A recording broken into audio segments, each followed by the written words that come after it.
In the dead of night, a blood-curdling scream shatters the warmth of a home. Ah! A trembling man shields a woman, begging. Please, sir, just give us one more month. The loan shark, holding an iron, threatens them. If you borrow money from someone, you sell your organs to pay it back. That's just common decency. He grins wickedly, slowly raising the iron. Yeah, I gotta make these guys taste a little pain. Then they'll understand the pain of someone who can't collect their money. Meanwhile, the woman behind him, breathing weakly, secretly turns on her phone. The loan shark's eyes suddenly widen. He spots what she's doing and snatches the phone in a flash. He holds it up, looking down on them with contempt. Trying to call the cops, huh? I told you. It's useless. With that, he stares at the phone.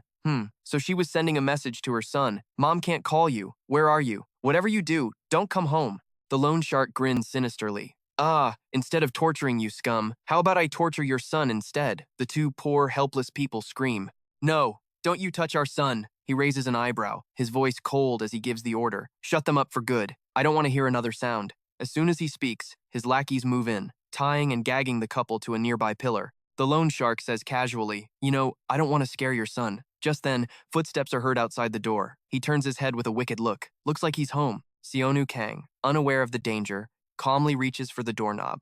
His face is unusually stoic. He opens the door and steps inside. The woman, her eyes filled with tears, whispers, "Please." The door opens completely. Seonu Kang stands in the middle of the room, the thugs hidden to one side. He calmly takes off his shoes and calls out, "I'm home." Just as he finishes speaking, he slowly walks in. A thug rushes out, ambushing him with a bat. The bat strikes Seonu Kang squarely on the head, and he stumbles forward, losing his balance. The woman can only watch in horror as her son is hit, but he doesn't fall.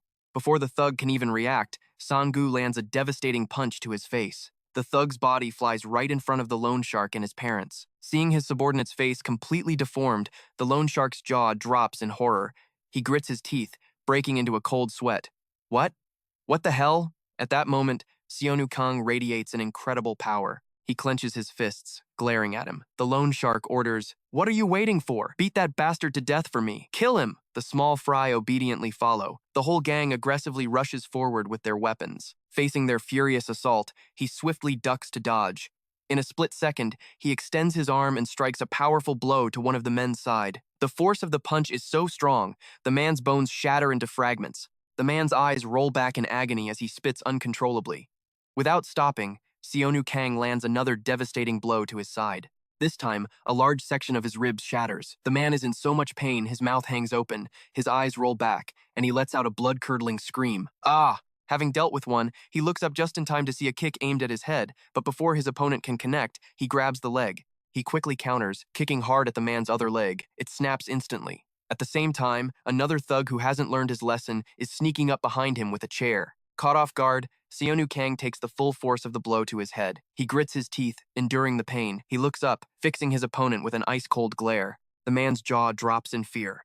He's suddenly beaten to a pulp, his body flying backward and slamming into the wall. Seeing this, the loan shark is scared out of his wits. What the hell? In this desperate situation, he grits his teeth and glares. What is this?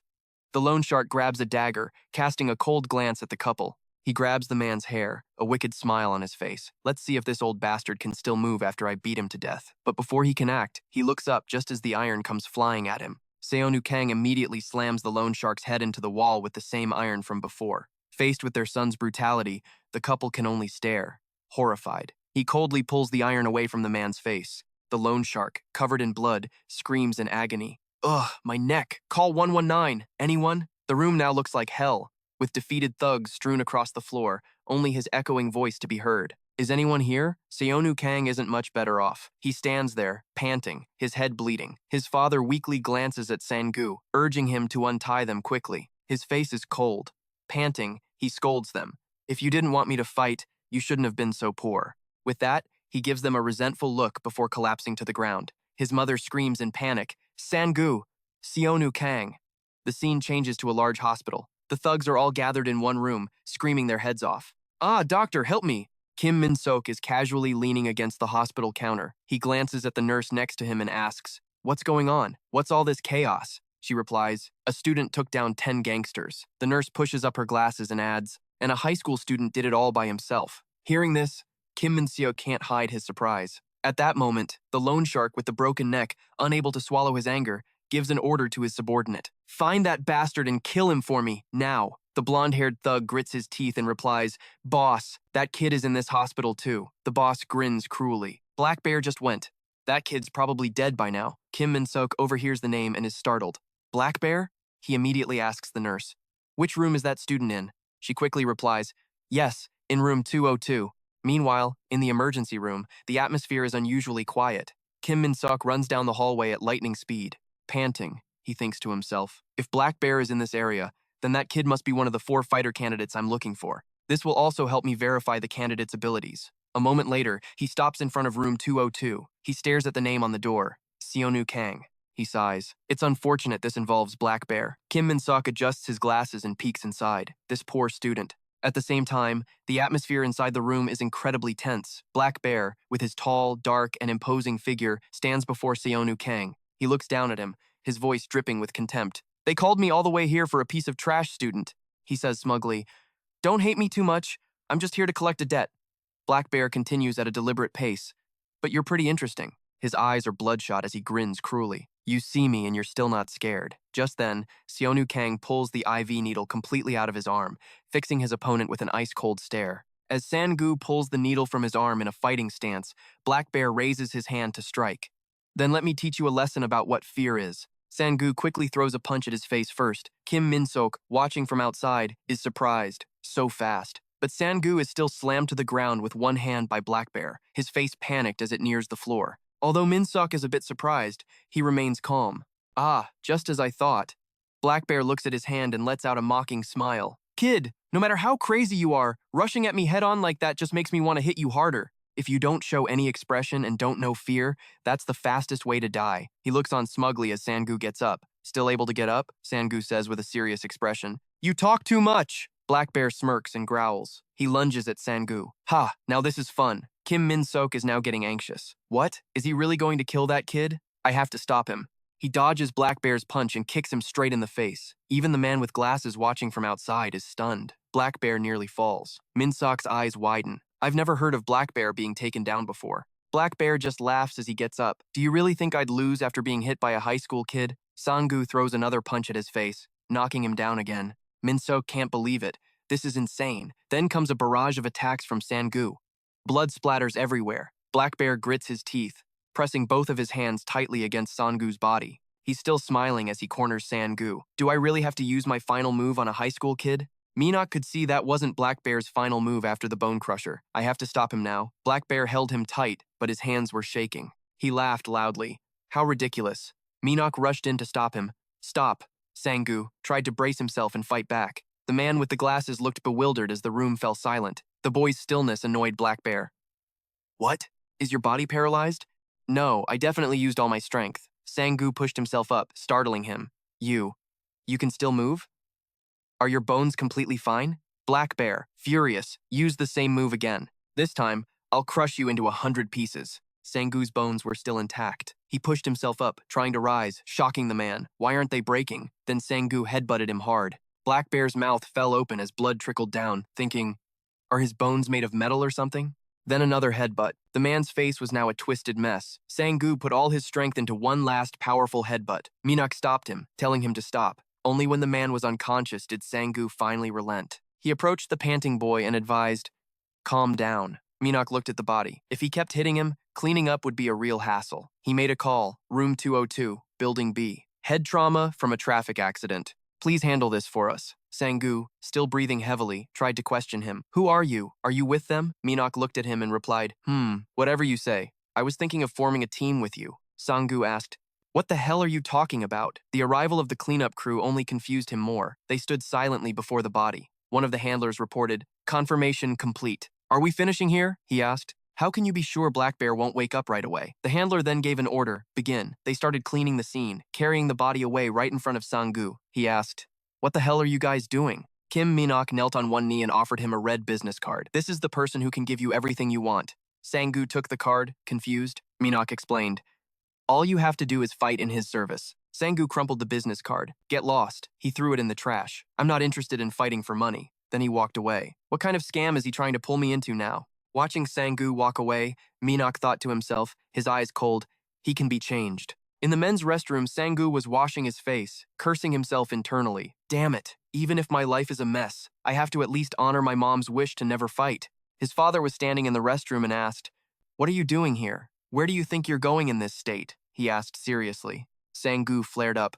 "This state? Who do you think is responsible for this state, huh?" He pointed a finger at him. "You're a boxing champion, aren't you? You even got scouted. So why didn't you do anything? And in the end, you just brought a mountain of debt home, huh?" His father looked down, listening. "What? Was your champion's pride too big to work for some crappy gym? I don't know why you got kicked off the national team, but was that useless pride of yours more important than my sick mother?"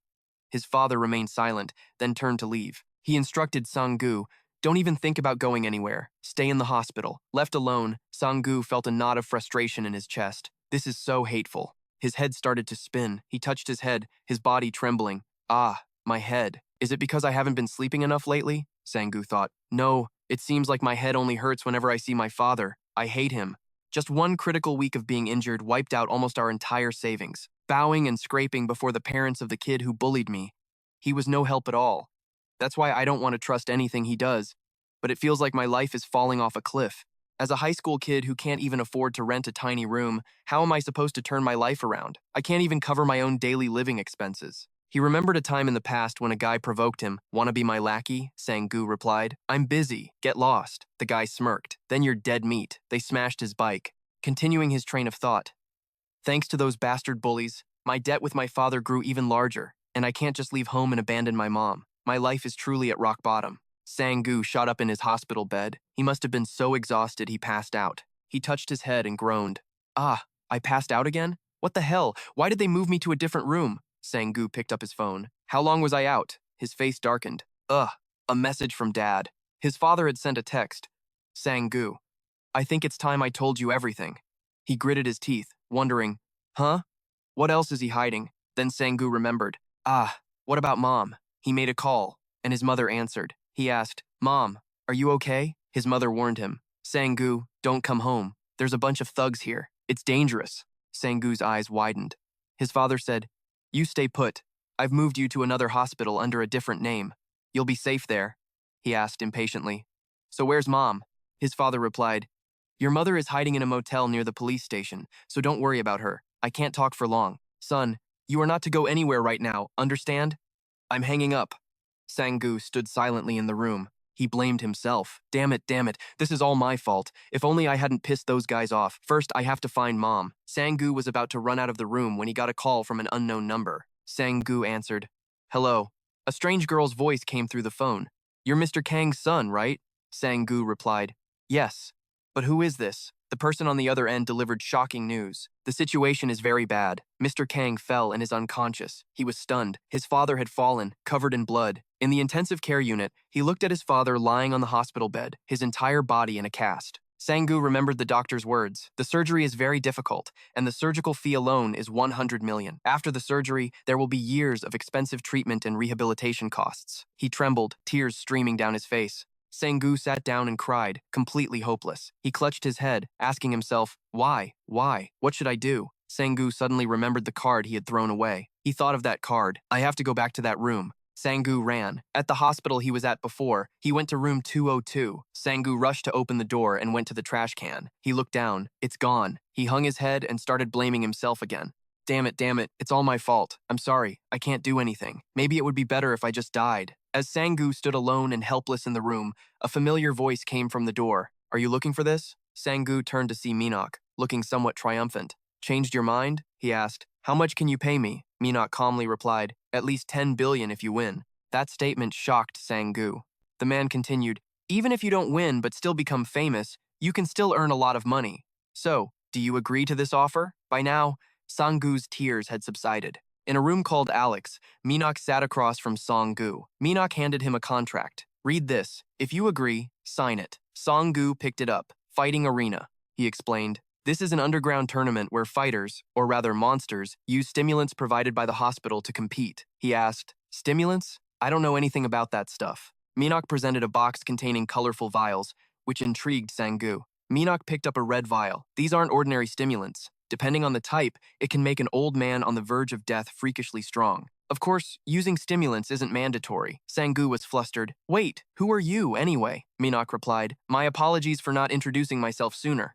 I am Kim Minok, a scout for a VIP client participating in the tournament. He asked again, a scout? The man continued. What's important right now isn't who I am, but the stimulants. No fighter has ever won without using them. Sangu was resolute. I said I'm not using them. Minok persisted. You'll be briefed more thoroughly on the stimulants when you enter the competition area. He cursed internally. This guy isn't listening to a word I'm saying. The man explained. If you pass the tournament and make it into the top 20, you'll get to choose a sponsor. At that point, you'll get to choose a VIP guest as your sponsor, and then you race for the championship. It's that simple, Sangu replied indifferently. All right, I get it. Now give me the money. That's all I need. Minok replied. There's one problem.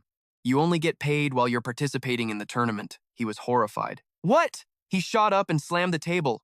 Are you kidding me? So why the hell should I work with you? He held up a hand to calm him down. Calm down. You need money for surgery and to keep your parents safe, right? Sangu was surprised.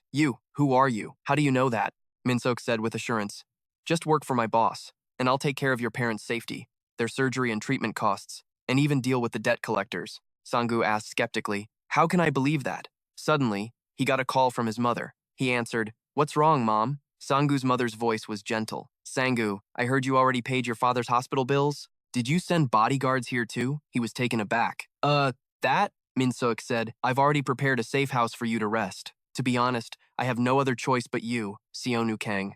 Only then did he dare to tell his mother, Yeah, I sent them. Just do what they say, okay? I'll be there soon. His mother was a little surprised. Sangu continued, I'll call you back later. Sangu, seeming to accept the reality of the situation, lowered his head and asked Minsok, What do I have to do to get 10 billion? He waved his hand dismissively. 10 billion is just a baseline figure. Depending on the number of bettors, that number could go up. The winner could even get up to 15 billion. Sangu exclaimed, That's insane. Minsok continued, It's not impossible. Compared to the price the fighters have to pay, it's actually quite small. Sangu was completely lost. He explained, Many have become disabled, or even lost their lives. In fact, only 10% of the fighters from previous tournaments were able to leave without any injuries. He was shocked. That's crazy. How can so many people die without anyone knowing? Minsok replied. It's precisely because so many people die that it has to be kept a secret. Sangu asked again.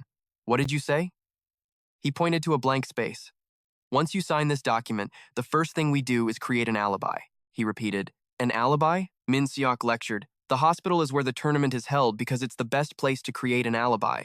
You can participate by having a camera record you, or by buying something under your name to create an alibi. There's no outcome we can't fake. Disappearance, a fall, illness, or even side effects from medication. It all works. Sangu was a little angry. What if I report this to the police? Why are you telling me all this? Minsok answered calmly. How hard do you think it is to get you hooked on drugs? Do you think anyone would believe an addict rambling about a tournament that doesn't exist? Don't worry, you'll be dead before you get the chance. He smiled brightly. Sangu expressed his disgust.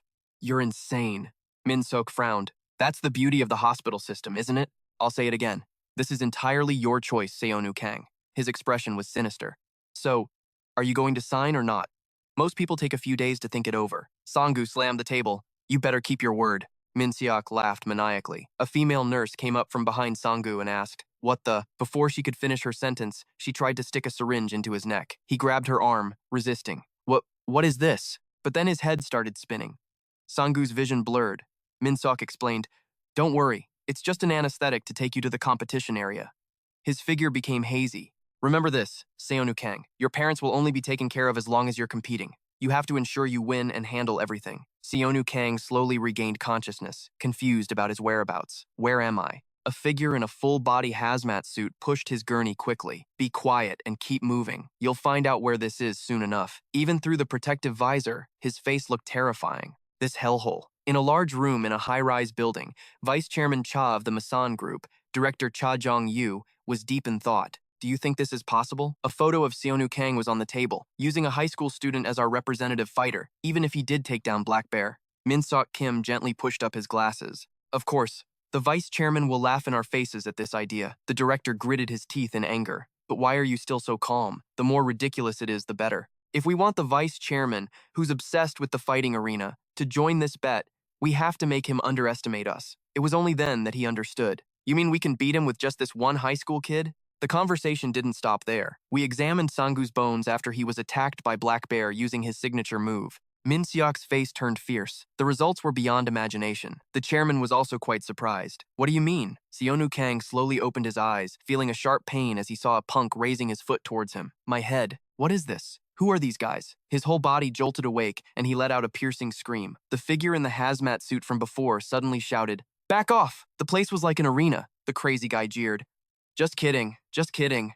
A drone flew over. Confirmation complete. Player has awakened. He looked up and asked, "What the hell is that?" Sangu now looked down at his body and thought to himself, "Where am I? What's with this uniform?" Seeing the other guy get into a stance, the drone flew closer and announced, "The first random match is about to begin." He shot up in panic. What? There was a pillar nearby. Seonu Kang wondered. The first match will determine the suitability of the 200 fighters to proceed to the main competition area. Inside was a syringe gun. This is the stimulant trial round. Each player will be randomly provided with a stimulant from their representative. Each type will enhance a different physical ability. The words came from the drone. From now on, the VIP guests watching the match may begin placing their bets. The announcement echoed, "Let the match begin." He looked at the syringe with disgust. I've already broken my promise not to fight and my promise to graduate. But I can't break the last one to not use stimulants. Suddenly, a scream came from the other side of the stage. The stimulant lay in a pool of fresh blood. The opponent's body began to transform, his face becoming more terrifying than a demon's. A strength stimulant. Fear was clear on Seonu Kang's face. What the hell? The maniac flew at him, aiming both feet at his face. Luckily, Sangu dodged just in time, and the wall behind him was left with a huge hole. His whole body crawled on the ground like a spider. What kind of monster is this? The guy flew down and closed in on Sangu, raising his fist with no intention of letting him go. After dodging just one move, his whole body was drenched in sweat, and he was panting heavily. A few seconds ago, he was scrawny with no muscle at all. Did he just get a muscle boost? The camera drone flew over. He had no strength left to escape and collapsed at his opponent's feet. Seeing Sangu struggling on the ground, Cheon took pleasure in stomping hard on his stomach. He laughed with satisfaction and said with relish, "Breaking someone's ribs is the best feeling." As Cheon said this, he pressed his heel down on Sangu's chest, but he had no idea that Sangu possessed a hidden potential so great it had made Jong-yu and Min Seok discuss it seriously. Min Seok had reported, "We examined Seonu Kang's body after he was attacked by Black Bear, and the results were beyond imagination." Jong-yu's eyes widened with curiosity. Min Seok continued, "His bone density is 10 times higher than that of a normal person." Jong-yu asked in surprise, "10 times?" Min Seok replied with a delighted smile, "Seonu Kang's bone density isn't human." Back in the present, Sangu used all his strength to grab the ankle on his chest. Cheon looked at Sangu's action in astonishment, but before he could react, Sangu flipped over and kicked him straight in the face. He angrily reached out to grab Sangu's ankle, but with a fluid spin, Sangu easily escaped Cheon's grasp. Just like that, Sangu slid in another direction. Unable to keep up with Sangu's speed, Cheon panted and thought, how is he so strong without using the stimulant? He silently refuted his own thought. No, his body just hasn't adapted yet. At this point, Sangu ignored the blood flowing all over his body. He observed Cheon and assessed internally. This monster's attacks are slowing down. His stamina must not have been enhanced. Sangu quickly devised a strategy in his head. As long as I can dodge, I can still aim for his face. I have to punch faster instead of relying on power. Cheon was a bit startled to see Sangu suddenly get into a fighting stance. Watching Cheon prepare to lunge, Sangu rejoiced internally. He's coming at me. As if he'd already predicted his opponent's move, Sangu quickly ducked to dodge Cheon's hook. While Cheon was still confused, Sangu landed a decisive punch right in his face. Cheon couldn't help but get angry and try to retaliate. Seeing this, Sangu leaped up and punched him in the face again. Cheon staggered in pain. Sangu pressed his advantage, gathering his strength for a finishing blow. Cheon's mind went hazy from the punches, his eyes rolling back as he stared into nothingness. Meanwhile, after landing the final blow, Sangu mentally calmed himself. All right, after that hell of a punch, he eagerly prepared to swing again. But unfortunately for Sangu, Cheon suddenly countered by grabbing both of his wrists. Cheon let out a few crazed laughs before speaking. Gotcha. Were you so excited you didn't realize I was letting you hit me? Sangu calmly looked him straight in the eye. He replied, and you think I didn't let you catch me on purpose? Cheon asked, confused. What are you talking about? Sangu didn't answer right away. Instead, he asked him a question. Do you know why a kangaroo holds its opponent's hands before delivering a powerful kick? Cheon's eyes widened in horror as he realized something was coming.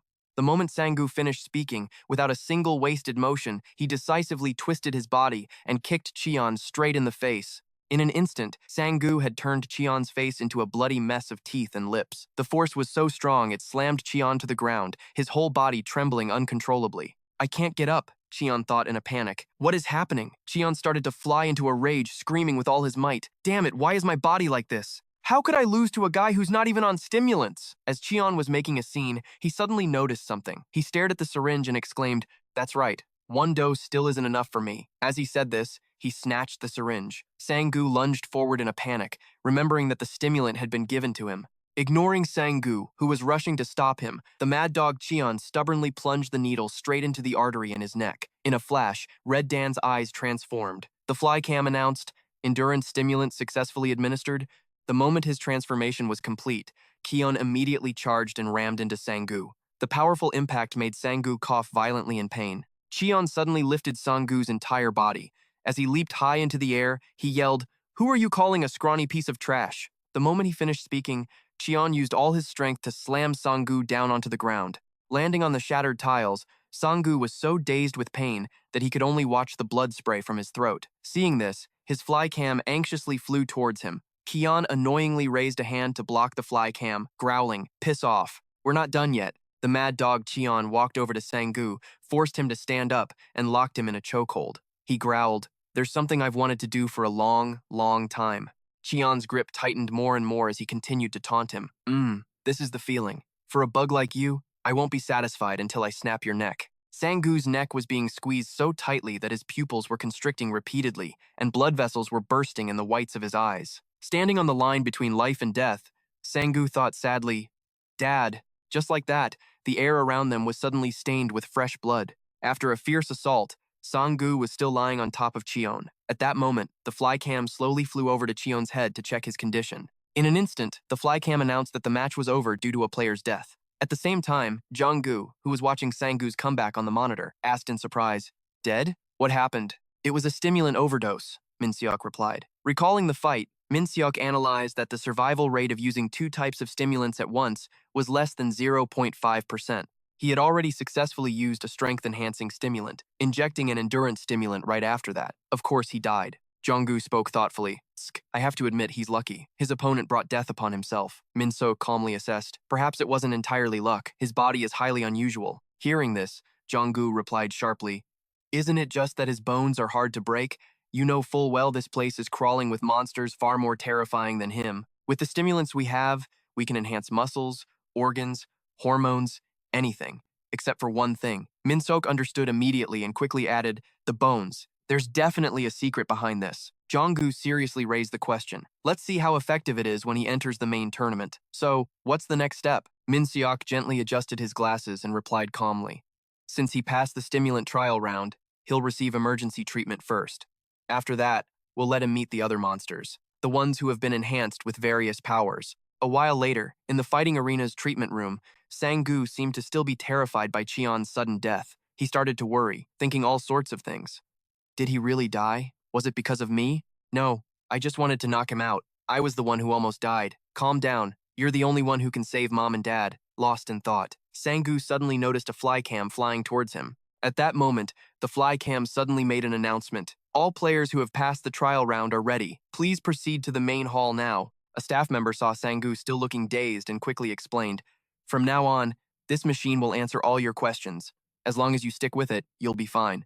They're all equipped with a lethal weapon, so don't try anything stupid." After hearing that, Sang-gu obediently followed the flycam as it flew out of the treatment room. Just as Sang-gu stepped outside, he was surprised to see the flycam about to fly into a cave entrance. He thought in confusion, "Where is this place? An underground cave? Are they making sure I don't escape?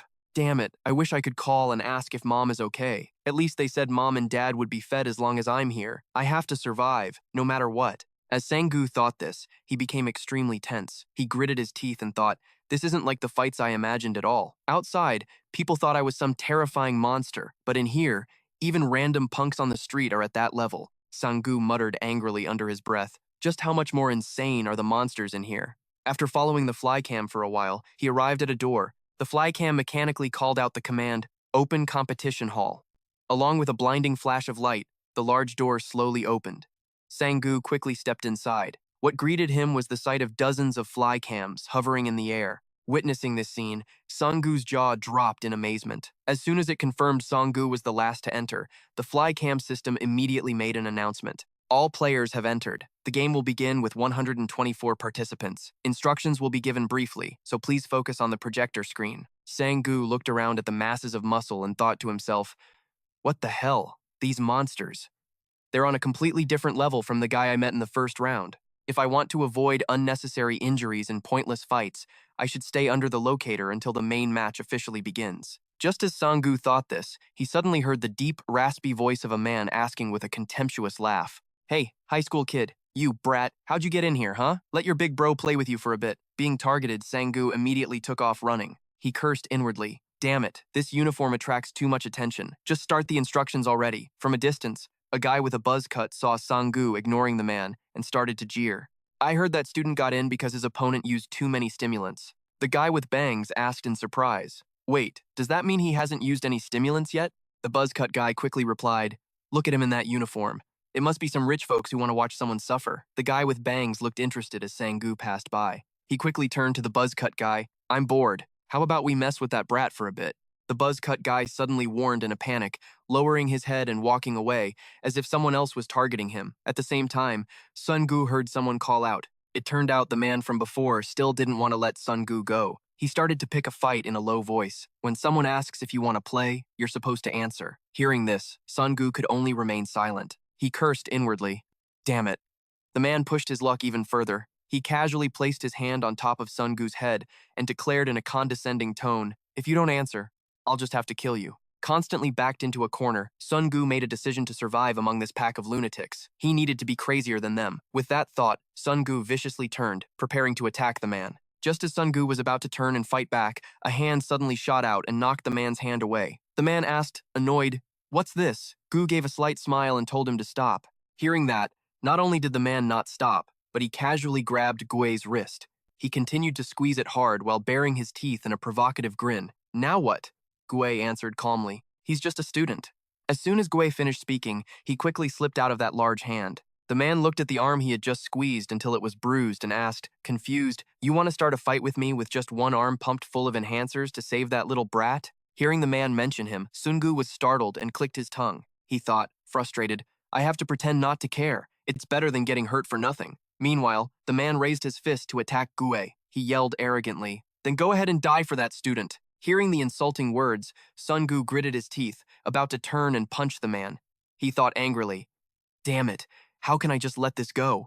But before Sunggu could even fight back, he suddenly heard a loud bang, and a few drops of blood splattered everywhere. Witnessing this, Sunggu was so scared his face turned pale. A thin wisp of smoke came from the flycam's barrel. It turned out that the earth-shattering sound was a gunshot from the flycam, and the blood that had just splattered belonged to the man who had been causing trouble. Ignoring the giant lying motionless on the ground, the flycam speaker continued to announce, the match is about to begin. Anyone who starts a conflict outside of the match will be shot and killed instantly. Sunggu winced in horror, cursing indignantly in his head. Damn it, they treat human lives like trash. Who could possibly survive in here? Before Sunggu's shock could even subside, he suddenly heard another loud sound erupt. In front of the thousands of people in the arena now was a large screen displaying a new series of announcements. Congratulations to everyone who successfully survived the preliminaries. The recent enhancer test was just a simple round. As long as you survived, you wouldn't be eliminated. But from now on, there will be eliminations in every round, and being eliminated means you lose the right to compete in subsequent rounds. With that out of the way, the reason you fighters are participating in this tournament is for the 10 billion gold prize.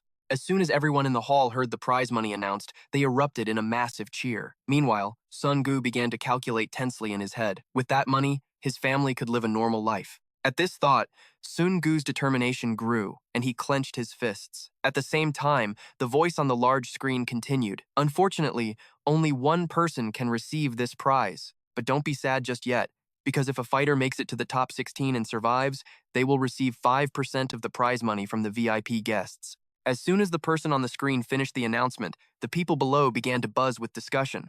Suddenly, one of them spoke up confidently. The prize money and the bets are all mine. Each player will have their own broadcast channel. Each will be assigned a guide machine, which also serves as a camera. Hearing this, Sunggu curiously looked up at his own fly cam. After a few more words, the person on the screen continued to explain the competition's details. The VIP guests will watch the channel of the player they think will win and place their bets. In short, the more attention you get from the VIP guests, the more money you'll receive. Therefore, try to attract as many viewers as possible to bring home a massive fortune. Now, each of you will be provided with a personal room to stay in. Until the game ends, you are free to choose your roommates. Any other questions will be answered by the guide machine. Now, move out. Hearing those words, the surrounding crowd excitedly gathered to scheme. The buzz-cut guy laughed gleefully. If I want to attract the VIP's attention, I'll room with some strong guys and throw a few punches. The guy with bangs chimed in. Rooming with that student brat won't earn you a single cent. Elsewhere, Sungu was standing alone in a corner. His face was dark with tension, and he thought dejectedly, damn it, even finding a room is hard. Just then, Gui suddenly walked over cheerfully and put an arm around Sungu's shoulder. He smiled encouragingly. Don't worry so much, student. I'll guarantee your safety until the official match begins. Sungu said nothing, only silently glancing at the bruised, blood-clotted wound on Gui's hand. Before Sungu could react, his gaze was suddenly drawn to a young man with shimmering blonde hair who had just walked by. Sungu thought in confusion. No way. Could it be? Gi didn't notice Sungu's unusual expression at all. He continued to call out proactively. Looks like there's no fight over that room over there. Let's go check it out. Sungu was a bit suspicious of Gui's kindness. He thought to himself, he got hurt because of me, and now he wants to room with the guy everyone's shunning. I don't know what his motive is, but danger will be lurking everywhere no matter which room I choose. Seeing Sungu standing still, Gie asked, why are you still standing there? Sungu jumped and replied, let's go. The two schemers from before saw Sungu and Gui team up and took turns speaking sarcastically. Whoa, what kind of team is that? Guaranteed to have rock-bottom views. The buzzcut guy started acting clever, saying, that's why I chose the room next to the guy most likely to get the highest views. Rooming with him would obviously be dangerous, but being next door will at least get me some screen time on a popular channel. The guy with bangs quickly replied, yeah, those muscle-bound guys are bound to attract a lot of views. A moment later, the door fell silent. Sitting inside the room now were three big, muscular men. One of them couldn't help but be surprised to see the blonde young man. The blonde guy calmly closed the door as he entered. He calmly walked up to them and gave an order. That spot looks good. Move aside. Being treated so insolently by the blonde guy, the man in the middle couldn't take it anymore and stood up, annoyed. The cameras aren't even on yet and you've already closed the door. Are you that eager to die? Seeing the big guy about to attack him, the blonde guy shot back with 2 fingers. With just 2 ordinary fingers, he easily damaged the big guy's jaw joint. Just like that, the big guy staggered a few times before falling face first onto the ground. The blonde guy looked at the other 2 and asked, anyone else? The remaining 2 witnessed the blonde guy's handiwork and were so scared they broke out in a cold sweat. Seeing this, the blonde guy said with satisfaction, good. Just stay quiet like that. The person I want to fight is someone else. It turned out that the blonde guy was Han Misu, 19 years old, from the Acnes Martial Arts School. A luxury car was now speeding down the road. Minho, sitting in the driver's seat, reported intently. There's intel that the chairman will ally with Choi Ma-jun, last season's former champion, again. Hearing this, Junggu spat out, damn it, of course. Junggu continued, annoyed. Who else could it be? But our other option is a high school kid. Minhyuk replied calmly. If Kang Sun-gu can make it to the top 16, he'll have to go through the second round of competition, the enhancer test. With his body, there's a high probability the enhancers will reach their maximum potential. His bones are already 10 times harder than a normal person's. As Minhyuk said this, his eyes suddenly widened with excitement. He began to confidently assert that if he were injected with even more enhancers, a monster that shatters all records would be born. Jonggu clicked his tongue worriedly and replied, either way, he's on our side now. I'm just worried other people are going to try and snatch him up. Minsok suddenly warned in a serious tone, I don't think we need to worry about that right now. Seeing that Jonggu didn't quite understand, he continued to explain. The 5-person room Kang Sang-gu is in holds the 5 people with the lowest view counts from the doping test round. Hearing this, Jonggu's jaw dropped. Just then, the car suddenly sped off. At the same time, Sang-gu was standing with Gusik in front of the 5-person room. Gusik took the initiative to speak. It's going to be hard to increase our views. The audience will only focus on the fighters they think will win. And this one, he began to look around at everyone and continued telling Sang-gu. One of them is even a woman, so her chances of winning aren't expected to be high. Amanda Crouch. That kid over there is the smallest. Kim Minho. And the last one is Menon. Just then, what caught Gusik and Sang-gu's eyes was Menon, trembling as he tried to stick out his tongue and lick his elbow. He kept yelling, elbow, elbow, help me, help me. Witnessing this, Sang-gu spoke up in bewilderment. However, before Sang-gu could even finish his sentence, he was surprised to see a swarm of drone cameras flying into the room. Gusik quickly reminded him, the guide cameras have started rolling, but if you want to make money, you have to attract viewers. As soon as Gusik finished speaking, he focused his power into one arm. Then, his legs followed, lifting off the ground. Finally, Gusik's entire body was in a one-handed handstand. Sangu's jaw dropped in amazement as he watched Gusik start to shout, 1, 2, 1, 2. Sangu scratched his head a few times, awkwardly thinking this wasn't very promising. Just then, Sangu stared blankly as Amanda suddenly stepped forward. She raised one finger. Just like that, her finger shot down into the ground like an arrow. Along with that, Amanda slowly pushed her body up, then formed a perfectly straight push-up position with just one finger. Sangu's eyes widened in shock as he thought to himself, asterisk, lifting her whole body with just one finger? Asterisk. No need for a running start. Like a head-to-head showdown, Gusik and Amanda continuously took turns shouting, 1, 2, 1, 2, 1, 2. Seeing this, Sangu hesitantly spoke up, wait a minute. Meanwhile, Minho also got into position and casually said with a smug look, only idiots show off their strength. The moment he finished speaking, Minho shot off like a flash of lightning, then continued to dash past Sangu like a gust of wind. Sangu thought in alarm, asterisk. What? How is he so fast? Asterisk.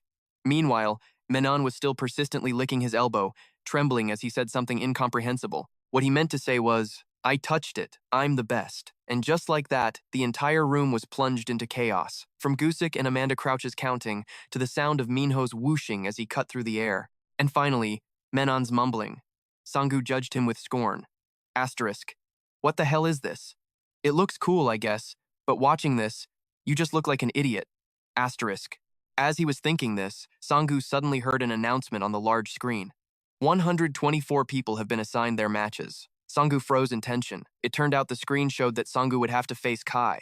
Elsewhere, in a towering skyscraper, Junggu began to ask, is this Kai guy any good? Minsok immediately replied, he has never lost a match as a Lethwei fighter. Junggu frowned in surprise and asked, Lethwei? Minsok explained seriously, it's a type of martial art with some similarities to Muay Thai. However, the difference is that it's more violent and has greater killing power. Junggu turned again and asked, isn't Muay Thai already one of the most dangerous martial arts that allows the use of elbows and knees? Minsok's voice darkened as he replied, the scope of what's allowed in Lethwei is even wider. Not only do they fight without gloves, but they also allow headbutts. If you use your forehead to attack an opponent's face or head, the strongest bone in the human body will cause a fatal injury. That's why most tournaments ban this martial art. Having said that, Minsok's expression grew more serious as he mentioned a few other details. But the most dangerous thing about Lethwei lies elsewhere. It also allows attacks to the back of the neck and the spine. Getting hit with those moves will either leave you in a vegetative state or kill you. That's why this martial art is banned. Minsok stated tensely that Kai probably had the most ring experience out of all the participants. Besides his professional career, he was also recruited by organizations to fight. Junggu asked curiously, organizations? Minsok confidently offered his speculation.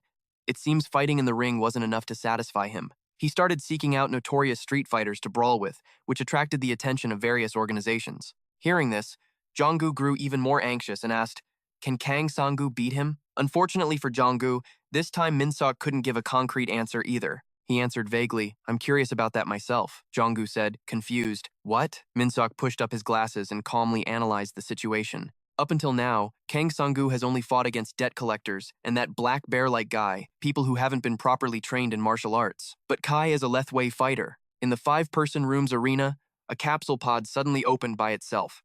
It turned out the person inside was Sangu, who was bewilderedly asking himself, phew, how long was I asleep? What's this? Why does my body suddenly feel so light? As he said this, Sangu suddenly raised his arms to stretch his muscles and continued to wonder. No, it's not just light, right? That's it. I've had this feeling before. Sangu recalled a past fight and analyzed it in his head. Asterisk. When I woke up after fighting that black bear guy, I had the same kind of feeling, like I had gotten stronger. Asterisk. As Sangu was thinking about this, he was surprised to see Gusik scratching his head and casually explaining, what's there to be surprised about? If your muscles are pushed to their limit and then recover without any permanent damage, they naturally get stronger than before. After saying a few words, Gusik guessed, you've definitely never done this before. Hearing that, Sangu's jaw dropped in shock as he exclaimed internally, asterisk. That's right, when I fought the black bear, I reached my limit without even realizing it. Asterisk.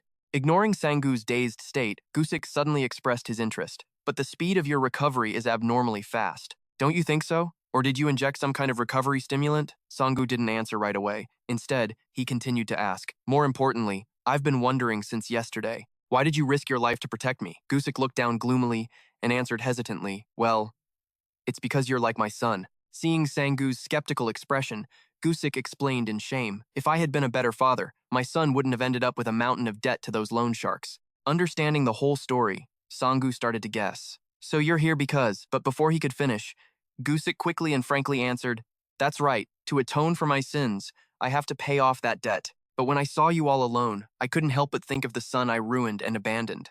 I couldn't just stand by and watch." Hearing this, Sangu angrily shot back, "Stop wasting your time. You have to live so you can take care of your son. If you die, nothing will change." Moved by Sangu's sincere words, Gusik looked at him. He then put Sangu in a headlock and teased him with a laugh. "Say that again and I'll eat you alive." Meanwhile, Sangu quickly yelled in explanation, "No, that's not what I meant." But their joking around didn't last long before they suddenly heard Menon's loud screaming. "This is ridiculous. Why am I not in the main zone?" He looked at the drone camera and continued to shout angrily, "Damn it, I'm the guy who can touch his elbow with his tongue." Seeing Menon's tantrum, Gusik quickly turned to tell Sangu a few things. "I heard that the match with the most views will take place in the main zone, and the rest will be in the stimulant ring zone. But there's this one thing, all of us except for Menon." As Gusik said this, he glanced over at Menon, who was sticking his disgusting tongue out at the camera. He continued cautiously, "If we're in the main zone, it means our opponents will be the most outstanding monsters." Sangu suddenly asked in a low voice, "Isn't that a good thing?" Gusik asked back, confused, "Fine, what are you talking about?" With a determined look in his eyes, Kang Sang-gu answered calmly, "It's a good chance to attract all the VIP guests, after all." Seeing Kang Sang-gu's fearless attitude, Gu Shich couldn't help but exclaim, "You're really insane." Ignoring Gu Shich and Kang Sang-gu's heated discussion, Menon suddenly lunged in front of Kang Sang-gu, saying, "The main area isn't just for attracting views." When Kang Sang-gu saw Menon's grotesque face, he couldn't help but be startled. He quickly backed away defensively and cried out in horror, "Ah!" Grinning widely, Menon gleefully continued to reveal, "It's also the place where the 16 VIP guests will appear, those superpowers who rule the world." Confused, Kang Sang-gu wondered to himself, "Does that mean that Scout is coming too?" He wanted to hear news about his mother. A while later, at a desolate warehouse, Cha Jong-gu and Minok were standing inside, focused. Cha Jong-gu glanced around a few times and then started to speak, annoyed. "I thought we were going to the main area. What is this filthy place?" Minok replied mysteriously. "The location of the fighting arena is a secret known only to the organizers, so they definitely want to meet us somewhere hidden. But it seems like someone other than us has been watching Kang Sang-gu's channel." Hearing this, Cha Jong-gu's voice immediately hardened as he asked, "What? Why so suddenly? Is someone following us?" Just as Cha Jong-gu finished speaking, he suddenly heard a female voice say, "It seems someone has misunderstood." It turned out to be the 19-year-old young miss of the Hosen group, Cha Si-yun. She stood above, looking down at Cha Jong-gu and Minok for a moment, before continuing to speak calmly. "I'm just interested in the student Kang Sang-gu, that's all." The moment Cha Jong-gu saw Si-yun's face, he openly showed his disgust and cursed, "I just got kicked out of the company not too long ago. So why are you scurrying after me like a rat, huh?" Whether by accident or on purpose, Minok suddenly felt the urge to add a few teasing words to Cha Jong-gu. He said, "It seems the young miss here is interested in you, boss." Cha Jong-gu furiously yelled, "Who's a young miss? She's just an illegitimate child." Hearing Cha Jong-gu's insults, Si-yun, far from getting angry, calmly spoke as she walked down the stairs. "So harsh. I dropped out of school to come help you two with the company." As Si-yun said this, she thought to herself, "Thanks to them, she found out about an interesting place like this." She then continued with a smirk, "So I guess I'm very grateful." Ignoring Si-yun's attempt to be friendly, Cha Jong-gu gritted his teeth and warned, "Whatever you're plotting, you'd better just shut up and get out of here." However, just as Cha Jong-gu said those words, he suddenly noticed a car with its headlights shining right in their faces. In the end, what caught Cha Jong-gu and Minok's eyes was a drone hovering in front of them. It then broadcasted an announcement, "You will now be guided to the main area." The appearance of the camera made the man wonder. "We will now guide you to the fighting arena. Take off her blindfold." Cha Si-yun removed her own blindfold. She looked forward and was surprised. "What is this?" A giant screen appeared. The man in black next to her explained, "Down below is the fighting floor, and the director has already gone to one of the 16 VIP rooms." Cha Si-yun wasn't too surprised by it all. "So, the time has come?" She accepted everything calmly. "This playground is going to be tough." Cha Jong-gu, meanwhile, appeared in another room. "Yeah, the scale of this place is pretty big, huh?" Kim Minok, who was beside him, announced the schedule. "After the match here ends, the match in room 10, where Kang Sang-gu is fighting, will begin." But suddenly, the image from the fighting room surprised Cha Jong-gu. Han Min-soo was choking Rin, pinning him hard against the wall. This made him find it hard to believe. "What the hell?" Kim Minok calmly explained from the side. "That's Han Min-soo. a classmate of the same age as Kang Sang-gu. Cha Jong-gu found this unbelievable. He's still a high school student? Kim Minok provided the information while looking at his phone. He's already dropped out. It's truly unbelievable that one school could have two monsters like this. Cha Jong-gu was confused. Huh? He continued to analyze. That Han Min-soo goes to the same school as Kang Sang-gu. The camera above was filming the entire scene of Han Min-soo defeating Rin. The match between room number 9 and room number 20 has concluded. The victory goes to Han Min-soo. Next is the match between room number 10 and room number 3. Fighters, please enter. Everyone above was observing the match. Yuk Park gave his assessment of the fight. Looks like this match is going to be pretty intense. The fighters from room 10 who haven't entered the ring yet will wait here. Kim Minho calmly stepped into the arena. Fighters who have finished their matches, please leave the arena. Kim Minho looked towards Han Min-soo, confused. In the observation room, Yuk Park was worried.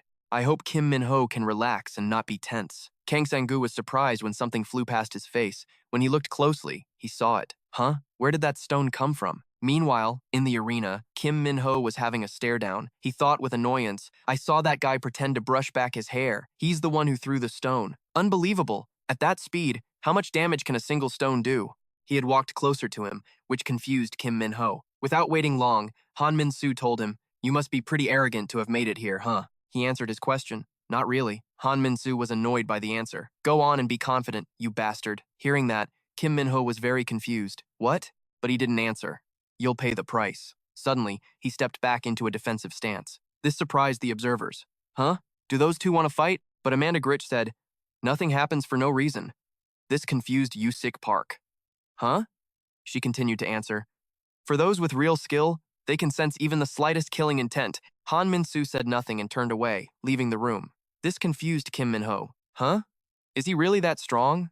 To make me go on guard instantly. That bastard looked like he was about to attack and kill me. He was recalling the feeling of facing Han Min-soo just now and felt very uneasy.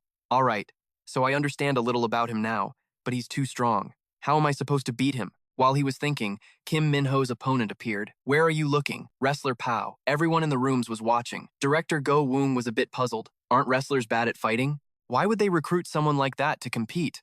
The assistant beside him explained, it's true they're lacking, but if a wrestler gets a hold of you, their opponent is done for, sir. Once caught, the opponent will be crushed to death. Their difficult techniques are incredible. That's why in freestyle martial arts, many fighters come from a wrestling background. In a mixed martial arts competition like this, physical fitness is quite important. They have incredible strength and endurance. Therefore, in a freestyle fight, a wrestler is also a formidable opponent. If they pin you with their whole body, there's no escape. Plus, the weight difference will make it easier for him to defeat his opponent. At that moment in the fighting room, Kim Minho and his opponent were facing off. Fighters, get ready. The match between Kim Minho and Pow, begins. Pow was confused when he saw Kim Minho's stance. He sneered, you're using a boxing stance? Let's see how long you can keep that up. Your punches are useless against me. But he was immediately punched straight in the face by Kim Minho. The attack made him extremely irritated and he yelled, my eye, he said contemptuously. Keep underestimating me, you idiot. Only then did he rethink things. I still have one eye. I need to calm down. Kim Minho attacked again. Pow was surprised by his method of attack. He's moving too fast. He's using my injured eye to stay out of my line of sight. Kim Minho continuously attacked his face, which made him very frustrated. You bastard! He tried to grab him but couldn't and just kept getting hit. At this point, he was in a panic. I can't see anything now, and I can't see Kim Minho's attacks clearly anymore. This surprised Yuk Park. The match is over that quickly? But Amanda Gritch denied it. No. Her denial made him very confused. She continued to explain, that guy, Pow, has already figured out Kim Minho's movement pattern, which surprised the other two. Model. Meanwhile, Bao blocked Kim Minho's attack. This took him by surprise. Bao attacked him relentlessly, forcing him to back away. Kim Minho. So this is what he's really like? His afterimages are surrounding me from every angle. How is this possible? Bao panted, taunting him. I'm used to your movements now. My body's getting all tense and fired up. This is the feeling I've been craving. Kim Minho suddenly saw him close his eyes. He closed his eyes. This confused him greatly. Is he planning something? Not knowing what he was thinking, he attacked again. Die?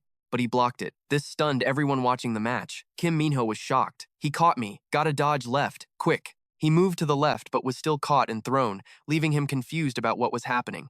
He grabbed him and slammed him to the ground. Yuk Park couldn't believe it and exclaimed, he's been caught! Go Sung, however, was thrilled. His eye is injured, but his reflexes are even faster than before. The assistant added, it seems his fighting instincts have been awakened. Kim Minho was still stunned by what had just happened. Bao was ecstatic. I really have to thank you for messing up my eye. It's what I needed to awaken my fighting instincts. Then he suddenly attacked. Kim Minho struck his other eye, making him fall backward. Go Usung, who was watching, shouted, now that he's lost his other eye, can he even fight anymore? Bao clutched his face and cursed. You bastard. Yuk Park, on the other hand, was delighted.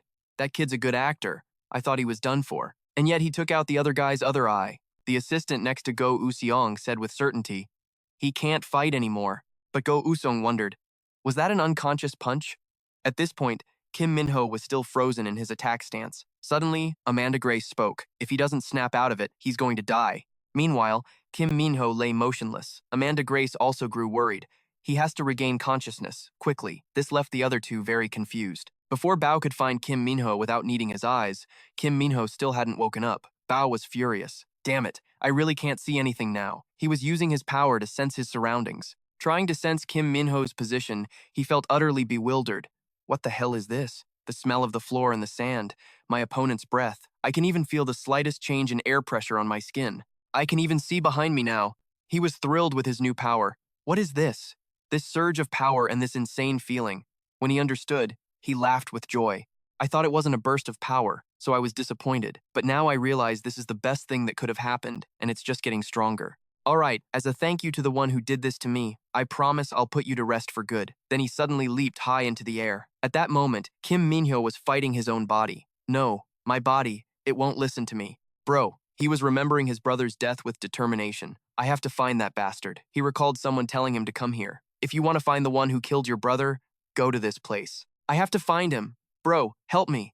Just as Bao was about to strike, time suddenly slowed down, making Kim Minho think, why is he moving so slowly? Just as he was about to be hit, he suddenly understood. No, it's not that he's slow, it's that I've gotten too fast. The moment he attacked, he had already dodged. Everyone watching exclaimed in shock. What just happened? This confused Bao. What? When did you get away? Kim Minho replied with contempt. While you were rambling to yourself about your feelings and all that crap, I got a good rest. So now I'm feeling much better. Bao understood this well. He's not just talking trash. He's gotten faster than before. He challenged him again. All right, let's see how well you can keep up now. First, step 1. Bao was also ready. Bring it on. He tried to strike his stomach but was blocked, which confused him. He blocked my punch? Was that a fluke? Then take another one. But Bao blocked it again. This frustrated him greatly. Damn it, let's take it up another notch then. But all of his attacks were neutralized, leaving Kim Minho bewildered.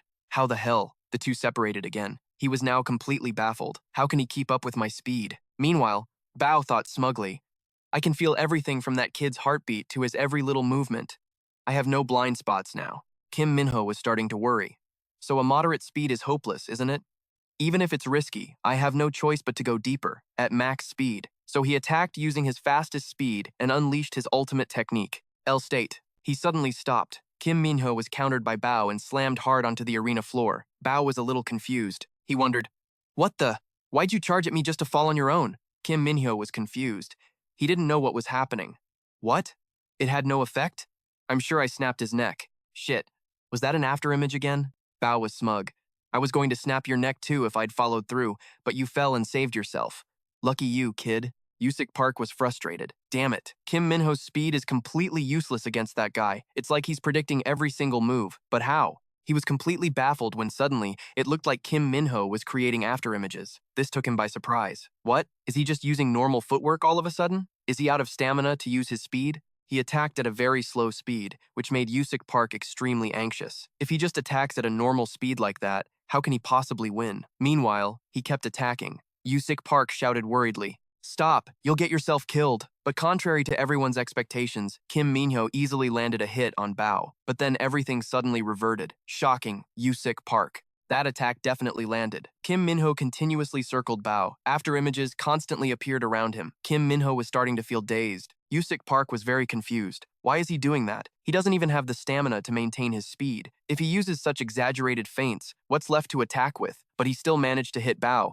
This completely surprised him. Another hit? He kept attacking him, but they were all feints. Yuk Park was baffled. The attacks are working, so why is he using such over-the-top feints? Amanda Grace explained it to them. It's because of those feints that the attacks are effective. This shocked him. What? He was able to hit him because of those fake attacks. She continued to explain. Because his opponent thinks he's lost his sight, he's unconsciously stopped using feints and is just attacking head-on. That's the problem. Yuk Park understood. So, you mean he's acting as if his opponent can still see and is tricking him? She denied it. No, it's more than that. This was unbelievable to him. Kim Minho is tricking his opponent's senses. Although it's not hard for him to read simple attack patterns with his senses, he's not proficient with them yet since they've just been awakened. If you're faced with feints on Kim Minho's level, it would completely mess with your head. Kim Minho is causing that very confusion for Bao. To be able to grasp how many of your moves your opponent can predict in such a short time, Kim Minho is more terrifying than I thought.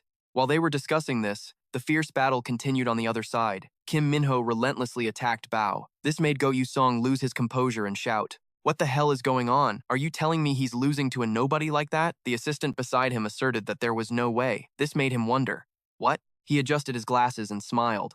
Look at his expression. Does that look like the face of someone who's about to lose? Bao used his senses. Got him. He caught Kim Minho and felt extremely smug. This is my victory. Then he threw him down with all his strength. This took Kim Minho completely by surprise. He slammed his head hard against the arena floor, stunning everyone. But that was just an illusion, and that illusion has vanished.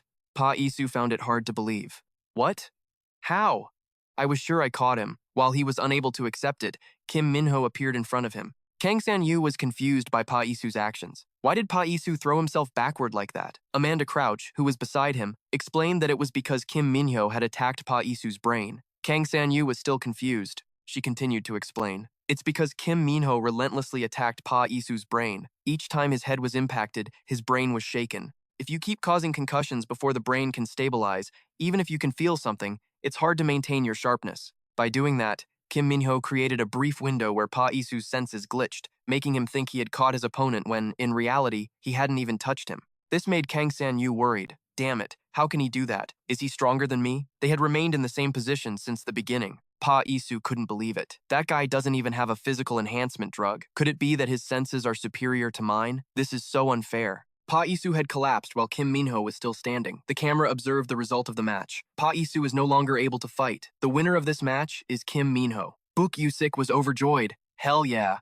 But Go Woong was furious. Damn it. As soon as the match result was announced, he was so exhausted he couldn't even catch his breath. Cha Seung Nyan calmly assessed the match. This isn't a fight between humans. I can't believe you guys are going crazy over it. The bodyguard beside her explained, it's not just a fight. This is a place where corporations can do anything they want, from money, power, and maintaining authority to even untraceable murders and hallucinogens that are undetectable in tests. For corporations that can no longer find pleasure anywhere else, this is their only paradise.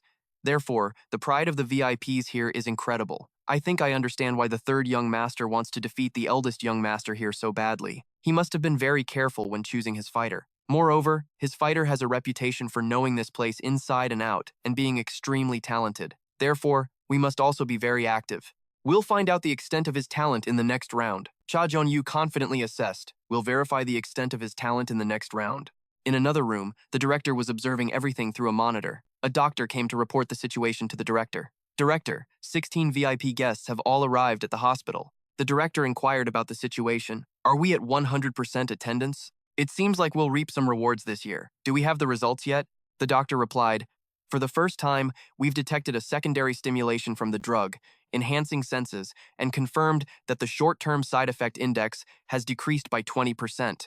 But the regenerative effect we were aiming for has not yet appeared in any of the drugs. The director was disappointed to hear that. So it's still a failure? The doctor explained. Not exactly. The time for the drug to reach its maximum effect is just beginning. We should have results soon. Besides, this is the first time this drug's effect has appeared at all. I think the test results could provide hints about the regenerative effect. The director was intrigued by this. You're talking about the skin enhancement effect. Is that so? Then when can we confirm it? He replied that it would be soon. The fighter in the next round on the main stage is a pretty strong one. At that moment, Kang San-yu was warming up, with Book Yusik anxiously advising him from the side. If it gets too hard, just go down. But he flatly refused. That's not happening. Even if it does, I'll make it not happen. Hearing this, Book Yusik grew curious.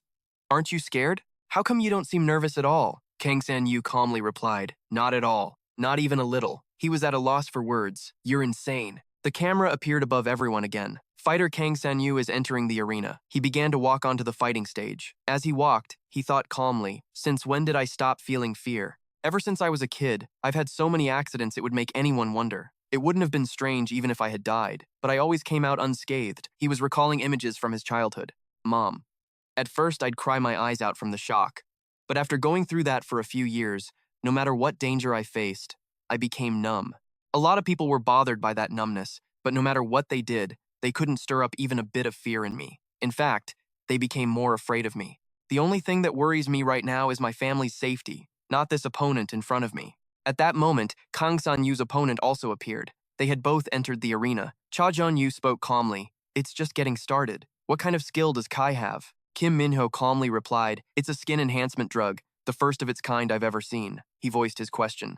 Does skin even help in a fight? He then explained the benefits of this drug. It doesn't just help, it has a huge impact. The previous opponent had his entire skin and muscles torn. Cha Jun-yu was confused. His skin was enhanced, so why did his opponent get torn up? Kim Minho continued to explain. His skin has been enhanced to the point where a normal person can't damage it because it's so rough and tough. Just touching it can injure the opponent's skin. I heard even his muscles were torn. The VIPs are usually very interested in the fighters they bet on. He found it annoying. Damn it, so who are we supposed to bet on? I've trained with the skin-enhancing Blackway before, so is it right to choose Kang San-yu over Kai? From his observation, he noted that indeed, the betting money was only increasing for fighter Kai, while there wasn't a single cent on Kang San-yu. This made Kim Minho think for a moment before he announced the situation.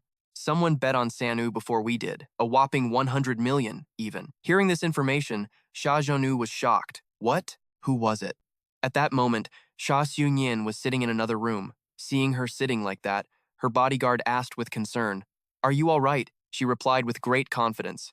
The higher the risk, the higher the return. And I have my intuition on top of that. If I don't take a risky challenge now, I'll never be able to defeat my brothers. Let's see if it's a high return or just a high risk. At that moment, Kang San-yu was facing his opponent in the arena. The camera appeared above the stage again. The match between Kai and Kang San-yu begins. He got into his ready stance. I have to win, no matter what. But he didn't understand why his opponent was standing perfectly still. He was very curious. Why isn't that guy getting ready? So he asked. What's this? Are you gonna fight or not? Kai answered with contempt. I'm a man, not the type to beat up on kids. Hearing that made Kang San-yu very annoyed. He walked closer to him as he spoke. I'll just hit you once, with 10% of my strength. Don't you dare get back up. Then he threw a kick at him. Cha Jun-yu was astonished by this action and shouted, No, he can't get up after just one hit. Is this a sign that the match is over? Outside, Book Yu-sik was very worried. What a real shame. Maybe he should just give up. But Kim Minho didn't think so. That's not a cry of pain. His words surprised the man. Huh? He continued to explain. Kang San-yu probably sensed that Kai had no intention of actually attacking him. He just wanted to scare him. Buck Yu-sik was a bit puzzled. Is Kai doing that to save him? Kim Minho bluntly replied that he was just embarrassed. The man was shocked to hear that. He continued to answer. Because fighting a high school student like him, Kai probably thinks that fight would be a real disgrace to him. That's why he's offering San-yu a way out by staying down on the ground. Over here, Kai was giving orders to Kang San-yu. Wrong. Aren't you supposed to be screaming in pain, unable to get back up? If you don't do that, you could die. So I'll give you one more chance to do it again. Hearing that, Kang San-yu let out a cold scoff. This made Kai wonder. Huh? He slowly stood up. Do I really have to do that just to live? Kai was confused and mocked him. Looks like you don't want to pretend to be knocked out, huh? Then I'll just have to knock you out for real. This time, it won't be an act. He then attacked Kang Seong-woo, but the boy managed to block it. This greatly surprised the onlookers. The two continuously traded blows, forcing Kai to admit, not bad. I didn't think you were this strong. The two continued to fight, and Kang Seong-woo dodged Kai's attack. This took him by surprise. Huh? Why did he lean to the left like that? The boy attacked from above, and Kai couldn't block it. Kaon-yu was surprised by this, while Cha Seong-gien was delighted. Even Kai was astonished, exclaiming, It seems I underestimated you. Kang Song-woo felt contemptuous. Giving me a chance is your business, but I'll do as I please. Who are you to look down on me when you're the one kneeling to a high schooler? I don't even want to fight someone who kneels before me like that. His words angered Kai. If you think I've already lost, you're dead wrong. If you won't play along with my script, I'll just have to put you in the hospital. Kang Seong-woo found it hard to believe. What, I can't move? Meanwhile, Kai was confident, using 50% of his power, which made the boy extremely uncomfortable. Damn it! He landed a powerful blow on him, an attack that knocked him to the ground. Kai, on the other hand, thought, looks like he won't be getting up again. I used a lot more power, but he was surprised when the boy still managed to attack him back, then somersaulted backward. Kay was astonished. Huh? He took a hit like that and he's completely fine? The boy then landed safely, but still felt a bit dazed. My vision's a little blurry. It's hard to focus. Kai launched another surprise attack, but luckily, the boy dodged in time. Even Baek Yusik was worried for him. It just grazed him and he's already bleeding. Minho Kim, it's not over yet. Choi continued his assault. This time, he wasn't as lucky as before and got hit, causing him to cough up blood. Choi didn't stop and kept attacking. Baek Usik, watching from the sidelines, grew very worried. That's going to be a blow to the head. He's going to die. His head was slammed hard into the ground. Everyone watching thought the match was over. Baek Usik was getting extremely anxious. Kai, this is going too far. Minho Kim, however, sighed. This is ridiculous. Hearing this, the man turned back in surprise and asked, What? What the hell is that kid, Kang Song-woo, doing? Even Kai was surprised. A kid like this actually exists? This guy dodged my elbow strike before it could even connect. He slammed his own head on the floor. Is he crazy? Kay was wrestling with his own thoughts. No, he must have panicked and lost his cool trying to dodge the hit to the back of his head. Even so, does he think his head is made of steel? Despite that, Kang Song-woo got up normally, which greatly surprised Kai. He's up? That fast? I heard even doping wouldn't make that possible, but how on earth did he get up like it was nothing? Baek Usik couldn't believe it. What just happened? Beside him, Minho Kim advised Baek Usik, Kang Song-woo isn't the kind of kid you need to worry about, sir. I don't know what it is, but that kid gives me the creeps. Although he was standing, he was still injured. Kai tried to reason with him. Hey kid, don't push yourself. If you just pretend to be knocked out, you can live. Why do you have to? But the boy cut him off. You're too loud. This was unbelievable to Kai. Let's see if your endurance is as tough as your mouth. This made Kai chuckle. Fine. Let's see if you give up more easily when you realize your attacks are useless. Come on, hit me wherever you want. I won't fight back. Kang Song-woo didn't refuse, thinking, if he's going to underestimate me that much, then that's to my advantage. But why do I feel so annoyed? Kai remembered his path to becoming a fighter, to become the strongest combat fighter. I defeated everything. I took down every fighter in the ring, but I still couldn't be satisfied because I believed only those who survive real life or death battles can be called true fighters. So, I decided to face real combat. Against gangsters or notorious assassins, I infiltrated the organizations of strong opponents, took them down one by one, and survived as the strongest fighter. So, do you think someone like me would really fight a high school kid? Hit me where you want, it'll be useless anyway. Kang Seong-woo attacked Kai with all his might, but to everyone's astonishment, the man was completely unharmed. Kai was scornful. Didn't I already tell you? It's useless. I'm not the kind of guy a bunch of high school kids can handle. But he was suddenly surprised as the boy attacked again, and then again. Kai was sent flying, unable to believe it. What the hell? Kang Seong-woo continued to attack Kai, and Kai blocked every blow. He was furious. You insolent brat! The boy tried to dodge the attack. I have to dodge it, but he still got hit. He grew worried. I thought I dodged it. First, I need to create some distance. He tried to back away, and the two were now a certain distance apart. Kai was extremely annoyed now. Just how many more chances do I have to give you? But Seong-woo burst out laughing, which annoyed Kai even more. Laughing? At that moment, the boy repeated Kai's earlier words. Looks like you've forgotten what you told me earlier. He then flexed his muscles, making Baek Usik's jaw drop. What? What is that? Those muscles. The boy became serious again. Didn't you say very clearly that you wouldn't fight back? Kai conceded. That's right, I admit it.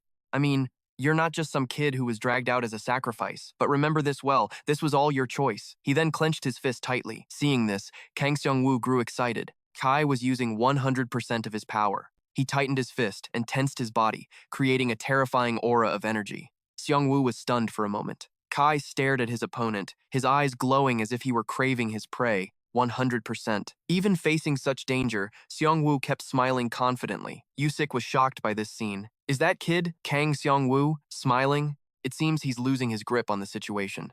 Beside him, Amanda Crouch spoke up, refuting his claim. He's excited, that's what. Hearing this, he scratched his head in confusion. Excited? His opponent just powered up to 100% and is about to attack. She observed everything with sharp eyes and then slowly explained. The reason is simple.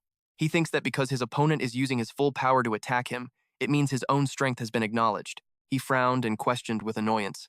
I can't understand it. How can someone feel excited about putting themselves in danger? She bowed her head and said something that made his jaw drop in astonishment. What's so hard to understand? Every fighter thinks that way. I do too. Amanda Crouch honestly expressed her thoughts on past matches. As a woman, I've suffered many physical disadvantages. Fighters never use their full strength against me. But when an opponent finally acknowledges me and fights with all their might, with that seriousness of theirs, she smirked with delight. I get excited and want to fight to the very end. Usik pushed up his glasses and continued to frown. Oh, come on. I really don't get what you people are thinking.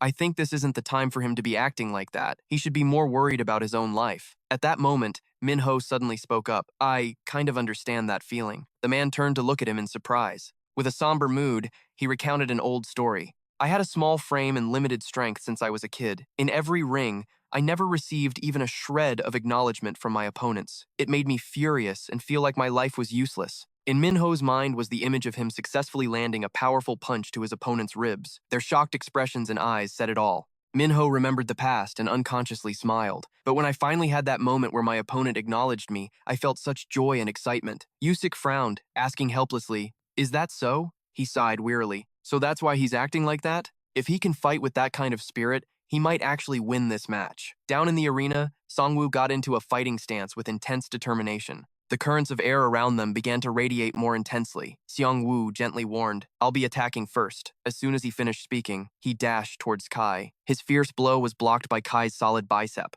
Yusik shouted his commentary. "That was a pretty strong punch. With that kind of damage, can he really do anything?" Seongwoo gritted his teeth and thought, "He's as hard as cold steel." While he was off guard, Kai raised his fist and declared, "You wanted a fight? Then try and take this." Just one hit was enough to send him to the ground. The force of Kai's punch was so strong that the ground where Sang-gu lay shattered and flew into the air. He coughed up mouthfuls of fresh blood in agony. Baek-yusik shot to his feet, worried. A punch so strong it shook the ground? That kind of power. It's unbelievable. Kai didn't stop there. Raising his right leg, he decisively brought a knee strike down where he lay. Baek-yusik's jaw dropped in disbelief. As the dust settled, Kai's face darkened as he stared at the crater beneath his knee. At the last second, Sang-gu managed to cheat death. Baek-yusik looked completely bewildered. Did he dodge it? Minho coldly denied it. Not quite. It might look that way, but he didn't get away clean. Sang-gu glanced back to check the wound on his back. He panted, trying to catch his breath, thinking, this feeling is so weird. It's like standing in front of that guy makes me feel so small and pathetic. Kai taunted him arrogantly. Giving up already, kid? You never stood a chance of winning against me. Being looked down on like that made Sang-gu furious.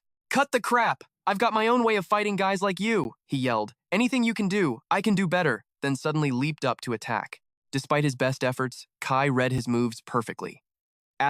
Damn it, he thought, frustrated. Kai held his head high, a murderous glint in his eyes. My turn. Baek-yusik's eyes widened in horror. Are they going to? Headbutt? Sang-gu said in a low voice. Looks like we'll have to face off. Literally. The two used headbutts to compete. Soon, blood started to spurt from Sang-gu's head.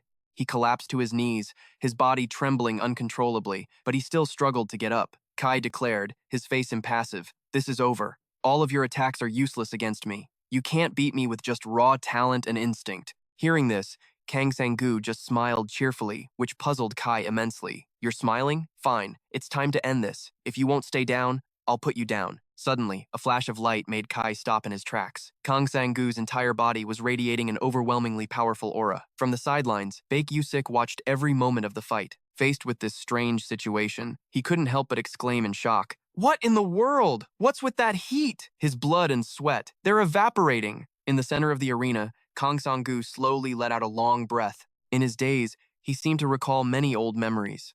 I've never liked fighting. I was always getting dragged into brawls that made me feel like a monster, and I hated it. At this thought, a strange smile appeared on his face. But being dragged into this nonsense. Have I finally been pushed over the edge? I can't stop laughing. Just as Kai raised his leg to kick him away and finish the match, only one thought boiled in Kang Sang-gu's mind. I can't control this urge to fight him. As if that thought itself became power, Kang Sang-gu's eyes snapped open. While his opponent was still caught off guard, he launched himself into the air and, quick as a flash, grabbed his opponent's head. Kai immediately panicked. So fast. Without hesitation, Kang Sang-gu slammed into him with a direct headbutt. The shock of the attack was immense, stunning him with pain for a few seconds. In that moment of distraction, Kang Sang-gu flipped over and got behind him. Then, he kicked Kai hard, sending him crashing into the arena wall. Kai struggled to his feet, his mind reeling. That's not humanly possible. Again. Before he could even react, another punch was right in his face. Just as he managed to pull himself from the wall, he was slammed right back into it by Kang Sang-gu. In that critical moment, Kai quickly managed to block Kang Sang-gu's punch. He thought in a panic, I caught it, but Kang Sang-gu used Kai's own momentum to pull him closer, then mercilessly slammed a powerful punch straight into his gut. Now, Kai looked like he had no strength left to fight back. He could only watch helplessly as Kang Sang-gu rushed at him again. He delivered another thunderous blow. Kai seemed to have reached his limit, unable to resist, but thanks to his extraordinary physique, he quickly used a brief pause to absorb the shock. Kai's mind raced. Asterisk, what the hell? What kind of drug is he on? Asterisk. Watching Kang Sang-gu charge in like a madman again made him want to curse. Asterisk, doesn't that brat ever get tired? Asterisk. He struggled to block each of Kang Sang-gu's attacks, trying to land a kick to his side, but Kang Sang-gu was too fast and circled behind him. A flurry of punches from Kang Sang-gu rained down on Kai. He struggled to dodge the boy's relentless barrage. At that moment, he truly couldn't understand this madman. In the blink of an eye, Kang Sang-gu's fist was once again right in his face, and as was inevitable, Kai had no strength left to resist. He was sent flying into a corner of the arena. The audience was so tense they held their breath. As it stood, Kai lay alone on the arena floor, his body stained red, completely covered in blood. It was a pathetic sight. Baek Yusik watched from the sidelines, his jaw agape. That guy's lost a lot of blood. Is he dead? But Amanda Crouch quickly refuted his assumption. That's not Kai's blood. Hearing that, Baek Yusik couldn't hide his shock. What? Just then, Amanda Crouch keenly noticed that the blood was coming from Kang Sang-gu's fists. At this moment, even though he was the only one still standing, Kang Sang-gu wasn't in much better shape. He was dazed. Asterisk. What is this? This dizziness? Asterisk. He struggled to look down at his own body and winced. Ugh, it feels like every muscle in my body is being torn apart. But just then, Kai suddenly pushed himself back up. Cha So-yeon watched in horror. How is that guy Kai still able to stand? Her bodyguard, who was also watching everything, speculated. It seems Kai's skin doping acts as an incredibly tough layer of armor. Moreover, his rough, tough skin has torn Kang Sang-gu's fists open, right down to the bone. Hearing this, Cha So-yeon asked dryly, so does that mean it's impossible to take Kai down? Back in the arena, Kai was panting heavily. He thought with difficulty, asterisk, I've never felt pain like this before. Asterisk, he observed his opponent and made a decision. Asterisk, anyway, he can't even keep his eyes open. His body must be at its limit. Asterisk. With that thought, Kai coiled his body into an attack stance. Asterisk, I'll just shatter his leg and end this. Asterisk. But to his surprise, Kang Sang-gu reacted quickly and met his move. Kai was horrified. Asterisk. He can still react that fast? Asterisk. Kang Sang-gu threw a powerful punch at his opponent, but it only landed on the skin of his bicep. But a problem arose. He couldn't even leave a scratch on him. At that moment, Kang Sang-gu also realized his disadvantage. Suddenly, Kai lunged forward and continued his assault. Kai thought gleefully. Asterisk. All right, I'll just keep hitting him until he can't stand anymore. Asterisk. And so, the two went at it again. In the middle of the brawl, Kang Sang-gu tried to think of a strategy. Asterisk. Are my attacks even connecting? Asterisk. Asterisk, I can't feel my fists anymore. My head. I can't think straight. Asterisk. From his perspective, Kai was also amazed. Asterisk. This brat is taking my punches head-on without flinching, like his skin is made of iron. Asterisk. He tried to throw another punch, but was stunned by a sudden realization. Asterisk. Ugh, what is this numbness? Why is my head spinning like this? Asterisk.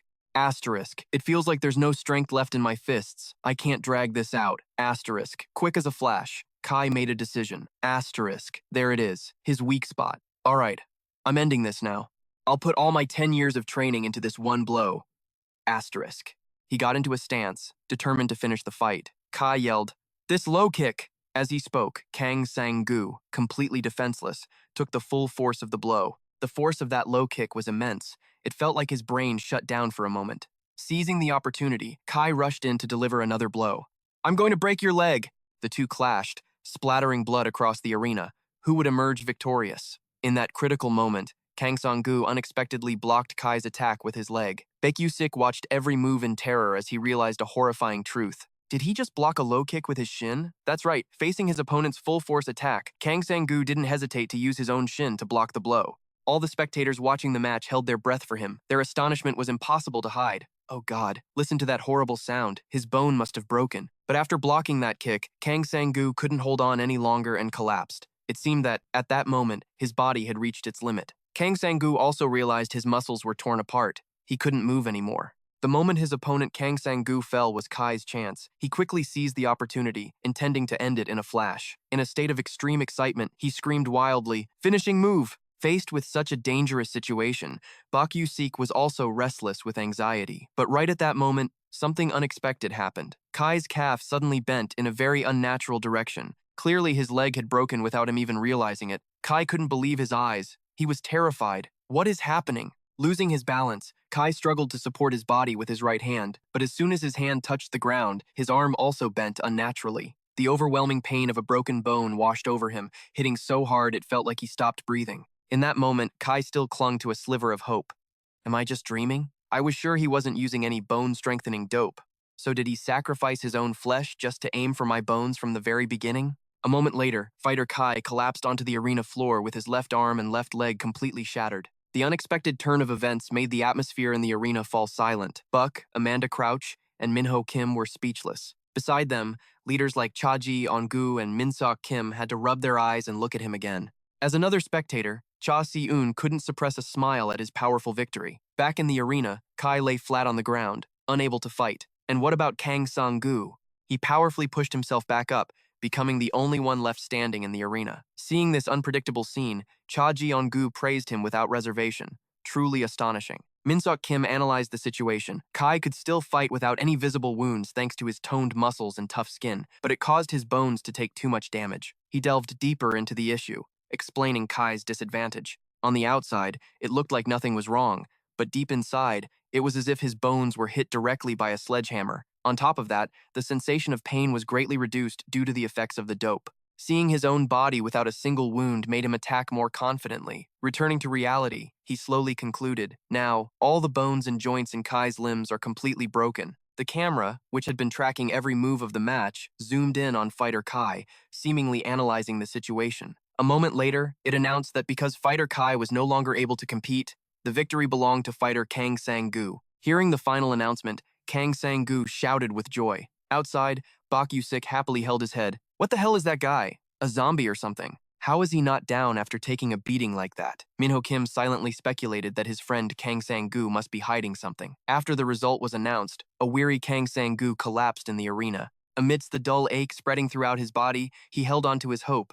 Mom, just wait for me a little longer. Elsewhere, the director had also been watching every moment of the match. He asked a doctor pensively, are we sure this kid Kang Sang-gu isn't using dope? The doctor standing beside him answered respectfully, yes, according to his file, he hasn't used any. After the first round ends, there will be a physical examination, and we will confirm it again. The director seemed thoughtful, as if he was calculating something, but first, he had to find out the identity of this student, Kang Sang-gu. A moment later, he ordered his men to find and meet his parents. At the hospital, on a stormy, rainy night, in Kang Sang-gu's father's hospital room, his mother was wearily keeping vigil, taking care of him. Just then, his mother seemed to notice someone approaching them. Before she could get a clear look at them, she spoke out of habit.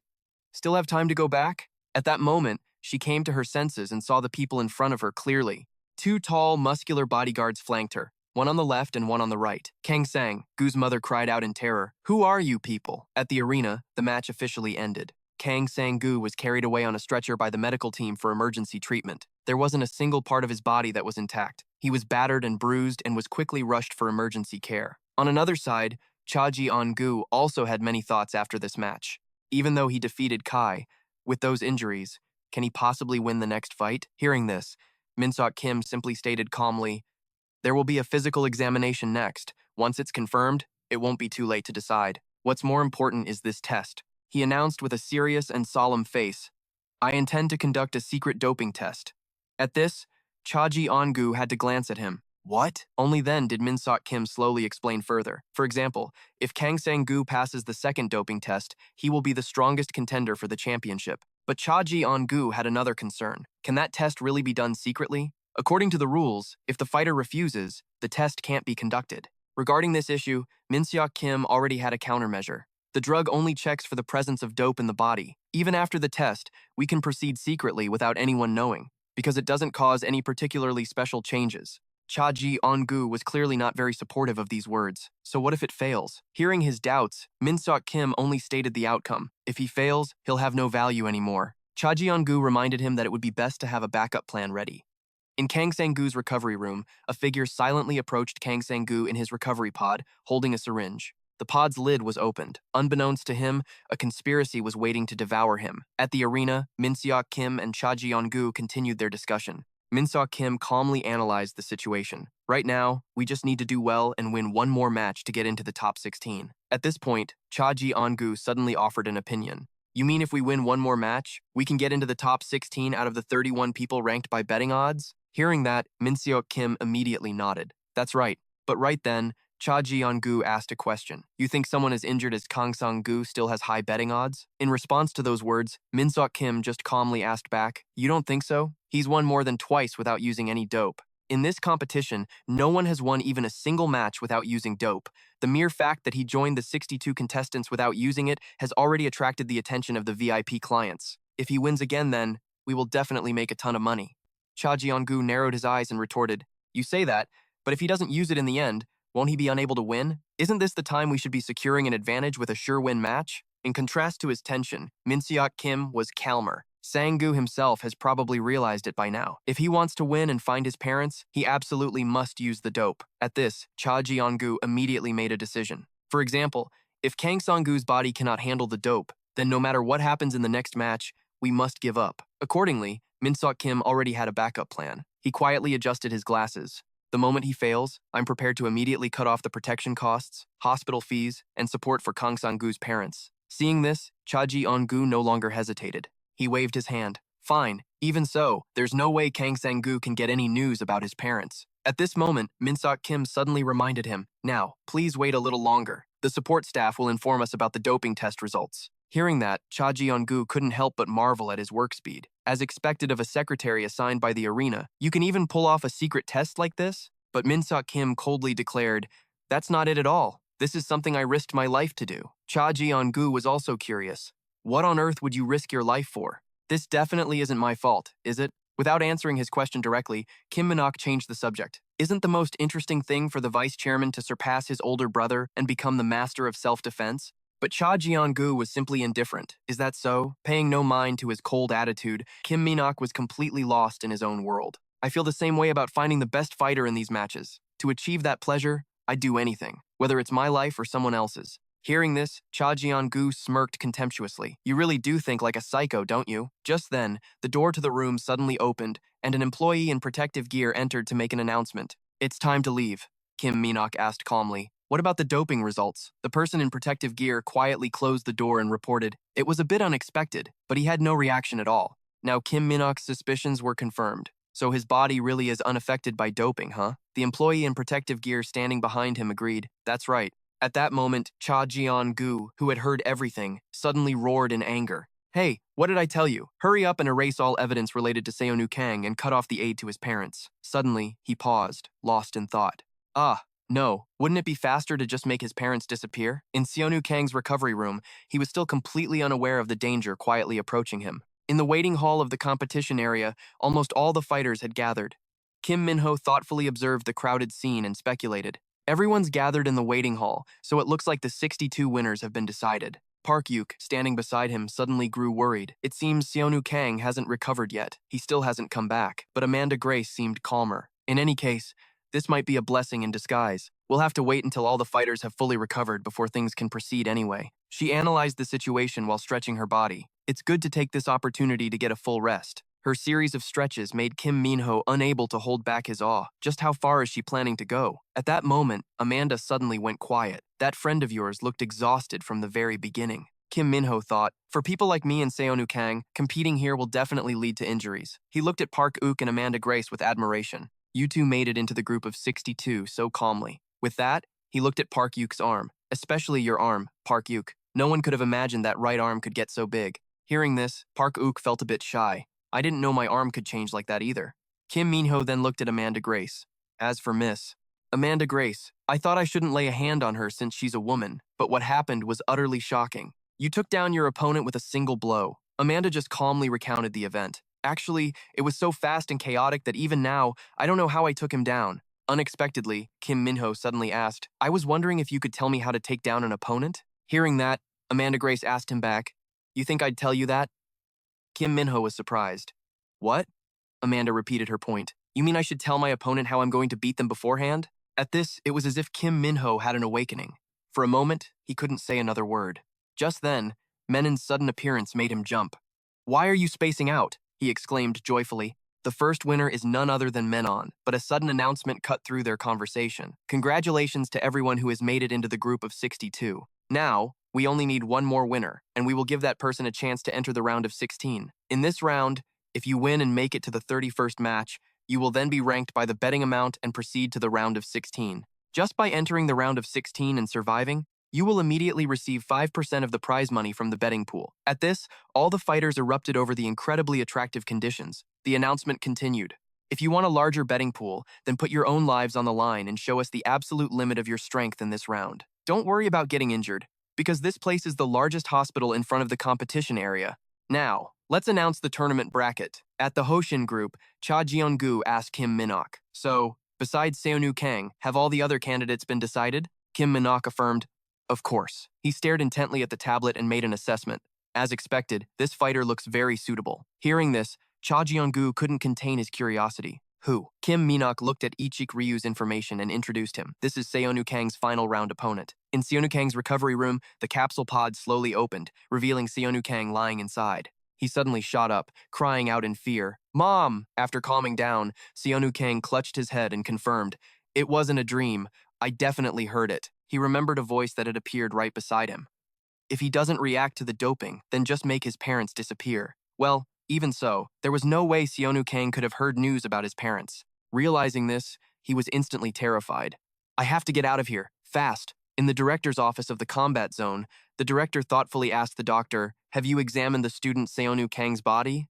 The doctor immediately reported, "Yes, and there's something very strange." Hearing this, the director repeated doubtfully, "Strange?" The doctor continued to explain, "The bone density, which we couldn't enhance with doping, has increased tenfold." At this, the director suddenly burst out laughing.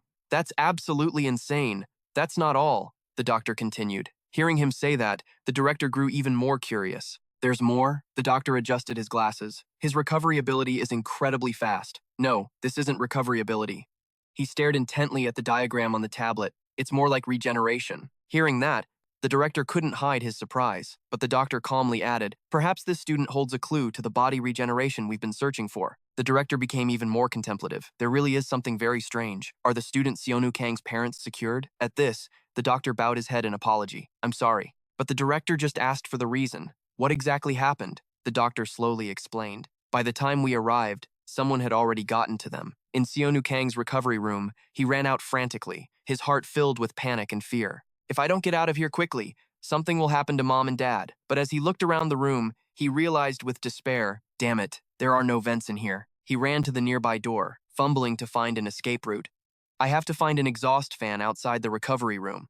The door to the recovery room opened. Seonu Kang looked in surprise at the person waiting for him outside. The other person coolly sized him up from head to toe. "You're more interesting up close." She gently introduced herself to him. "I'm Cha Seun." Not wanting to waste any more time, Seonu Kang raised his voice.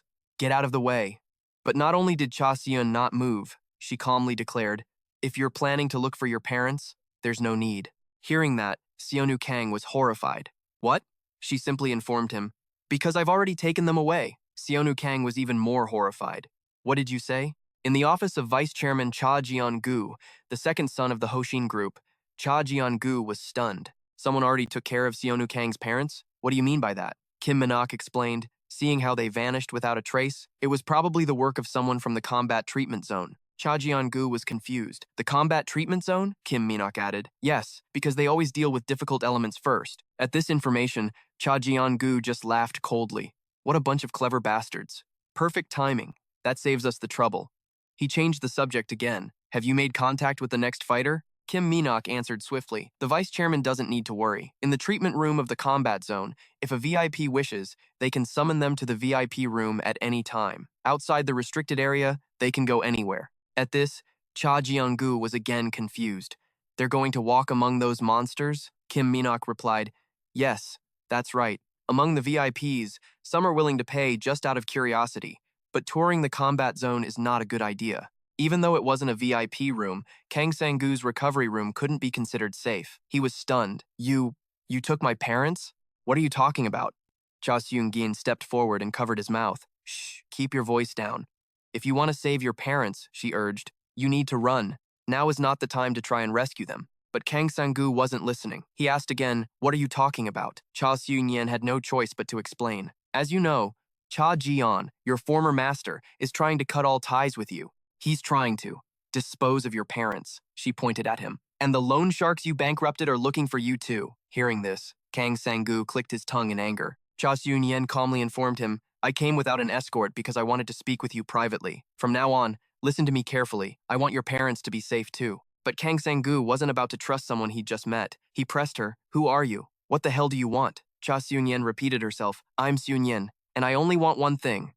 You. At this, Kang Sang-gu couldn't hold back his anger. What the hell are you talking about? To build credibility, Cha Seon-yen introduced herself. I am also one of the 16 VIPs, so I need a trustworthy fighter. Kang Sang-gu was completely stunned. You're a VIP? Cha Seon-gyen simply explained. Even though I'm young, not long ago I was one of the owners of the Hosin Group. If I told you I'm the half-sister of Vice Chairman Cha Jong-gu, the number 2 man at Hosin Group, that would make more sense, wouldn't it?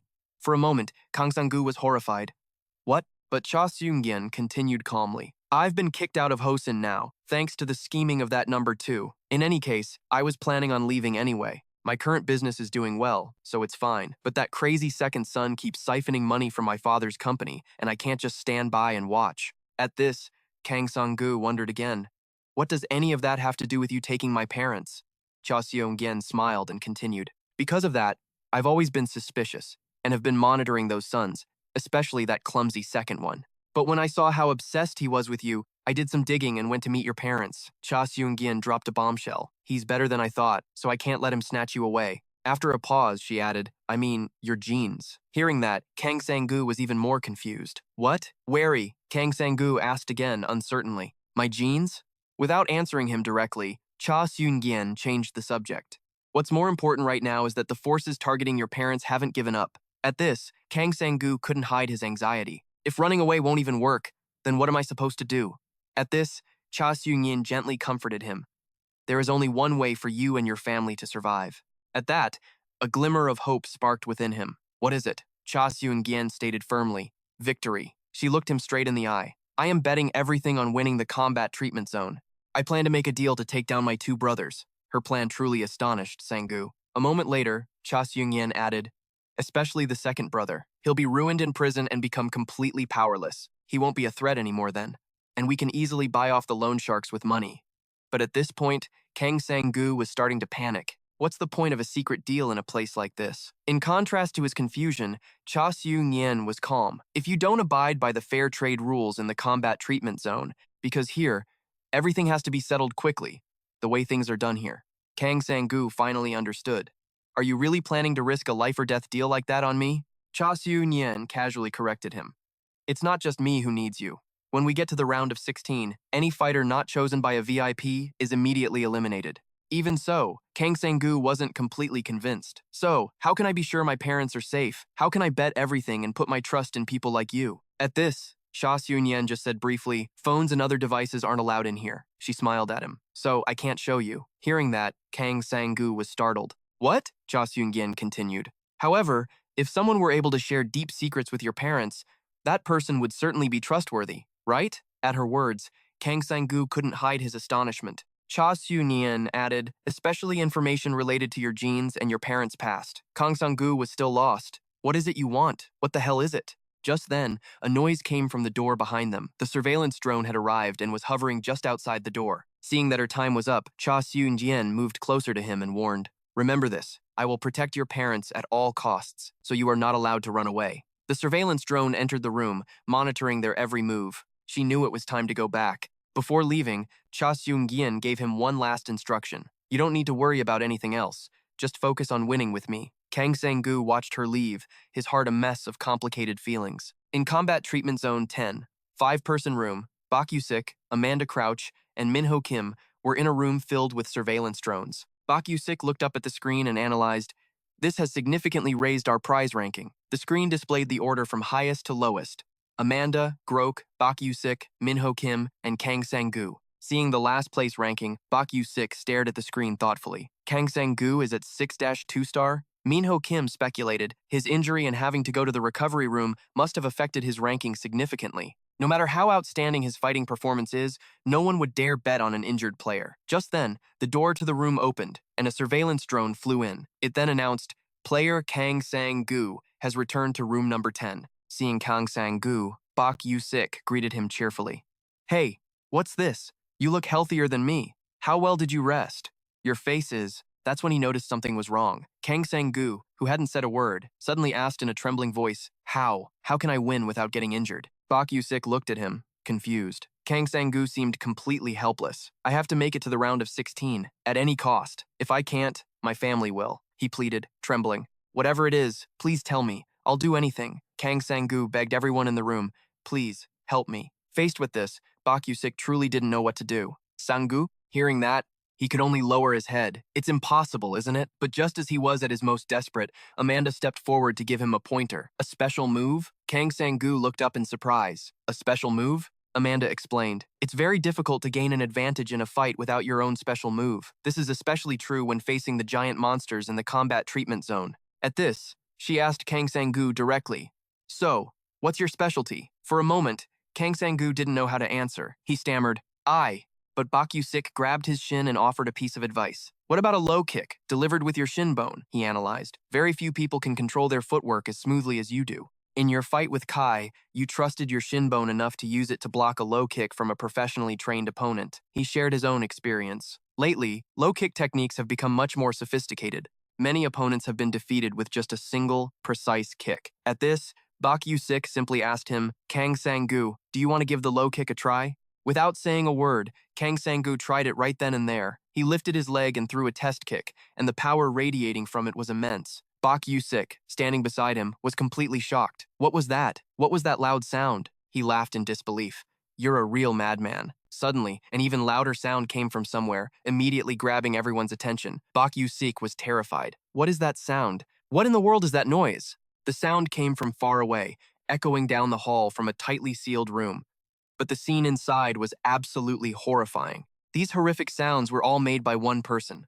Ichik Ryo, rank 15, Kudo. Yusik Park was calculating, rambling on about his own plan. If he could take down an opponent with a kick like that, his chances of winning in hand-to-hand combat would increase. That way, he could probably advance to the next round more safely, and the prize money would go up too. Suddenly, Menon appeared out of nowhere, looking incredibly intimidating. It's not that simple. Hey, did that startle you, Kang Sang-gu? He was so scared he instinctively took a few steps back. What the hell? He didn't bother to answer, just turned to Yusik Park and asked, You know what Kang Sang-gu's special move is, don't you, old man? Caught off guard, he couldn't think of it right away and just stood there stunned for a moment. What is it?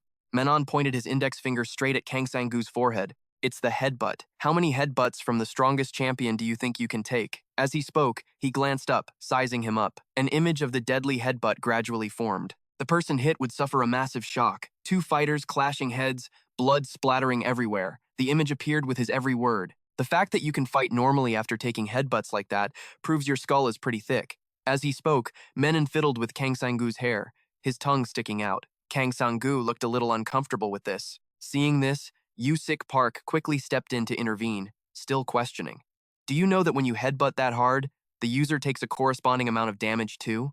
But when headbutting strong opponents in a fight, he suddenly remembered something and paused for a moment. An image of Kang Sang-gu getting injured and coughing up blood flashed through his mind, making his words become more hesitant. The chance of suffering brain damage is pretty high. Suddenly, Menon's voice cut through his thoughts. You really say the strangest things, old man. His words made Yusik Park look over, confused. He continued his lecture, a crazed look flashing in his eyes. Once you're in here, who isn't putting their life on the line? His words stunned the crowd into silence. Everyone stood frozen. He continued his rant, the corners of his mouth unconsciously curling into a wicked smile. If you keep hesitating, you'll never get anything done. Then he laughed maniacally, repeatedly making a throat-slitting gesture. At that point, you've already sealed your own defeat. This caused Yusik Park to go from shocked to terrified to completely frozen. Then Menon seemed to guess something, looking at him probingly. But it seems like that's not what Kang Sang-gu is worried about right now, is it? Are you still just standing there, not getting it? He paid him no mind, continuing to gaze forward probingly. Have you checked out your next opponent, old man? The screen immediately showed that his opponent was Minsu Han. Over in the management area, the door marked with a warning remained shut. The director looked at the tablet in his hand and let out a sharp breath. This guy's reaction to the stimulant is truly terrifying. Yes, this Minsu Han. He stared at the information on the screen, commenting continuously. He spread his arms proudly, with glass cages containing countless test subjects behind him. Bringing him here was a good idea indeed. He's the doctor's son, isn't he? The director then turned to the doctor beside him to inquire. The man's eyes were downcast, his face always lowered. Thank you for everything. Thanks to your help, sir. His posture was subservient, bowing obsequiously. But the doctor's lowered face hid a resentful expression, as he told himself he did the right thing because he had no other choice. Back when I didn't know about the fights, a fragment of memory surfaced of the day he pushed open the door after a long day at work. Dad's a little late. I'm sorry, son. The wandering thoughts followed the stream of memories. My son had a rare form of muscular dystrophy. An image of Minsu Han appeared, trembling amidst a mess on the floor, looking utterly miserable. Dad, I fell and I can't get up. He looked at his beloved son, tears of pity welling up in his eyes. I couldn't do anything. Back then, I was just an ordinary doctor. Just when I had lost all hope and thought it was over. Something on his phone made the doctor's eyes widen in surprise. I received a message from the director, a man I had never met. The memory shifted to the day a large, cold building loomed before him. I didn't think they would summon me to the morgue run by the hospital. He entered without hesitation, and a dark staircase immediately appeared before him. The madness here. Deeper inside, he saw rows of experimental cages containing human bodies, placed side by side. He kept walking forward and reached out to open a door. In the place the director had summoned me to, there was a list of famous scientists and businessmen whose names I recognized instantly. I didn't care why they were doing this. He looked at the list in his hand, his mouth agape in shock. Soon, the doctor was clutching the computer screen in front of him as if he couldn't believe what he was seeing. But when I saw the results of the doping tests here, I couldn't stop crying. My son, he could be saved. His face was covered in tears, his overwhelming emotion visible in every expression. Suddenly, the director, who had appeared behind him at some point, spoke. Doctor, what do you think about your son participating in the project? As he spoke, he held out his hand as if in invitation. For a moment, the doctor didn't know what to do, just stood there motionless. I was so excited that I forgot many things, but on second thought, I couldn't let my son become a guinea pig. After a moment of shock, the doctor suddenly turned and ran. Panic was written all over his face. At that moment, I started running away, back to my son. By then, my son had lost all hope. When he got home, the sight of his emaciated son standing before a noose made him freeze. Without a second's hesitation, he rushed forward and pushed his son, who was about to do the unthinkable, away. I saved him just in time, and at the same time, I realized the situation I was in. Minsu Han lay weakly in his father's arms, whispering in a faint voice, Dad, please, just let me die. There wasn't a single shred of will to live left in his eyes. This scene only deepened the doctor's anguish, tears streaming down his face. In the end, there was nothing I could do. The image of the director appeared like his last lifeline. I had no choice but to agree to the experiment. In that situation, did I have any other option? I did everything for my son. But now, he's become a monster. Minsu Han hid in the shadows, his eyes flashing with a cold light. Soon, the system's voice echoed, and the door in front of him creaked open. 12 fighters to the arena. He slowly walked toward the light spilling from the open door. Minsu Han's face was finally revealed under the lights, radiating a cold aura. Yuk Park was already waiting, facing his enemy head-on. He showed no fear, rubbing his wrists to show he was ready. Let's begin. Minsu Han wasted no words, quickly getting into a fighting stance. The drone began to announce the match. This is a match between two contestants, Yuk Park, rank 22, and Minsu Han, rank 9. The match begins. The moment the words were spoken, both fighters charged at each other without hesitation, their faces full of determination. Minsu Han's strike was incredibly precise, digging into his shoulder, and fresh blood splattered. The unexpected situation left him no time to react. He could only watch helplessly as the wound in his arm deepened. The crowd was stunned by this scene, their mouths agape and eyes glued to the fight. Minho didn't miss a single detail, his eyebrows furrowed. Using a dagger technique in a bare-handed fight, Mr. Yuk Park probably didn't expect this either. On the other side, the two fingers dug deep into the muscle suddenly began to tremble. Minsu Han couldn't believe his eyes, his shock written all over his face. What the? Is he clamping down on my fingers with his muscles? Yuk Park finally spoke, his face still lowered. Hey kid, don't you think you're standing a little too close? He didn't even glance up, his voice growing more dangerous with each word. Suddenly, he raised his hand high, forcing Minsu Han to look up as well. In a flash, his large hand clamped down on his opponent's head, ready to strike. Minsu Han, with his nimble reflexes, managed to dodge to the side, though it looked like a struggle. The punch missed its target and slammed straight into the ground, shattering the earth into small fragments. Minsu Han used one hand to shield his face, still trying to peek through with one eye to assess the situation. An invisible force continued to radiate from the fist embedded in the ground, blowing him backward. After the earth-shattering impact, the entire arena fell silent, with dust still lingering in the air. It was only then that Minsu Han realized he had underestimated his opponent, thinking to himself, "What the hell? That old geezer?" Yuk Park looked up, his eyes as sharp and cold as if they could kill. Using dagger techniques in a bare-knuckle fight. You've gone too far. Now it's my turn to pay you back. I'll use my own dagger specialty. With that, he got into a fighting stance, his eyes locked forward.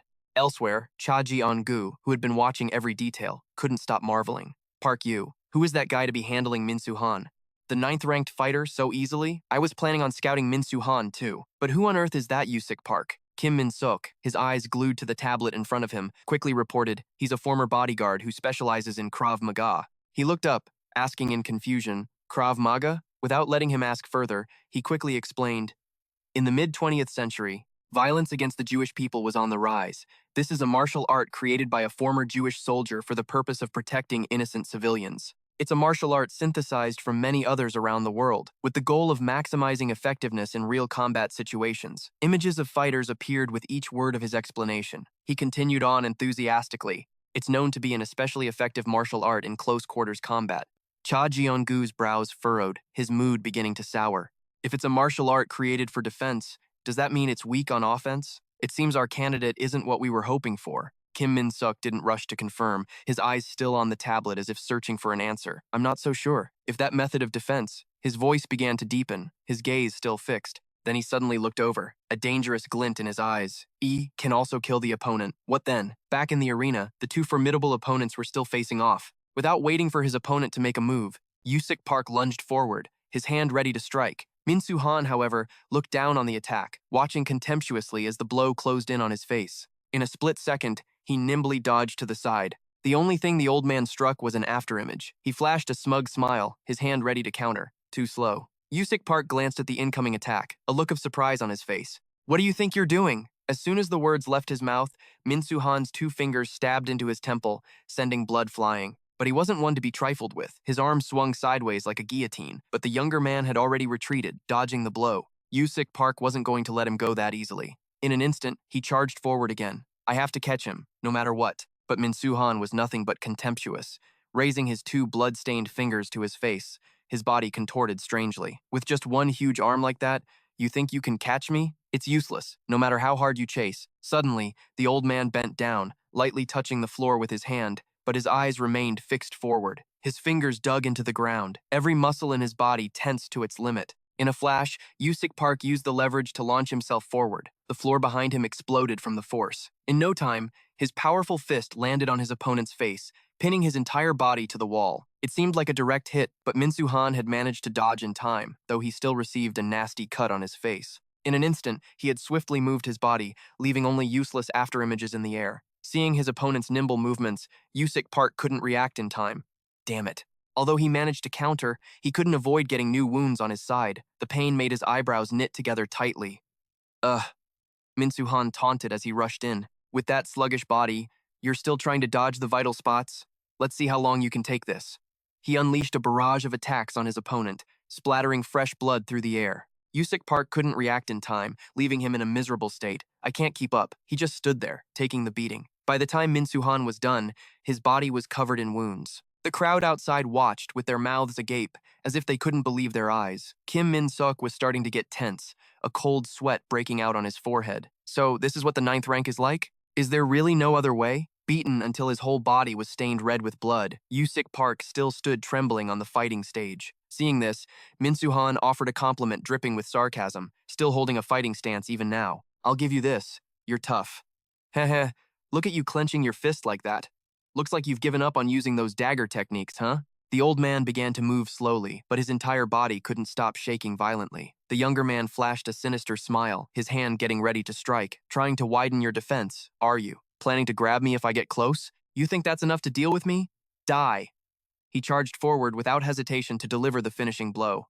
A single strike pierced through Yuk Park's waist, sending blood flying everywhere. The impact made him cough up blood, his face contorted in agony. Still, he refused to yield, one trembling hand clutching tightly at his chest. Kim Min-suk, who hadn't missed a single detail, exclaimed in shock. Mr. Yuk Park just stabbed himself in the chest. Amanda Groach, beside him, explained grimly as if she had seen it all. He's not hurting himself. He was aiming for his opponent's fingers, not his own chest. Minsu Han finally realized his fingers were mangled, the pain forcing him to grit his teeth. Suppressing the agony, Minsu Han growled through his teeth in fury. This crazy old bastard! While he was still stunned, Yuk Park had closed the distance, his fist ready to strike. In this life-or-death situation, He couldn't react in time and could only curse inwardly. Shit. Cursing was one thing, but he had no other choice but to stand there and take the powerful blow that was coming, his body buckling from the impact. The force of the blow was so strong, it sent Minsu Han flying backward, slamming him against the wall. The immense damage made him cough up blood relentlessly, the pain clear on his face. Although Yuk Park was starting to lose his footing, he was still trying to find a way to finish his opponent. This brat isn't the type to go down easy. I have to land one more hit, quickly. Ugh, the muscles around my right arm are too damaged. With that thought, he glanced at his twisted arm. Yuk Park suppressed the pain and slowly raised his hand into position. I have to land one more blow no matter what. I've only got one shot left. He charged without hesitation toward his opponent, who was kneeling on the ground before him. All his remaining strength was poured into this one attack, and he roared to show his determination. Just this one blow. Suddenly, he froze for a moment, his eyes wide with shock. Perhaps because he had put too much force into it, combined with the numerous wounds on his body, he staggered and lost his balance. Kangu, watching from the outside, couldn't help but shout encouragement. Ah, just a little more, old man. Yuk Park's vision swam, but he kept his eyes fixed on his opponent. Damn it, I've lost too much blood. I can't even lift my arm. Son, I'm sorry. What am I thinking? His vision narrowed, and he swayed continuously. When he opened his eyes again, Minsu Han was right in front of him, his hand poised to strike. The fight's not over. Get a grip. Faced with the immediate danger, Yuk Park's eyes widened in shock, his mouth agape, speechless. He flashed a triumphant grin, his eyes wide with excitement. You see, I'm actually right-handed. His strike pierced straight through his opponent's torso, sending a spray of fresh blood into the air. Yuk Park took a massive blow, and the life began to drain from his eyes. Kangu was frantic with worry, on the verge of rushing in to stop it. Uncle! Yuk Park took the full force of the blow, but wasn't knocked down. Though he trembled slightly, his body stood firm like an ancient tree. He had blocked the attack with his palm, which now had a large hole torn through it. Han Minsu refused to let up, spitting venomous words. Trying to block it even if it pierces your palm. How admirable. It's because my fingers are a bit long. As he finished speaking, his own eyes widened in shock, and his body trembled uncontrollably. The damage was too much for Yuk Park to bear, and the light faded from his eyes.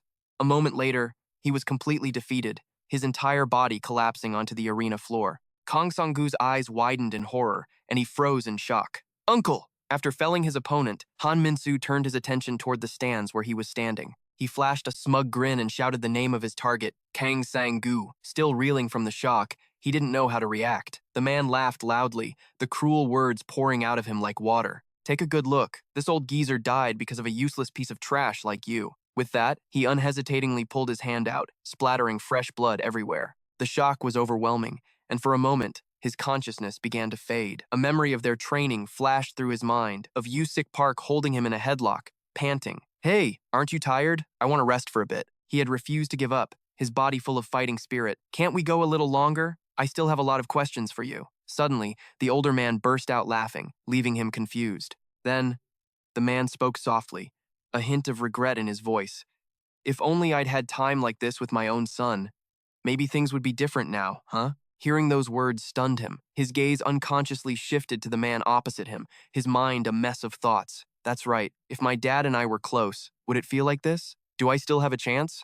Yuk Park placed a hand on his shoulder, a faint smile on his lips. Don't worry. With a son like you, your father definitely won't die. Just like how I can't die because of my son. His face was full of hope, the very picture of a gentle father. Back in the present, his blood-soaked body was pushed and sent sprawling onto the arena floor. His face was now completely lifeless, his eyes nothing but black voids of death. The entire arena fell silent. Han Minsu stood proudly before his enemy's corpse. The drone moved closer as if to confirm the result. Seeing no movement from the opponent, it began its announcement. The match is over. The winner is player Han Minsu. Arrogantly, he planted one foot on Yuk Park's face. Then he looked up to the sky and laughed triumphantly, his glee unconcealed. This place really is interesting. Kangu was enraged, his eyes losing all reason as veins bulged on his face. He refused to let the man humiliate someone he cherished any longer, and unhesitatingly leaped from his seat. Han Minsu wasn't the least bit intimidated. In fact, he seemed even more excited. That's more like it. In a moment, he had landed in the arena, perhaps due to his agitation. Every muscle in his body was tense. Seeing the commotion, the drones immediately closed in. Minho was so shocked by the scene that he shot to his feet, his eyes glued to the arena. What the? The guide drones aren't firing. Does he think they won't shoot as long as he doesn't directly attack? As he thought this, he glanced up at the nearby drone, sizing it up. Kangu was now on his feet, standing tall and facing his enemy. He didn't rush to attack, patient enough to give his opponent one last chance. "Get your damn foot off him, you bastard." Han Minsu was fearless, even deliberately pressing down harder. "Come and move it yourself." Without another word, he took a fighting stance, his power radiating menacingly. The drone above, sensing movement, aimed its ready-to-fire gun. Blinded by rage, he swung a powerful fist. "Get your foot off him, now." "You son of a bitch." The other man was no pushover, immediately getting into a fighting stance. Seeing that the situation was getting out of hand, Minho tried to rush in and stop them, to prevent the fight at all costs. Suddenly, a shadow shot past in a flash, making him pause for a split second. What was that? Mei had appeared from nowhere, using her whole body to lock Kangu in place. He couldn't move, but his eyes were still locked on the enemy. "Let go!" She held him tight, trying to calm him down. "Hey, aren't you going to use that headbutt I taught you before you die?" He refused to listen, struggling with all his might to break free from her hold. "I said, let me go, you bastard." While the two were struggling, Minho seized the opportunity and swept his standing leg. Quick as a flash, he grabbed both of Kang Sang-gu's legs to hold him down. The three of them struggled on the ground under Han Min-su's gaze. Seeing how stubborn he was, Mei took action. Before she did, she deliberately whispered in his ear, "You should get some sleep." As the words left her lips, Kang Sang-gu's eyes started to glaze over, his consciousness fading. "Damn it, uncle." Before he passed out, the image of Han Min-su was burned into his eyes. An old memory suddenly returned, a time when Yuk Park was constantly reminding him of something. "I mean, if something happens to me, can you look after my son?" Kang Sang-gu, on the other side, didn't understand at first and blurted out, "What?" The man explained the worries weighing on his heart, his eyes full of contemplation. "I just hope he has a friend who can advise him, so he doesn't stray too far down the wrong path." Wiping himself with a towel, he replied nonchalantly, "Of course." Hearing this, the man asked again, "What?" He explained kindly. The words came out frankly. "I still have a lot to learn from you. Becoming friends with your son is fine. That way, I can learn even more from you, right?" He looked at the man opposite him while wiping his sweat. Yuk Park was momentarily stunned, speechless for a second. "Ah, this kid thinks he can still order me around even after we get out." He ruffled his hair as he spoke, unable to hide the gentleness on his face. Back in the present, Yuk Park's face was lifeless, lying still beneath his opponent's foot. On the other side, Kang Sang-gu had passed out, leaving the two beside him panting for breath. Han Min-su knew they couldn't do anything and grew even more smug, looking disgustingly self-satisfied. Tsk, what a pathetic sight. "Oh." The reply he got was not friendly. "You've gotten all of Sang-gu's attention, so can you get lost now? What about it?" He was taken aback by the question and couldn't answer right away. "What?" Amanda Roach approached, staring daggers at her opponent, a murderous glint in her eyes. "What? You want even more attention and love from Kang Sang-gu?" Hitting a nerve, Han Min-su's embarrassment turned to rage. "Humph, you want to die too?" This was just what she was waiting for. She challenged him loudly, her voice perfectly calm. "Fine, then mess with me and die by Wither's hand. Or more accurately, by mine." At this, her eyes hardened, flashing with malice. But he didn't fall for the bait, lifting one foot slightly. "Oh, I told you to wait. I'm going to kill you all anyway." As he turned to leave, he didn't forget to shoot back a contemptuous glare. Soon, Han Min-su's figure disappeared through the door, leaving a complete mess behind him. Seeing that he was really gone, Amanda Roach hesitantly approached to check on Yuk Park's condition. After a moment of examination, she breathed a quiet sigh of relief. He wasn't dead after all. Seeing the medic scrambling nearby, she called out urgently, "Over here, hurry." Then Amanda Roach bandaged the hand with the bleeding hole in it. This left hand definitely saved him. He used the hand that was pierced through the fingers to skillfully avoid a fatal blow. The image of him taking a blow directly to the chest also came to mind. Not long after, Yuk Park was secured on a stretcher and escorted off the arena floor by the medical staff. Cha Jeon-gu, who had been observing the situation,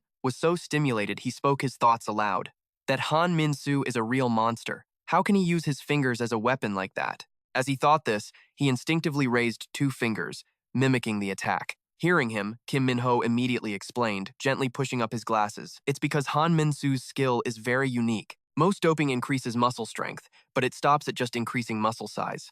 As he spoke, an image of a massive arm appeared. Suddenly, the image shifted to the strange bone structures in the fingers. But Minsu Han had tissue growing around the bone tendons, ligaments, and muscle sheaths that had developed to an unbelievable degree. Min-seok Kim's eyes were glued forward, his hand unconsciously rising into the air. You could say his adaptability surpasses even Kang Seong-woo, the one with reinforced bones. Hearing this, Cha Jeon-gu frowned and began calculating his next move. "Then we need to get him on our side immediately." Min-seok Kim pointed out that it wouldn't be easy. Minsu Han is a fighter managed directly by the director, so he's not easy to approach. His wish denied, his expression soured, and he cursed in anger.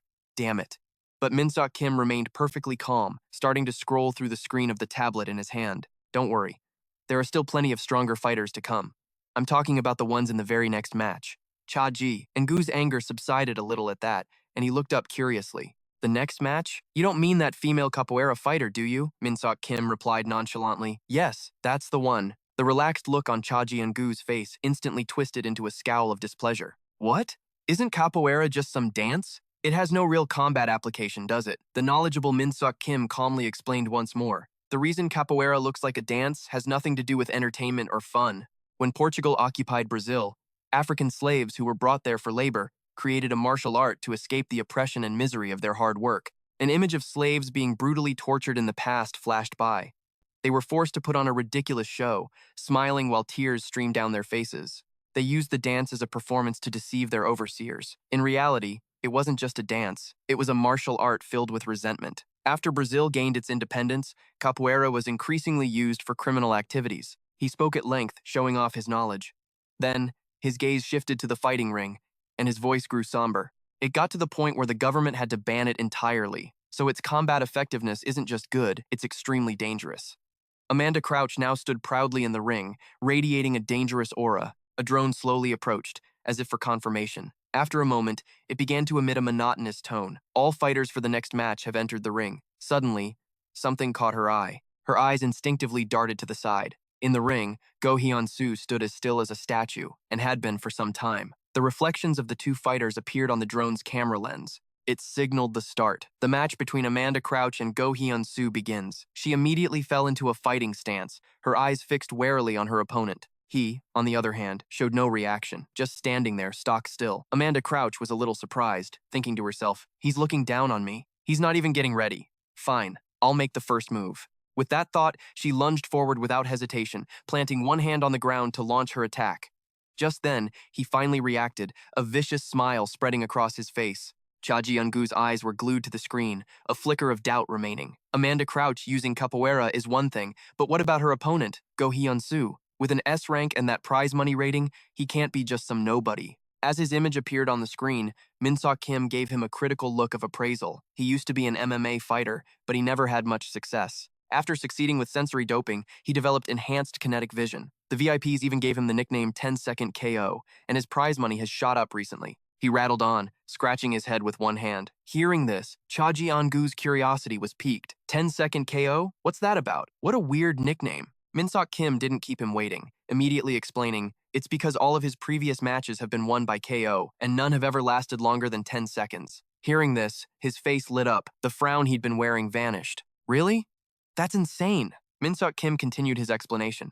Since every match ends so quickly, he never gets injured. This causes all the betting money to pour in on him. It's that very reputation for ending fights in 10 seconds that has allowed him to climb so high in the rankings. Cha Ji-eun-gu, who hadn't missed a word, spoke up.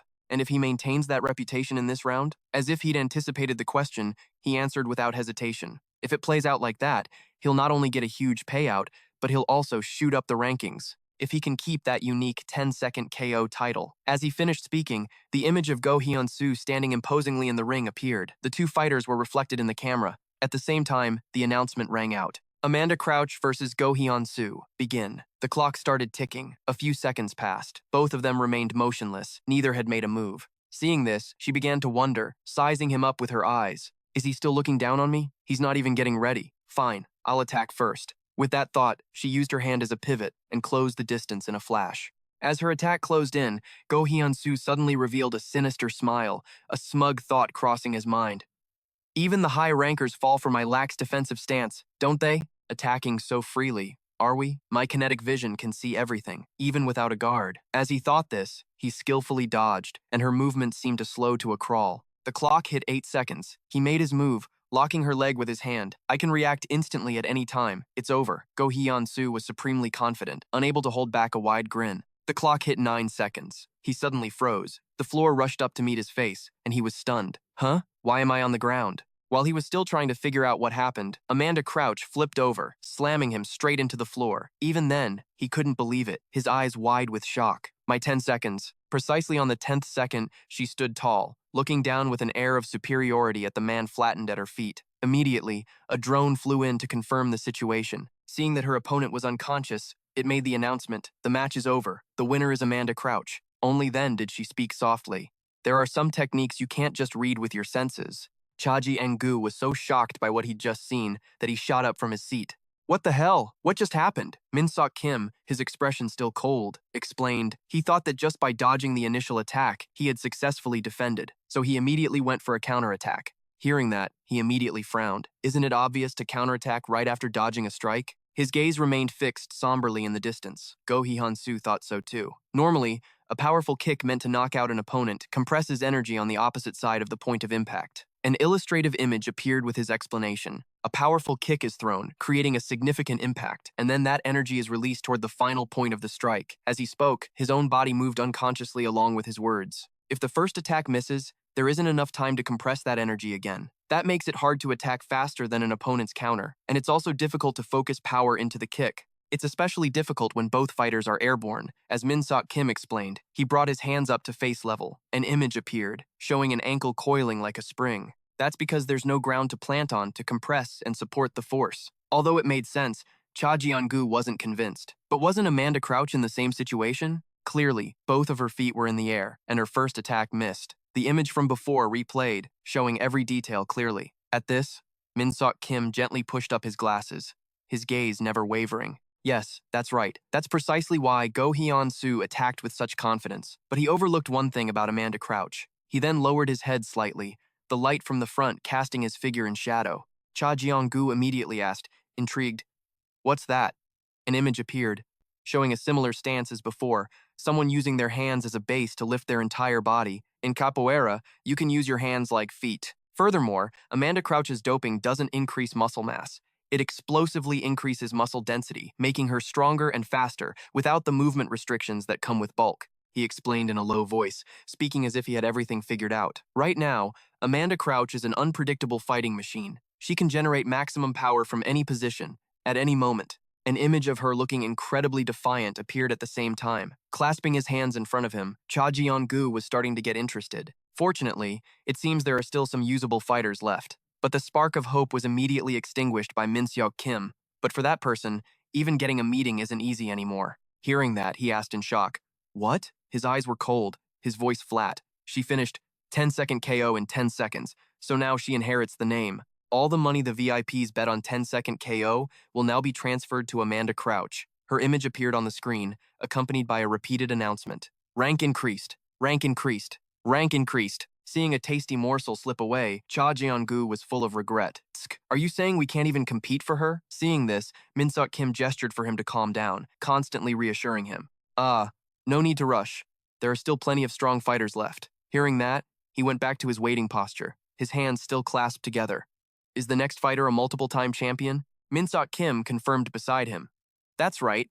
This match will be interesting, because he'll have to go all out." Then he looked at the screen in his hand, his face expressionless, but in reality, he was full of anticipation. Elsewhere, as his eyes opened, he saw Minho Kim in front of him. "Hey, are you awake?" Seonu Kang woke up in a panic, his eyes wide. What? Why am I here?" he asked, panting, seeming to not remember what had happened.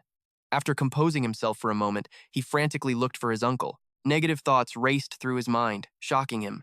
Could it be? Just then, Amanda Crouch walked in through the door. Still alive?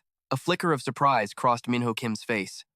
"Is it over already?" She stated it again with absolute certainty. "I definitely heard breathing." At that, Seonu Kang finally breathed a sigh of relief, the tension vanishing from his face. Then, she turned to the person beside her with a reminder. "Minho Kim, your match is coming up. Shouldn't you be stretching?" He maintained his cold demeanor, his eyes betraying no emotion. "I know," he thought, recalling the reason he was here. "This opponent might be the reason I came here." The memory flooded back, a stranger handing him a postcard with a sinister smile. "You will definitely meet the man who killed your brother in the match." Hearing this, Minho Kim was skeptical. "How would I know? I don't even know his name." The other man didn't hesitate to reveal the information. "What's certain is that he's entered the fighting zone and is a former boxer." He was stunned by those words, his mouth hanging open. The man continued to entice him with the information he had. "I'll provide more details later. But it's certain that there are only a few former professional boxers in the fighting zone. Back in the present, Choi, dressed in red, stood proudly, ready to fight. Up in the stands, Cha Jian-gu had lost his patience and got straight to the point. "So, among all these monsters, who are the top 5? Min-seok Kim began scanning the screen. He muttered under his breath. "First, The fighter at rank 5 is LP. An image of a man with a long face and a tattoo around his neck appeared. Rank 5, Sistema. He knew all the details about him, reporting every last one. A bodyguard from the Russian Special Forces. They say when he was a bodyguard, none of the people who threatened his clients' lives survived. His past was gradually revealed, choking an opponent to death with one hand. An image of him silently escaping from a police car also became clear. In the past, while on a protection detail, he found himself in a dangerous situation. He was investigated for excessive use of force after taking down 8 people who were targeting his client at the same time. His former employer immediately cut ties with LP, who was in a state of frenzy. Minso Kim continued his explanation, his gaze unconsciously drifting upward. The one who cleared LP's name and hired him as a bodyguard is also participating in this tournament. That person is Michael Lee, the chairman of the military company Pioneer. With each word, an image of a man in glasses appeared, like a lifeline for LP. Hearing this, Cha Jeong-gu clicked his tongue in amazement. Tsk. So you really need connections of that caliber, huh? He directed his cold gaze forward, his expression unchanged. Now, because he's successfully used a vitality-enhancing dope, he's a shoo-in for the top 5. And at rank 4 is Han Sang-ho's man, the chairman of the country's largest construction company, Aaron Construction. He once again glanced down, searching on his tablet. An image of Guk Ki-hong appeared rank 4, practical taekwondo, his body covered in scars. A clear image appeared of him leaving the dojang where he used to train. He grew up respecting and admiring his father, who was a master at a taekwondo dojang, but for some reason, he split off. He switched to practical taekwondo and entered the world of combat sports. Hearing this, Cha Jeong-gu frowned skeptically and asked, "Taekwondo? Isn't that just a sport for tournaments?" Faced with this question, he answered easily, pushing up his glasses with a scholarly air. There was once a documentary about Capoera, and many masters of famous martial arts participated. They tested the speed and power of the kicks from each discipline. While many martial arts generated kicking power from around 400 kilograms to a maximum of about 700 kilograms, the Capoeira kick reached an astonishing 860 kilograms. The image from that experiment became clear. Through his words, a powerful kick that deformed the punching bag on impact. Then it was the Taekwondo fighter's turn to take a powerful stance. And finally, when Taekwondo was tested, the power was terrifying. He unleashed a kick that generated chilling force. It slammed straight into the punching bag. Minso Kim paused for a moment before announcing the result, 1,043 kilograms. The number made Cha Jeong-gu's eyes go wide with shock. What? He vividly described Guk Ki-hong's lightning-fast kicks, and Guk Ki-hong is a specialist in practical taekwondo. Now that he's successfully using an elasticity-enhancing dope, no one can match him in generating power from a single kick. Minso Kim then moved on to another, equally strong individual. And at rank 3 is Ryan, a dope addict brought in by Go, the chairman of CTO Pharmaceuticals. As he spoke, an image of an arm with a steel-reinforced skeleton appeared. He'll stop at nothing to enhance his physical abilities. The madman actually implanted steel into parts of his body just to get stronger. Currently, due to his addiction, his mental state has become unstable, and now he's just a berserker. Ryan's appearance was terrifying. His eyes had turned completely white, and veins bulged on his face. The next person had shoulder-length hair and a powerful six-pack physique, and the man at rank 2 on the current list is a wanted fugitive. Ma Tae-jin, rank 2, assassin. At this point, Minso Kim looked directly at the man opposite him as he reported. The one who hired him is Park Dong-soo, the chairman of the loan shark company, P-Life. Once again, Cha Jeong-gu asked in astonishment. An idiot like Park Dong-soo managed to secure the number 2 rank? He didn't answer directly, just focused on the man being discussed. Although he's a little-known fighter, one thing is certain, he's a complete lunatic. He came here to escape the police and to satisfy his brutal passion for killing. Ma Tae-jin had a sinister smile on his face, his entire body radiating a powerful killing intent. As he spoke, Minso Kim looked down at the screen in his hand. His fighting style is incredibly cruel and powerful. Most people are killed before they even realize what's happening. Hearing this, Cha Jeong-gu clenched his teeth. Kim Minho immediately denied it, his eyes still fixed on the same spot. But the winner of the last tournament and current number 1 is the real monster. Cha Jeong-gu began to ponder this. Speaking of the number 1, while the two were still lost in conversation, a huge guy burst through the door. This scene startled him so much he started to stutter. Who are you? Gam gave a smile devoid of any warmth and replied softly, my apologies. I have a hard time controlling my strength. The person who arrived was none other than the number 1 ranked Gam, Mercenary G. His burly figure appeared before them, one hand still gripping the doorknob. Father Jeong-gu stumbled backward from the massive figure in front of him, repeatedly calling for help. Guide machine. On his command, a drone immediately closed in on Gam. Just then, Cha Hyun also walked in through the door, looking at the man on the ground with a contemptuous gaze.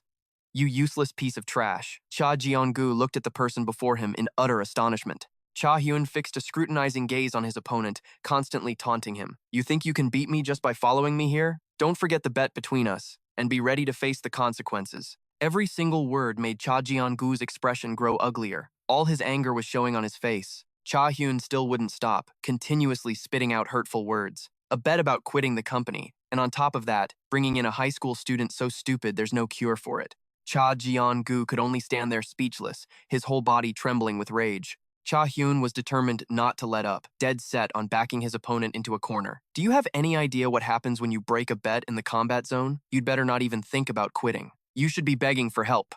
Well then, have fun playing with your high school student. Then Cha Hyun turned and walked away, not forgetting to wave goodbye. Cha Jeong-gu knelt on the ground, his face dark. That bastard. He took his anger out on the person next to him, yelling at the top of his lungs. What the hell are you doing? Hurry up and find someone who can beat this Gam guy. Then, as if an idea struck him, he started frantically running his hands through his hair. No, isn't it already too late?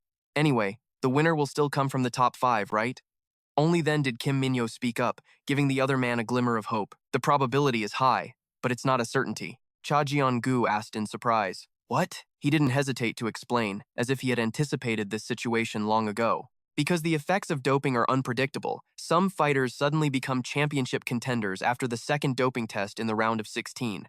Even though it takes some time, I'm looking for fighters just like that. He stood opposite Cha Jeong-gu and spoke frankly. The earlier despair had gradually faded, but Cha Jeong-gu was still hesitant. So, have the candidates appeared? Kim Minho raised his hand in a gesture, his words filled with certainty. A total of 5 candidates have been selected. The first is Ichik Ryu, who will face Kang Seon-woo. An image of a massive man in a tattered shirt appeared at the same time. The second one was also gradually revealed, wearing a tank top that showed off his toned muscles. And there's also Amanda Grochi, along with judo master Ju Huang. At this point, he paused for a few seconds, raising a hand to push up his glasses. And yes, the 5th candidate is the 2 dark horse boxers who will face each other this time. In the small room, the 2 of them just talked like that. The screen immediately showed the images of Kim Minho and Choi Kwon-woo, promising an incredibly exciting match.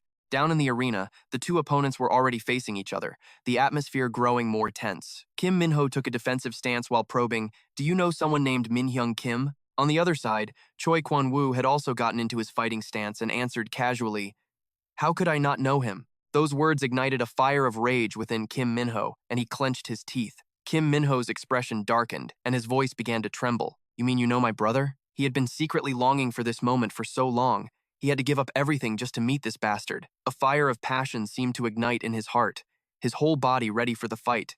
In a flash, he launched himself into the air, slightly surprising his opponent. Soon enough, Kim Minho was right on top of Choi Kwon-woo, his hand clenched, ready to strike. A single blow landed squarely on his opponent's chin, its power radiating with immense force. Without giving his enemy time to recover, he lowered his body, ready for the next attack. "Who the hell are you, you damn bastard?" A blow landed as if it would rupture Choi Kwon-woo's internal organs, sending fresh blood splattering everywhere. He hadn't had a chance to counterattack, and the continuous hits made him cough up blood non-stop. Kim Minho still wouldn't let up, constantly closing in on his opponent. He swung his arm to strike again, thinking to himself, why is it like this? This time, the blow aimed straight for Choi Kwon-woo's head, causing him to fall backward completely. The force of the blow was so strong that his entire body lost its balance and flew a great distance, repeatedly slamming against the arena floor and ending with a hard crash into the wall, an impact so powerful that the surrounding ground and rocks shattered. Kim Minho then slowly approached, repeatedly asking, "What's the reason? What the hell is the reason?" Only then did Choi Kwon-woo have a chance to speak, his face still lowered. "That's enough now." Hearing that, he froze for a moment, his face showing clear astonishment.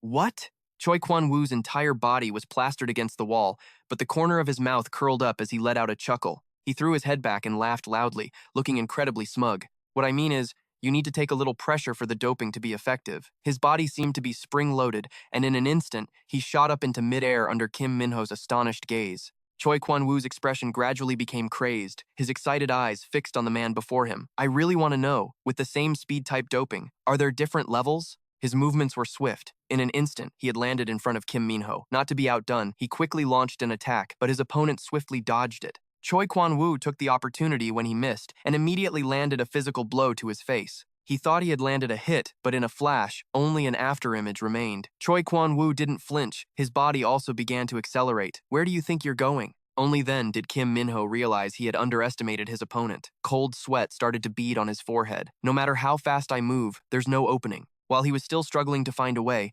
Choi Kwon-woo appeared in front of him, a treacherous smile on his face. So, there really is a difference in levels. As soon as he finished speaking, he landed a blow on Kim Minho's face, causing fresh blood to spray everywhere. He wasn't about to let him go. His fist was already poised to strike. Here's a punch at maximum speed. What? Kim Minho took the full force of the blow, and his entire body was sent flying backward. Although his face was beaten to a pulp, he was determined not to give up.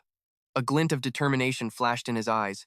No way. But determination alone wasn't enough. His whole body was sent tumbling backward from the force of the blows. Under Choi Kwon-woo's gaze, he could only lie motionless on the arena floor. Choi Kwon-woo looked him over judgmentally, a smug expression on his face. Even with the risk of having to take a beating until it awakens, my speed doping really is top tier. Suddenly, Kim Minho shifted slightly, causing him to pause for a moment. Choi Kwon-woo was starting to lose patience with this, his expression darkening. Hey, what am I supposed to do if you keep moving? The guide machine can't declare a winner, so in the end, the only thing left is to kill you. Then he slowly lifted one leg, intending to deliver a fatal blow. At that moment, something shifted within Minho's mind. Bro.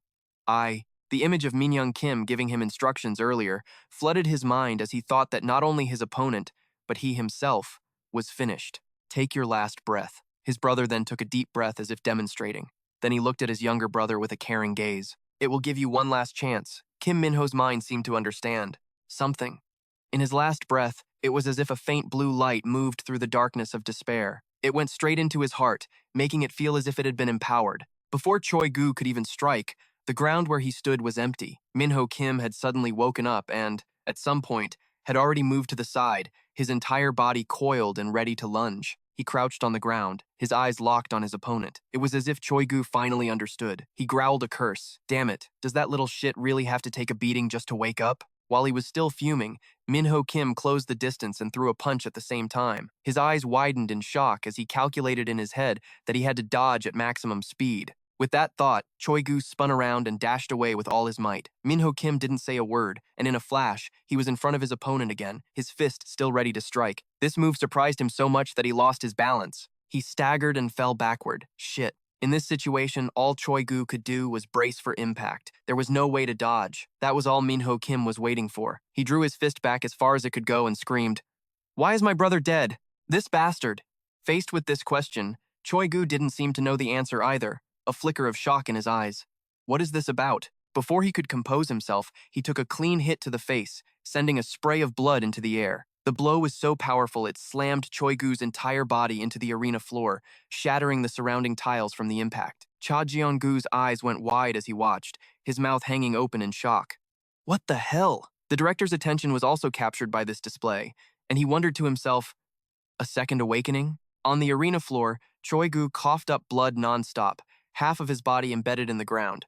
Minho Kim had no intention of letting him go, raising a hand to strike again. He didn't rush the blow, giving his opponent one last chance to be honest. I'm asking you one last time, why is my brother dead? Choi Gu's vision was blurring, but he managed to keep consciousness and ask shakily, Min-sung Kim was really murdered? Minho Kim was stunned to hear that, his eyes widening in response. What? Minho Kim slammed his opponent harder into the floor, wanting to beat him to death.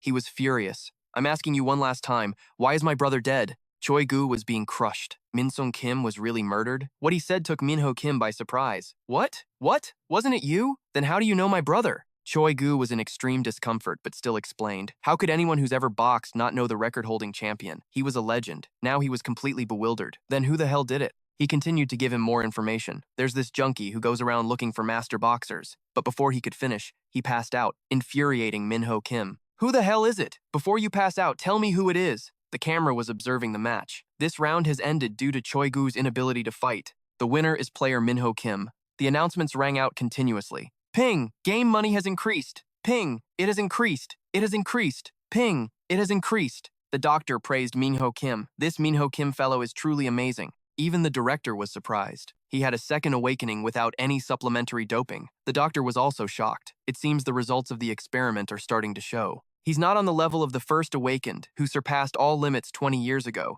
but we now have people reaching 80% of those stats. The director was quite pleased. After all, when the first awakened disappeared, we continued our development based on his genes, but surpassing him is extremely difficult. If only he hadn't vanished back then. I wonder where he went. Meanwhile, Seonu Kang was still training, trying to push past his limits, just a little more. Menon, who was beside him, saw this and advised, "Hey, why don't you stop? Are you trying to destroy this whole place?" Only then did Seonu Kang notice the state of the room. He taunted him, planning to collapse before the match. Seonu Kang was exhausted. If he wanted to become as strong as the monsters here, he remembered Yuk Park's advice. If you push your body to its absolute limit and then recover, you'll gain much stronger muscles than before. And the best thing for muscle recovery is sleep.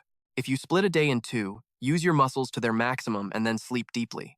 If you can do that twice a day, you could probably get stronger twice as fast as anyone else. Of course, that's only possible for a freak with insane recovery abilities like you, but he felt it still wasn't enough. No, twice isn't enough. After finishing his training, he went back to sleep, which greatly surprised Menon. What the hell? Sleeping again? Seonu Kang took off the training weights from his legs and threw them on the floor. This amused Menon, who laughed out loud. "I told you to be determined to the death, but I never told you to actually die." Seonu Kang was already fast asleep. He told himself, this is the third time. Trusting his recovery ability like his uncle said, he trusted it and then drifted off to sleep. Menon found it hard to understand. Train to exhaustion 3 times a day and hope to recover with 3 short naps like that? If it worked, he'd be very interested. You'll definitely become a tasty little treat. Player Menon, please enter the main arena. As he walked into the arena, he was full of confidence. All right, I wonder if a tasty morsel will appear now. The camera was still filming from above. Menon's opponent was sitting in midair. Yu Kang, ranked 15th, martial art, judo. Cha Jeon-gu was puzzled. Isn't Yu Kang one of the 5 candidates I picked? Minho Kim analyzed for him. He's achieved monstrous grip strength thanks to strength doping. Once he gets a hold of you, your muscles and bones will be crushed.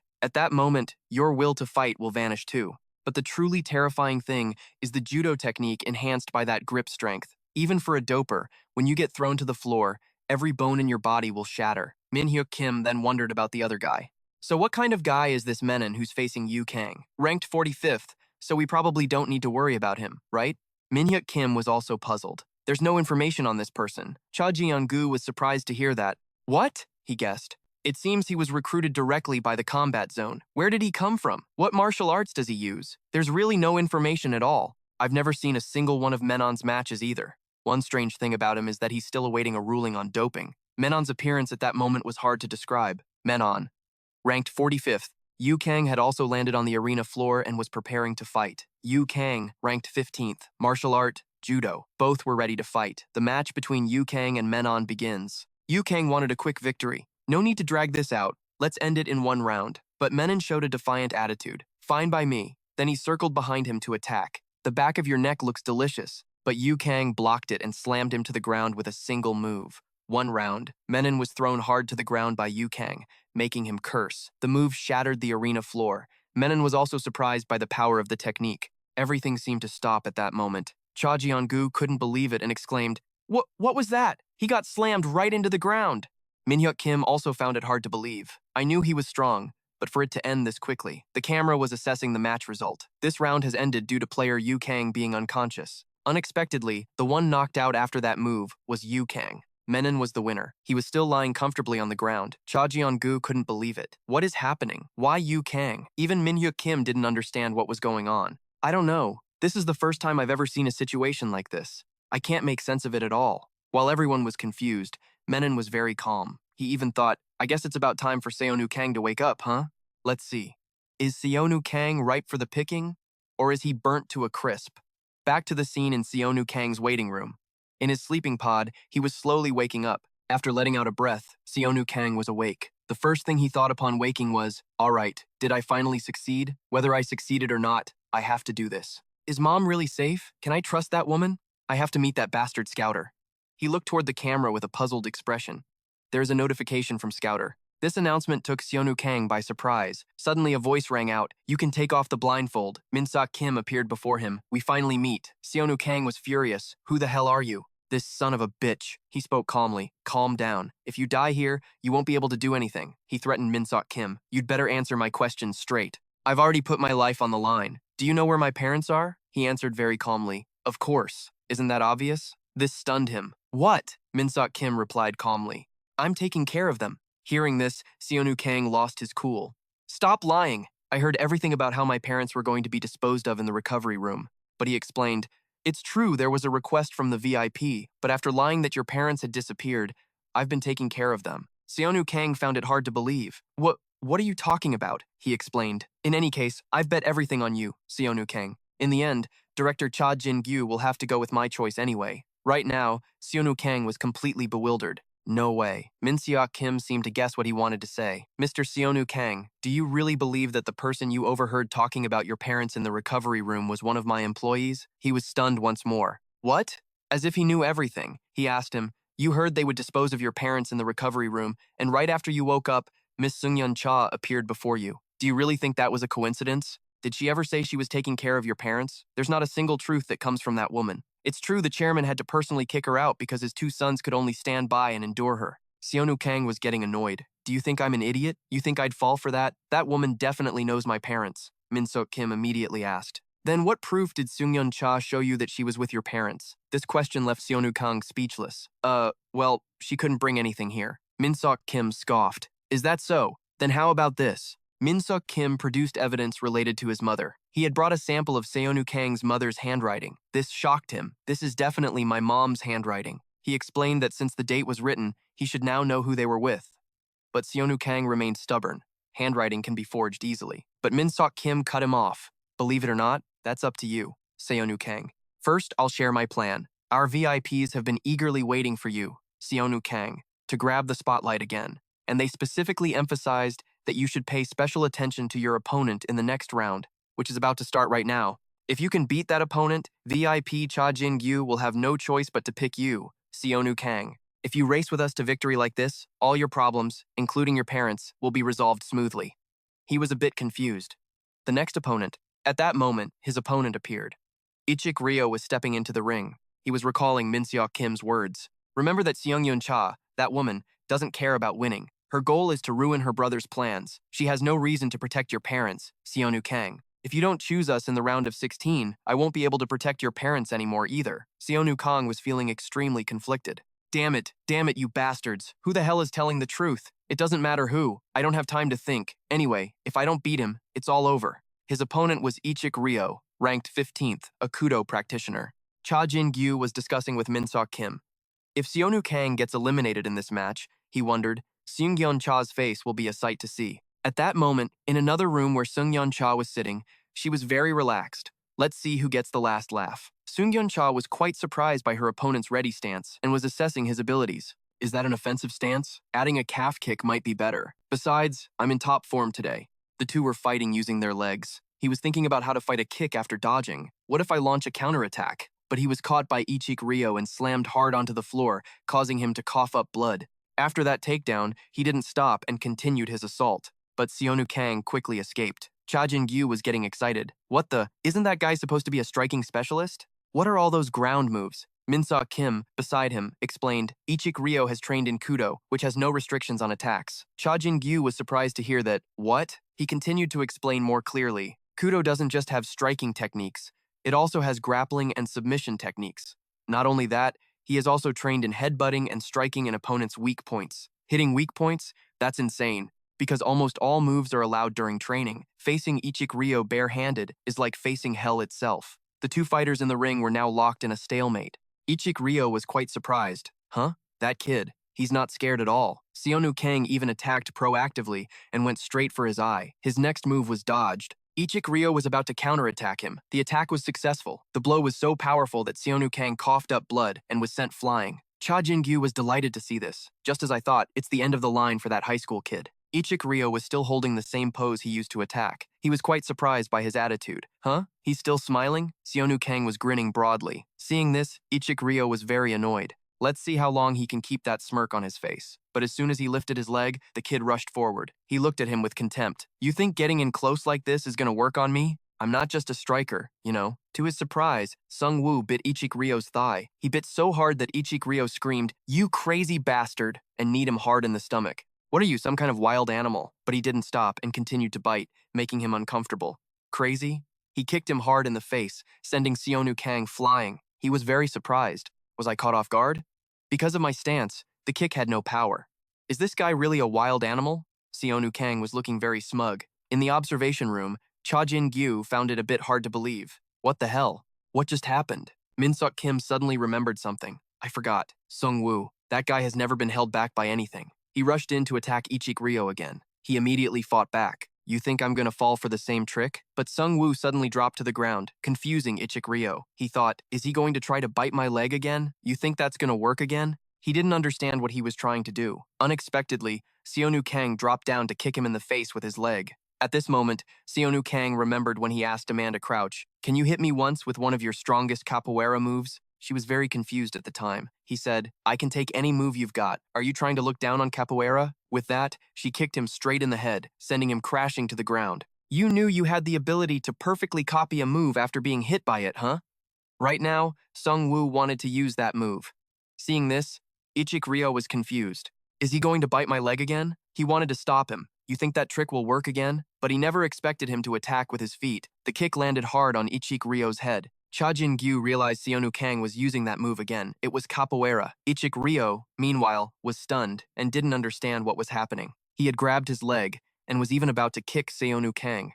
Up above, Cha Jin-gyu was very happy to see this. A kick to the face, but Seonu Kang used Ichik-ryo's arm as a pivot and launched himself into the air. This move completely baffled him. How can he move like that? Before landing, he didn't forget to kick Ichik-ryo hard in the face, leaving him helpless to do anything but take the hit. One was knocked backward, while the other leaped to his feet. Before he fell back, he managed to catch himself. Seonu Kang had also landed. He was calculating his next attack. My body is moving just how I want it to. Just one high kick and this could be over. Seonu Kang didn't understand what Ichik-ryo was doing. At that moment, he was doing something too and felt annoyed. Your inhuman movements. They're really beyond my expectations. From now on, I'm going to treat you like a wild beast and hunt you down. He was attacking with all his might, and the other was trying his best to block. At that moment, Seonu Kang was calculating his next punch in his head. With my current abilities, I can definitely dodge and counterattack. Unexpectedly, Ichik-ryo attacked him with his head, stunning Seonu Kang. A headbutt, and then he immediately followed up with punches, making it impossible for him to block. I need to snap out of it. As for the other guy, he breathed a sigh of relief and then continued his assault. From now on, your insides are going to rupture. Seonu Kang could only take the beating, unable to do anything. He was beaten so badly, he coughed up blood, while Ichik-ryo thought it was over and finished it with a kick. Seonu Kang was knocked unconscious. The man was now very resolute. He's out cold, so it's over. Cha Ji-on-gu was delighted to see this. Seonu Kang and Sung-yeon Cha have lost. Meanwhile, Sung-yeon Cha thought to herself that it wasn't over yet. If what I heard is true, Seonu Kang suddenly regained consciousness and grabbed Ichik-ryo's leg, surprising him. How the hell did you wake up so suddenly? Not that it changes anything. The two continued to clash with their heads. Ichik-ryo was shocked. This guy even trains headbutting? Then, he moved with incredible speed. This made Ichik-ryo extremely anxious. This movement isn't that of a wild beast, but a monster. This guy's internal organs must be completely wrecked by now. Right now, it's just a temporary spasm from the side effects of doping. I just need to block one attack and I can finish him with a counter. He attacked again with his leg, but it was caught. Ichik-ryo shouted, "Gotcha!" He pulled his leg back, leaving Ichik-ryo holding only a torn piece of his clothing. This sent a jolt of fear through him. Damn it, he's in front of me. Then he attacked again with his foot. Ichik-ryo could only grit his teeth and endure it. If he couldn't dodge, he'd just have to take the hit. The attack landed hard on Ichik-ryo's shin, shattering the bone and breaking his leg. Cha Ji-on-gu clutched his head, worried. Damn it, Ichik-ryo was completely caught off guard. How can he still move? What a shame, but this is the final blow. He struck Seon-yu with a powerful blow, but he just gritted his teeth and endured it. Ichik-ryo couldn't believe that even in this state, he could still land such a heavy blow on his leg, causing him to scream in pain, cough up blood, and fall backward. But Seonu Kang himself was in no better shape. Both of them collapsed onto the arena floor. The camera recorded the result. This match ends with Seonu Kang as the victor, due to Ichik-ryo being unable to continue fighting. As for Cha Ji-on-gu, he was so worried he cursed. Damn it. Meanwhile, Sung-yeon Cha was pleased. See? I guaranteed you'd like him. Seonu Kang was lying on the floor of the ring. Cha Ji-on-gu was dissatisfied. What the hell? Seonu Kang collapsed too. Doesn't that mean they're both just as badly injured? But at that moment, Min-seok Kim denied it. It doesn't seem to be the case, which confused him. What? He continued to explain. Right now, Seonu Kang is sleeping. And it was true. He was asleep. The guard next to Seung-yeon Cha was worried. This is no time to be sleeping. We're in big trouble. And right then, Seung-yeon Cha brought it up. The prize money really isn't increasing. The guard speculated, I guess no one wants to bet on a fighter who's so badly injured he collapsed. Now that the 31 fighters have been determined, the round of 16 rankings will soon be decided based on prize money, since we're at the bottom. Furthermore, if we don't make it into the round of 16 right here while Seon Yu is still unconscious, the VIP option could also be voided. Maybe we should find another fighter, but she remained resolute. How much cash can I withdraw right now? This surprised the bodyguard. Huh? Don't tell me she's made up her mind? If the problem is a lack of prize money, then I'll put in my own. The bodyguard tried to stop her. If we lose that much money here, but Seung-yeon Cha didn't care. It looks like it's about to start. The announcement for the round of 16 is coming up, requesting all 31 winners to gather. The winning fighters from the previous rounds all entered the arena. Numerous cameras appeared above the fighters' heads. Minho Kim was surprised to see Seonu Kang. He felt anxious, thinking he had to wake Seonu Kang up quickly. Welcome, 31 winners, and thank you to the 16 VIPs who have participated. Images of the VIP guests appeared on the screen. As mentioned before, the round of 16 will be ranked according to prize money. VIPs, please place your bets on the fighters who you think can bring in the most money in the round of 16. With that, I will give you a final 30 seconds to place your bets. The time was counting down. Seung-yeon Cha was asking about his situation. What's the current gap between Seonu Kang and 16th place? The guard checked the stats and reported, it's as high as 20 billion, ma'am. The gap will probably widen in the last 10 seconds. Seung-yeon Cha made her decision. Bet all the money we can withdraw right now. The bodyguard was shocked to hear this. What? That's up to 40 billion. If we don't make it into the round of 16, the loss will be enormous. Right now, the best thing to do is to drop Seonu Kang and find another fighter, but she stood firm with her decision. It's fine, just place the bet. At this point, the guard was so worried he started to stammer. No, but why are you going this far? She yelled. Hurry up! The screen in the middle of the arena was lighting up. The bodyguard could only curse helplessly. Damn it, 40 billion won has been deposited. She must have spent too much money reining in her brothers. Why go to this extent? But she didn't seem to care that much. So, what are the prize money rankings now? The bodyguard could only answer helplessly. The rankings were hidden when the 30-second countdown began. Now, she could only wait in frustration. Then all we can do is wait for the announcement. I will now announce the prize money rankings. First, from rank 1 to rank 5. The system board displayed the people from ranks 1 to 5. Seeing this, Minho Kim grew anxious, thinking, as expected of people who came from boxing. Next, I will announce ranks 6 through 10. The board continued to display the fighters in order, along with their prize money. Minho Kim looked towards Amanda Gru and thought, Amanda Gru is ranked 7th? Does that mean I'm eliminated? I will now announce up to rank 15. The fighters from rank 11 to 15 gradually appeared. The bodyguard was extremely anxious. Now there's only 16th place left. Seung-yeon Cha remained silent, while Seonu Kang was still asleep. I will now announce the 16th rank, who has achieved 46 billion in prize money. Hailing from the street fighting scene, the 16th rank was revealed. Seeing this, the bodyguard froze in shock. On the LED screen in the fighting room, the announcer appeared, announcing that he had earned 46 billion in prize money and came from the street fighting scene. After the introduction, the person was revealed. His name was Kwon Chun. When Seung-yeon Cha's bodyguard saw his image, he gritted his teeth as anger flared up inside him. The announcer continued. And with that, the 16 people in the prize money rankings have been selected. Seonu Kang was still deep in sleep. The bodyguard slammed the table and cursed. Damn it. Now all that's left is the company building, deposits under the company name, and shell company stocks. You've spent all the readily available cash. The guard turned to Seung-yeon Cha with a worried look. Why did you make such a choice? She just remained silent, not answering a word. In another room, Cha-ji On-gu and Minho Kim were inside, having witnessed the entire match. At the end of the match, Cha-ji On-gu burst out laughing. He seemed very satisfied with this result. He laughed sinisterly to himself.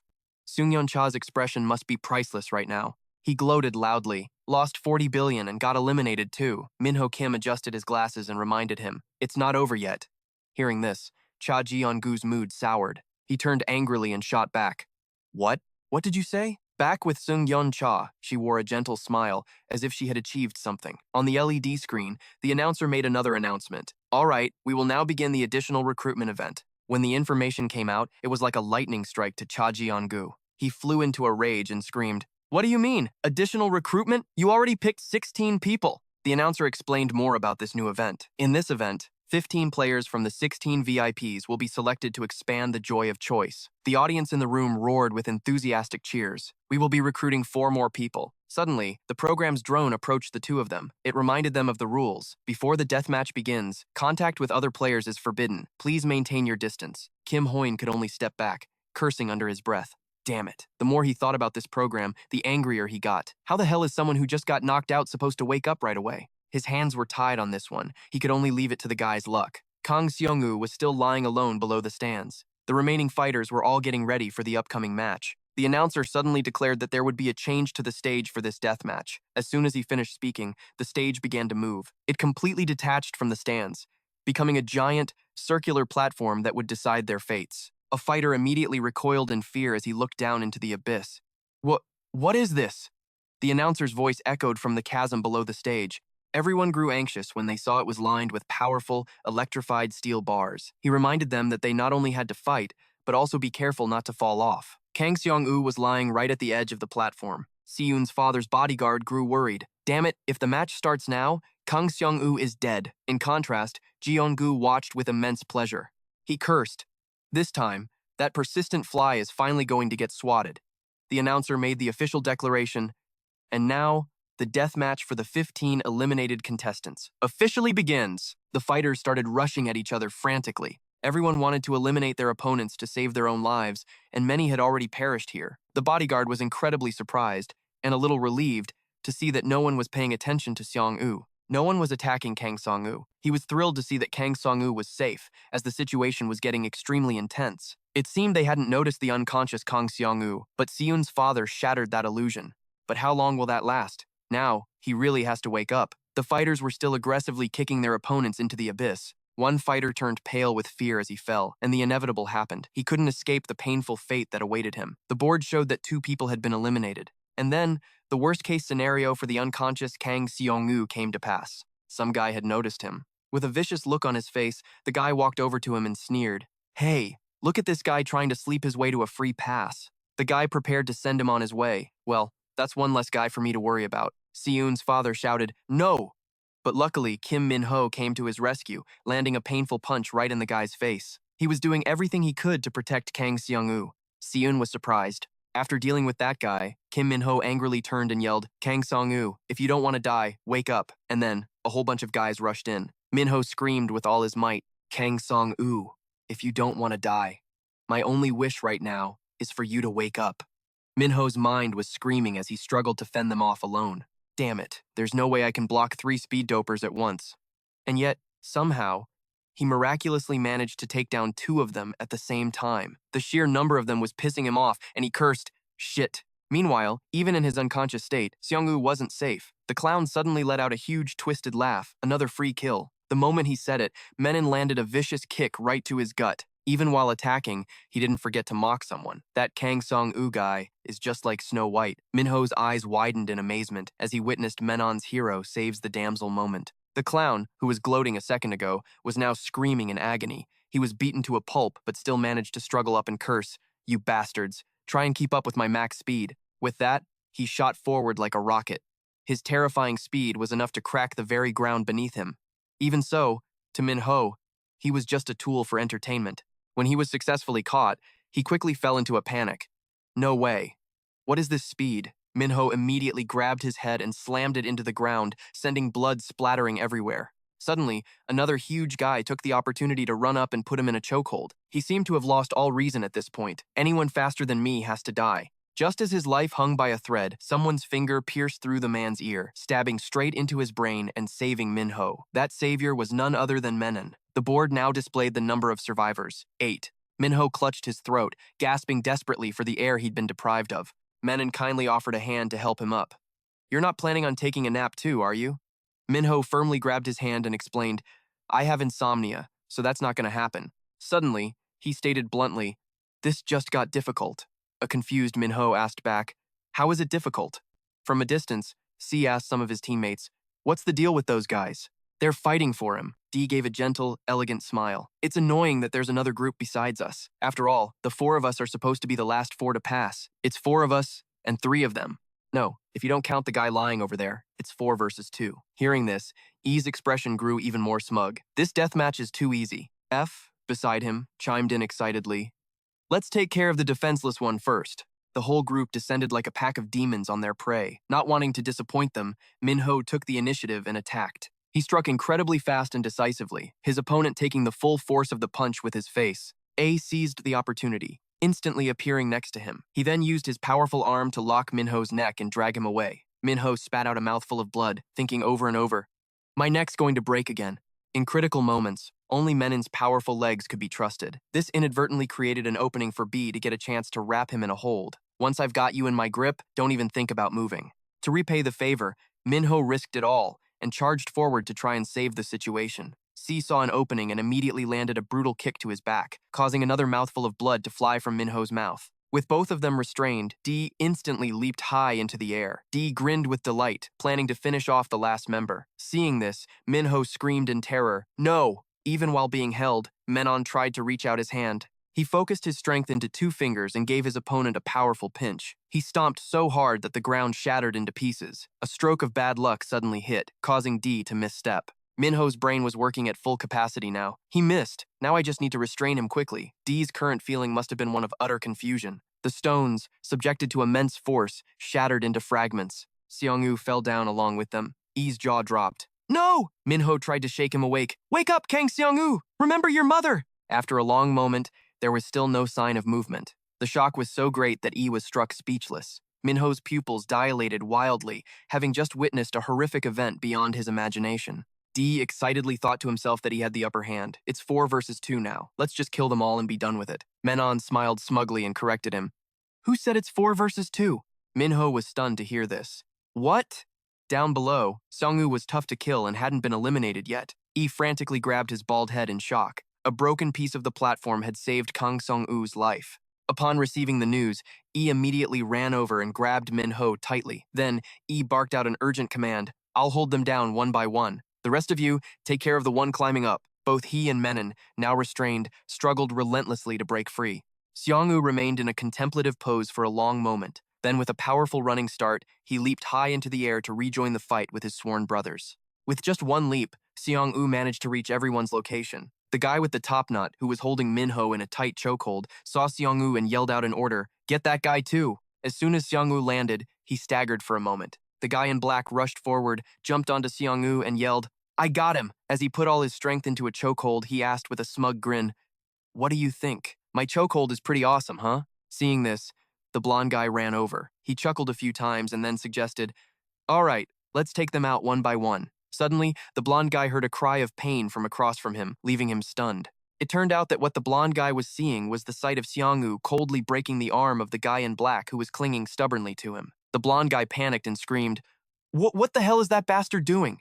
He couldn't hold back and charged forward aggressively, screaming for them to die. But just as the blonde guy was about to attack, Sangu countered by slamming the black-shirted guy's head right into the blonde's face, making his nose gush with blood. In the blink of an eye, Sangu threw both of them away. Just like that, the large screen quickly erased the numbers of the blonde guy and the guy in black. At that moment, Menon, despite being completely pinned down by the guy with 3 stripes on his head, suddenly spoke up. "I'm getting bored of this too. How about we just end it?" The 3-striped guy asked, confused. "What?" Menon didn't say anything. He just used his incredible explosive strength to launch himself high into the air. The 3-striped guy, dragged up with Menon, screamed in terror, "Help! Somebody help me!" But before the 3-striped guy could even compose himself, Menon slammed him down into the ground with enough force to shatter the entire floor. With blood splattering everywhere, the 3-striped guy was finally eliminated by Menon in a pathetic state. The screen once again erased the number of the fallen combatant. Meanwhile, over with Minho, the guy with the man bun saw Sangu calmly approaching and quickly locked Minho in a chokehold, taking him hostage. He yelled in panic, "Wait!" Seeing Sangu get closer and closer,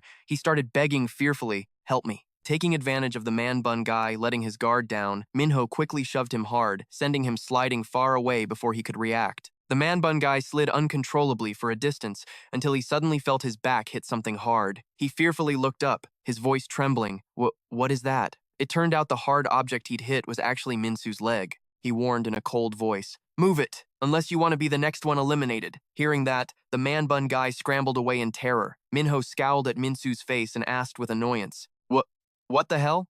Minsu Han is joining the deathmatch?" Minsu casually flashed a shameless grin and replied, "My popularity took a hit because of that crazy old bastard." Hearing Minsu's disrespectful words, Sangu furiously charged at him. He roared in rage, "Shut your mouth, you dog!" In an instant, Sangu's and Minsu's fists collided. Just then, Minsu, preparing to raise 2 fingers, spoke with utter contempt. "You think you can beat me just because I'm injured?" Sangu glared and yelled, "Shut up, you bastard!" But before Sangu and Minsu could beat each other to a pulp, they suddenly heard an announcement from the flycam. The game has concluded. Please stand down. Hearing this, both of them couldn't help but scream in frustration. What? Minsu cursed angrily. Damn it, when did that happen? It turned out Minho had been smart enough to take down the man-bun guy first. With that move, he simultaneously rendered the fight between Sangu and Minsu pointless and invalid. The screen erased another player's number. A moment later, the large screen began to make an announcement. With this result, the winners of the deathmatch have been determined. There are 4 of them. At the same time, the announcement board displayed all 4 names: Minsu Han, Kim Minho, Menon, Seonu Kang. Sion's bodyguard, watching from a distance, exclaimed excitedly. Meanwhile, Sion let out a quiet sigh of relief. The announcer on the screen continued. And so, the 20 players for the selection event have been decided. Now, before the event begins, we will allow time for the 16 VIPs to meet with their favorite players. The players' flycams flew up to each of them with a notification. Meeting in room number 3. Meeting in room number 5. Unsurprisingly, Sangu's flycam also quickly flew up in front of him. It notified him of meetings in 2 places, room number 16 and the recovery room. Sangu asked in surprise, 2 places? The flycam replied, which room will you choose? Sangu lowered his head, tense. He agonized to himself. Tsk. Do I really have any other choice? A while later in the recovery room, under the supervision of the medical staff, Sangu lay exhausted inside a medical pod. Minsik suddenly walked up and asked, did you come here because you thought it was me? Sangu answered softly. No, he replied calmly. If it can help my recovery, I'll go with anyone. Minsik reminded him, the maximum time I can help you is 3 hours. After 3 hours, the VIP selection event will begin immediately. As he said this, he looked at Sangu undergoing intensive treatment and continued, so during this time, I will provide maximum support for your treatment and recovery. Having said that, Minsik didn't forget to add words to pressure Sangu's choice. Chairman Seon and I both need you, Seonu Kang. But what's really important is who brought your parents here in the end, isn't it? At that moment, not long after inhaling the anesthetic, Sangu began to drift off, thinking, Dad, just a little longer, please hang in there.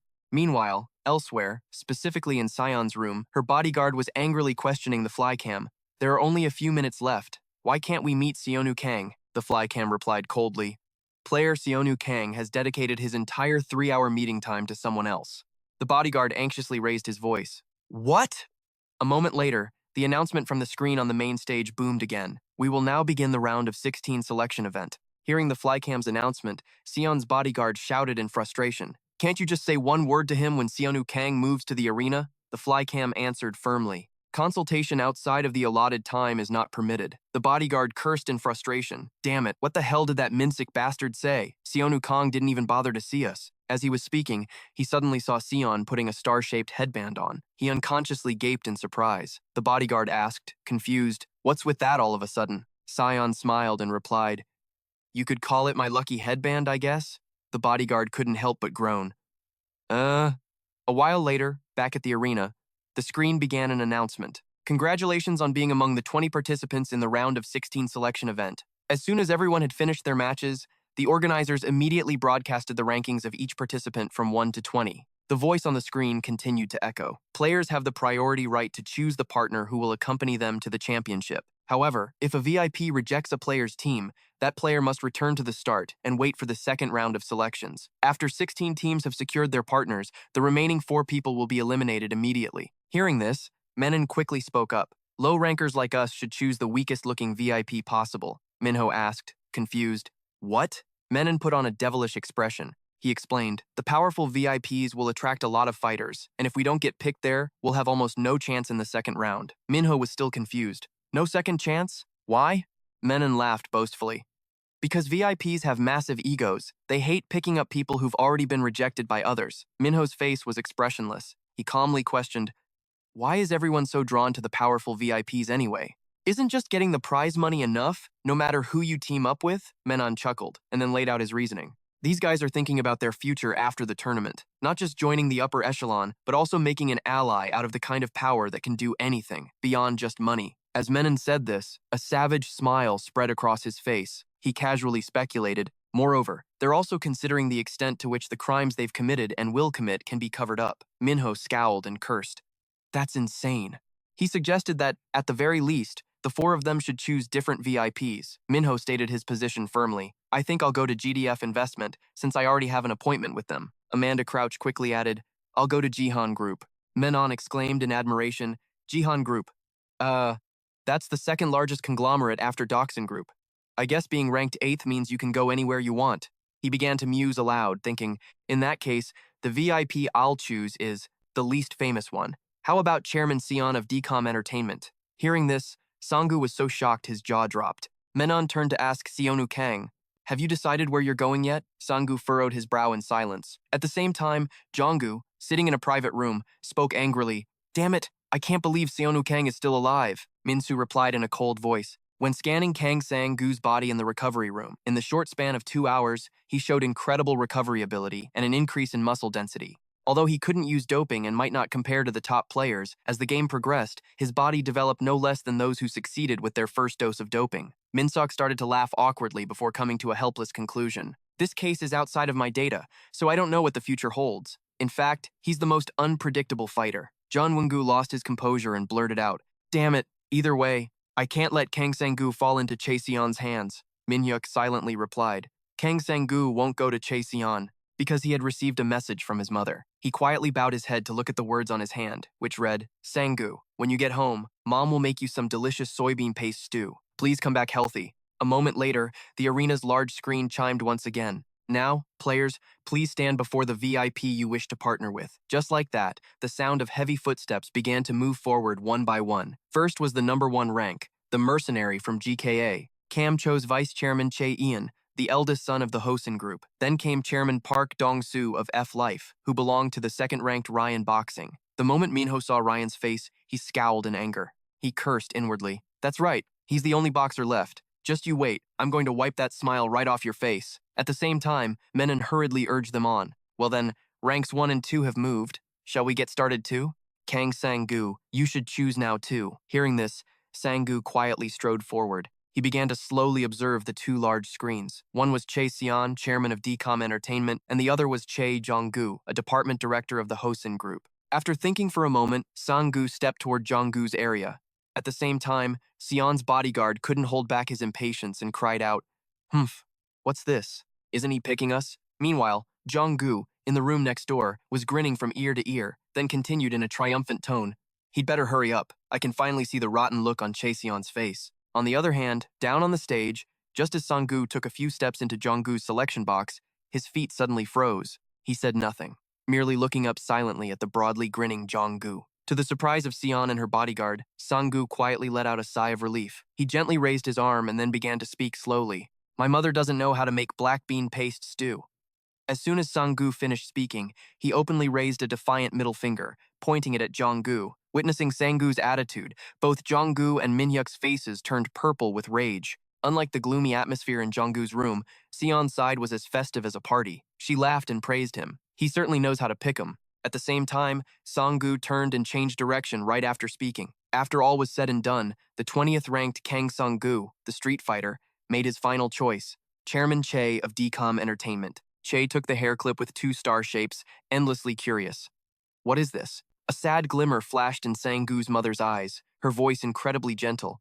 You could call it Seon-gu's favorite headband, perhaps? Her words made her burst out laughing, her eyes fixed on the object before her. Pfft. That gruff personality has a favorite headband? That's so cute. The mother then began to gently recount the story, unable to hide the sadness on her face. On Seon-gu's 6th birthday, he went to an amusement park for the first and last time. Hearing this stunned her, and the smile on her lips slowly faded. The last time, her demeanor didn't change as she recounted in a monotone voice. Because we were living in hiding, we were very afraid of going outside back then. Living so carefully, anxiety seeped into us, to the point where he became sensitive to even the smallest things others wouldn't notice. As she spoke, images of the 2 of them from the past flooded her mind. Even when he held the headband in his hand and pleaded with those pitiful eyes, Seon-gu started throwing a tantrum, demanding I wear the biggest, most sparkling headband in that amusement park. But I couldn't refuse Seon-gu because I didn't know when he'd get to come back. Not only because we were in hiding, but my health was also worse then than it is now. She put on the headband to his obvious delight.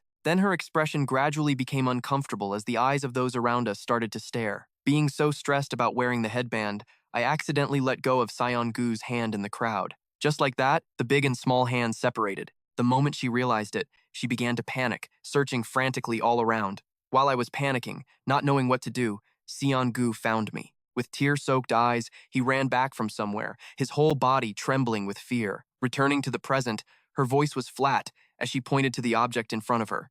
It was thanks to that headband. Her voice lowered as she recalled the memory. Perhaps from that moment on, he always carried it with him wherever he went. Maybe now, seeing that headband makes him feel a little more at ease. Her eyes softened, and a faint smile touched the corners of her lips. Back in the arena, Kang Sang-gu was still looking up, his eyes glued to the screen. Chae-seon nodded and put on the headband, looking incredibly confident. Down below, he stared blankly, a breath unconsciously escaping his lips. Asterisk. Phew.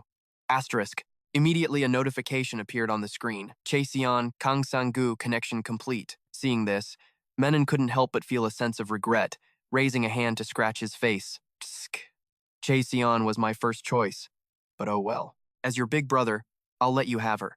Then his attention fell on Kim Minho beside him, and he asked, So, you have a place to go too, right? His eyes were sharp, his face radiating a murderous aura as he replied in his heart, That's right, I'm almost there. The words of the one who brought him here echoed as if they were spoken just yesterday. The VIP we are about to meet is someone who holds a deep grudge against Chairman Go of CT Bio. An image of Ryan simultaneously appeared in his subconscious. The man continued to ramble on as he walked. A giant pharmaceutical conglomerate, the one who hired Ryan, the man you, Kim Minho, need to get revenge on. Then he glanced back, a constant smile on his lips. If you catch Ryan, even if you don't win the prize, he will grant any of your requests. The benefits were so great that he couldn't help but feel suspicious, his eyes fixed on the man in front of him. Why go to such lengths? The man didn't even turn his head, walking straight to the doorknob. Because his daughter still can't escape her addiction, caused by CT Bio's addictive painkillers. As he spoke, he opened the door, and the light from outside streamed in. At this, Kim Minho fell into a pensive silence, stunned for a moment. While he was still dazed, Jason approached him. It's a pleasure to meet you. I feel like I've gained another teammate.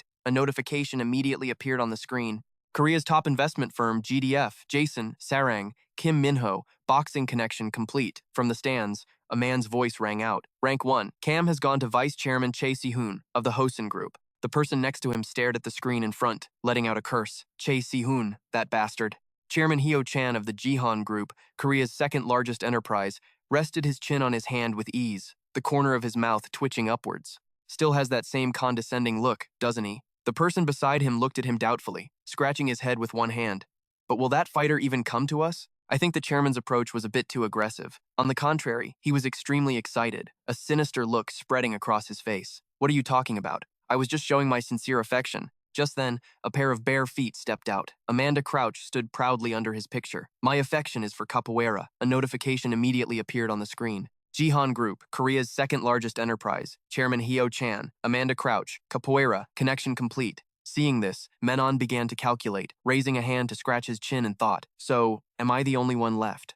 To increase the survival chances for an unpopular guy like me, I have to pick a VIP that no one else wants to go to. If fighters overlap, the chance of survival decreases. He looked up at the faces above. Then his attention fell on something, and his eyes immediately lit up. Oh, this place looks good. The image of Chairman Hwang Mok of Skyon Library seemed to hit Menon right between the eyes. Then he ran forward, waving his arms and legs around. Amidst all these major corporations, who would be interested in the owner of a TV channel? Ha ha ha, my survival strategy is truly unstoppable. He was laughing loudly, endlessly pleased with himself. Suddenly, two tall figures appeared beside him, making him freeze up completely.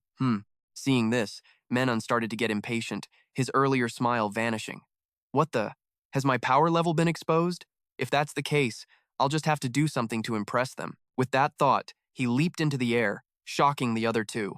Feeling he wasn't high enough, he kicked off the air, launching himself even higher. In the blink of an eye, Menon was hanging upside down on the red wall like a lizard. His feet were clamped to the edge of the wall, straining so hard they were shaking. He flashed a huge grin, even making a heart shape with his hands. Down below, Minho Kim was left speechless by this display. Did he really think that would work? But Hoang Mo-hook was just as crazy, bending backward with a delighted smile on his face. Excellent. Menon, this kid is interesting. His secretary scratched his head in confusion, constantly reminding him, Mr. Chairman, we're not scouting for entertainment talent here. He didn't pay any attention, holding his pose. As I thought, my decision is... Instantly, a notification screen popped up. Media Mogul TV Skyon, Chairman Hoang Mo-hook, and Menon have successfully connected. Then, as if remembering something, Menon turned his head and shouted, Kang Seong-yu, don't you forget that I gave her up for you. He heard this, a bit confused, his expression turning ugly. Huh? At the same time, Cha Jeon-gu leaned forward impatiently. Damn it, they're playing it too clean. He lowered his head, his brows furrowed. In the end, everything went Cha Seung-gon's way. Min Kim, his expression unchanged, offered reassurance. It's all right. When Cha Seung-gon is forced to match with an unpopular fighter, Seong-yu will become a disposable card. A slight, sinister smile touched the corners of his lips, his whole face taking on a treacherous look. Cha Jeong-gu had calmed down by now, resting his chin in his hands. Is the fighter she signed instead of Seong-yu really that strong? He looked up, his expression turning skeptical. How could she possibly pull someone like that over to our side? Min Kim's expression remained the same as he continued in a monotone voice. It wasn't more complicated than that. I only said one thing. The image of Cha Jeong-gu was crystal clear on the screen. Below them stood Minsu Han, looking imposing. I'm going to abandon Kang Seong-yu. This statement agitated Kang Seong-yu, who clenched his jaw tightly. Min Kim had a crazed look on his face, unable to hide his excitement with every word. We finally have Minsu Han in our grasp. It was all just using Kang Seong-yu as bait. Cha Jeong-gu finally understood, looking at him with a scrutinizing gaze. You were aiming for Minsu Han from the start, so that's why you took Seong-yu? He suppressed his delight, glancing to the side. Not from the very beginning. But while I was investigating Minsu Han, someone I could only drool over the name Kang Seong-yu, the one I brought in, just happened to pop up. As he rambled on, he spread his arms wide with a smug look. Then, Min Kim raised one hand in front of him, showing no signs of stopping. I was the first one to recognize Minsu Han's potential, but since the director brought him in personally, no one could meet him if Minsu Han didn't want to. But the key to getting Minsu Han was right in my hands. Pretty amazing, isn't it? He looked smug, laughing loudly. This display made Cha Jeong-gu a bit uncomfortable. You lunatic. He still wouldn't stop, a cold glint flashing in his eyes. Just you watch. He's going to become a fighter on par with the top 5. Down in the arena, the players stood one by one in a circle around the field. The announcer's voice began to play from the screen. All selections have been completed. The 4 unchosen players will be eliminated immediately. The images of the 4 people on the screen were instantly split in half. Without keeping everyone waiting, the voice continued in a steady tone. And now, I will announce the 16 teams that will advance to the round of 16. Images of the teams appeared on the screen one after another. The announcer continued his speech. The selected players will now wait with their VIPs and watch the match schedule for the round of 16. The bodyguard behind Cha Seung-gon couldn't contain his excitement and spoke up. I finally get to meet the Kang Seong-yu I've been so eager to see. I have to be with that grumpy, annoying guy. I'm already feeling awkward just thinking about it. Thinking about the past made him unhappy. Then, they both stood facing the door, waiting in silence. As the door opened, Kang Seong-yu's silhouette was cast by the light from behind. Seeing that he looked healthy, she felt somewhat relieved. It seemed he had recovered well. He said nothing more, walking straight up and grabbing her by the shoulders. He looked directly at her, his words starting to stammer. Sensing his intention, Cha Seung-gon spoke first. You're going to thank me, right? Caught off guard, Kang Seong-yu immediately admitted it, starting to sweat. Yeah, sorry. Thanks. She gave a gentle smile and immediately reassured him. Don't worry, I've arranged for her to stay at my private villa, so there's no need to thank me. I only invest in people who can help me win. She looked directly at him with a gentle gaze. Kang Seong-yu finally relaxed. That's when the bodyguard spoke up, his eyes glued to the hands gripping his boss. Hey, you can let go of her now. He finally realized and immediately stepped back. No, I was just so happy to see my mom's headband that. Just then, the announcer's voice rang out again. And now, I will announce the match schedule for the round of 16. Immediately, the system screen displayed the upcoming matchups one by one. The bodyguard was infuriated by this, clenching his jaw. Go Kyung-ho again? This is ridiculous. Cha Seung-gon scanned the screen, her expression turning grim. To become the champion, stamina distribution and injury management are key. And we have to face Go Kyung-ho and his killer punch? The bodyguard saw his silence and grew worried. What? What is it? Why are you so calm? She stopped thinking about it, turned to Kang Seong-yu, and smiled gently. With an aura like this, how could I not invest in you? The announcer's voice rang out once more. The match order will be determined randomly. And now the first match is... Immediately, 2 opponents appeared on the screen, facing each other. Cam, GK Mercenary, Strength Dope, and Ricardo Jisoo, Strength Dope. The bodyguard looked up, his voice filled with anticipation. Oh, we finally get to see the strongest GK Mercenary. He turned to Kang Seong-yu and advised him. If you want to win the championship, you'll definitely have to face them.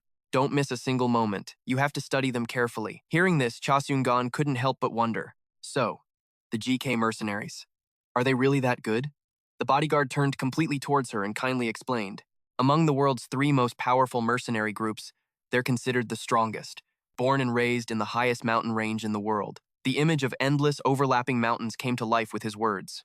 Images appeared of people carrying countless items on their backs, some of them looking exhausted. Their endurance is far beyond normal, and living in the high mountains has made their physical strength extremely formidable. The bodyguard explained further with a knowledgeable expression. The GK mercenaries are so famous that they've become a major export and tourist attraction for Nepal. She listened to every word and couldn't help but exclaim, their starting point is already on a different level, and with doping on top of that, they're truly monsters. Then the bodyguard pointed at Kang Seong-yu, looking a little shocked at his expression. Look at him watching that monster. It's like he's just listening to some random story. Cha Seung-gon didn't seem to care much, raising her hand in a gesture of praise. As expected, he just stood behind her, looking dazed. This whole scene left the bodyguard speechless.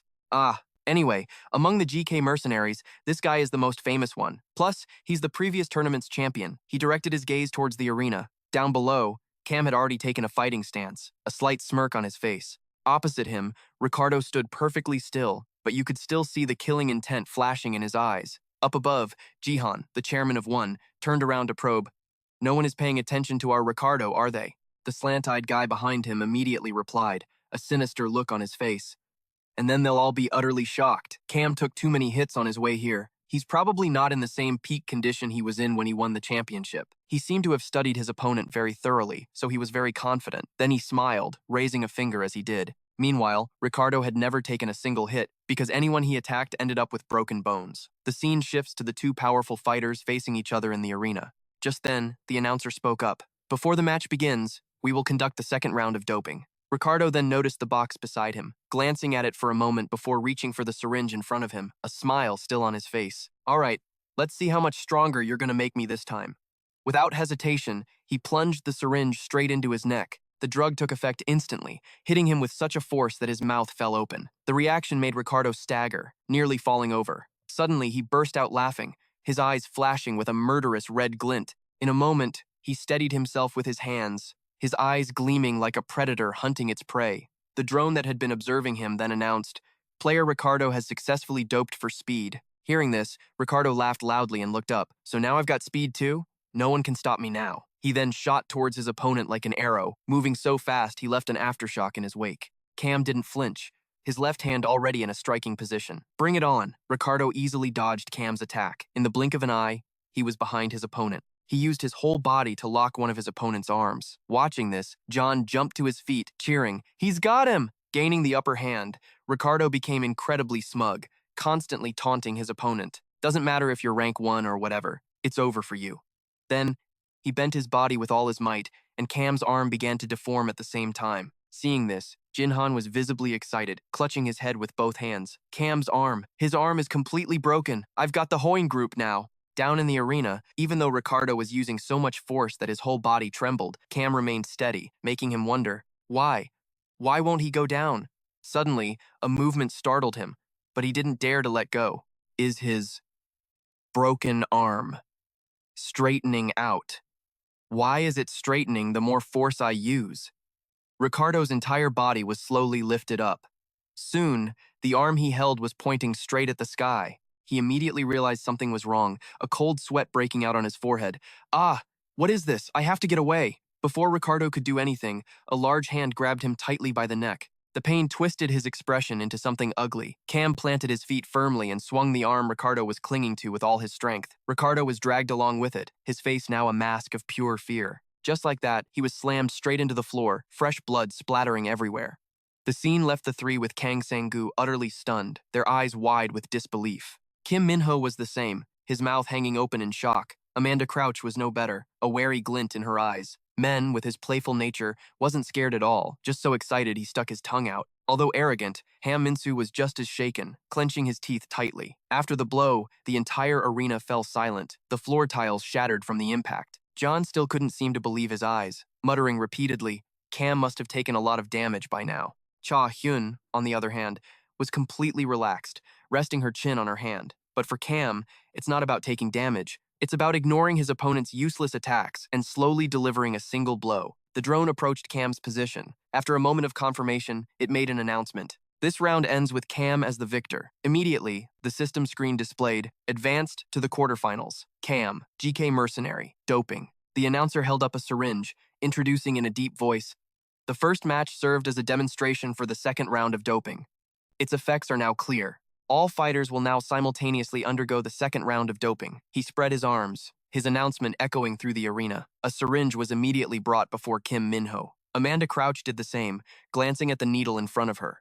Men, however, was ecstatic, reaching for the syringe with both hands, full of desire. Only Kang Sang-gu stood by his principles, raising a hand to refuse. I will not use it. Cha Hyun agreed with his action, looking at him. It wouldn't have any effect anyway, so it doesn't matter, because I'm already considered doped. She looked at him with a gentle gaze. But he didn't understand at all, looking completely bewildered. Huh? What are you talking about? He looked at her, his voice becoming hesitant. Suddenly, a scream cut through the air, making all three of them look in the same direction. The scream pierced the air, echoing throughout the arena. After a moment, silence returned to the floor. Kim Minho clutched his chest with one hand, panting heavily. The drone noticed the commotion and immediately moved in to observe the situation. After a moment of observation, it finally made an announcement. Player Kim Minho has successfully doped for strength. Behind them, John was instantly overjoyed, cheering involuntarily. Excellent! Speed doping and strength doping are the most powerful combination. His eyes glistened with emotion, his joy evident in every feature. The announcer spread his arms,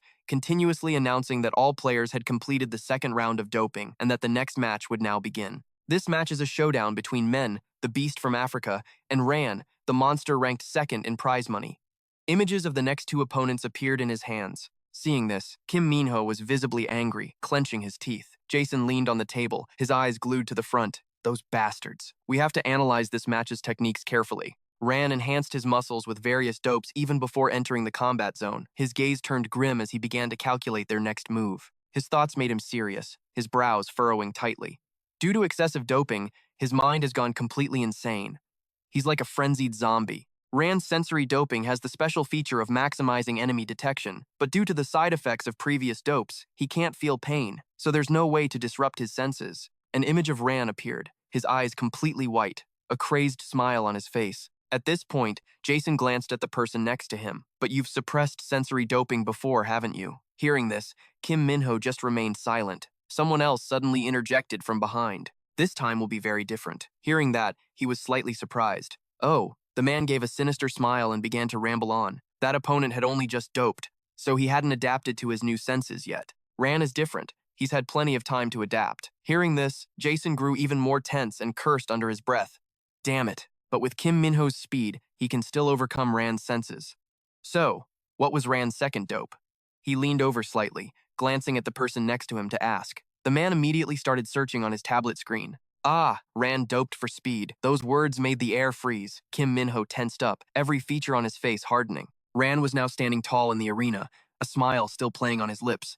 Suddenly, a footstep caught his attention. Meeson had just stepped onto the floor and was already in a fighting stance, his eyes filled with determination. Ran sized up his opponent, extremely curious about him. What's this? What's with that fist wrapped in rope? All his senses are focused on his right fist. Using his own senses to see his opponent, he could indeed see a source of energy radiating from the fist. Ran stared straight ahead, a smug look on his face. This is so obvious. I don't even need my senses for it. As both fighters readied themselves, the announcement rang out. The match between Ran and Meeson will now begin. Meeson looked forward, silently steeling his resolve. He had no choice but to win. It was the only way to save his child. With that thought, he clenched his fist, his whole body holding its stance. On the other side, Ran didn't flinch, a murderous glint still in his eyes. I wonder what the effect of this speed dope will be. Let's see what you're made of. In an instant, he closed in on his opponent, his entire body radiating killing intent. Just like that, he threw a punch, lunging straight for his target. He didn't even get to enjoy it before Men easily parried the blow. This only made Rian more excited, a smirk creeping onto his face. Oh ho, so he's using a speed dope too, huh? This guy is tensing his whole body to cover his vital points and using his left hand for defense, Rian thought as he scanned his opponent from head to toe. He refused to lose. He threw a flurry of punches, but they were all dodged with ease. Let's see just how fast that left hand of yours is. He suddenly realized something, an idea sparking in his mind. It looks like his left hand is only for defense. So, what if I just break that left arm? But before he could act, two fingers shot straight for Rian's eyes. Blood splattered everywhere. Goon, the manager of the Snack Onan Hotel, leaped to his feet, cheering with excitement. That's it! Poke him in the eye! Cho Lee, who was beside him, commented calmly, his expression unchanged. In Dambe boxing, using your defensive hand to poke the eyes is common. Suddenly, something made Go Uong lean forward to get a better look. His voice was laced with horror. Wait a minute, something's wrong. The assistant next to him also followed his gaze. Huh? Rian was completely unscathed. The two fingers that had just attacked him were now broken and mangled against his face. You think I didn't see that coming? Men refused to give up, swinging his remaining hand for another attack. It's not over yet, but Rian didn't dodge. He just stood still and took the full force of the blow. The impact was so powerful that the shockwave spread out behind Rian. Men's eyes widened in horror, momentarily unsure of what to do. What now? And I even sacrificed my fingers to block his vision. With a crazed look, Rian tilted his head to the side, completely dodging the attack.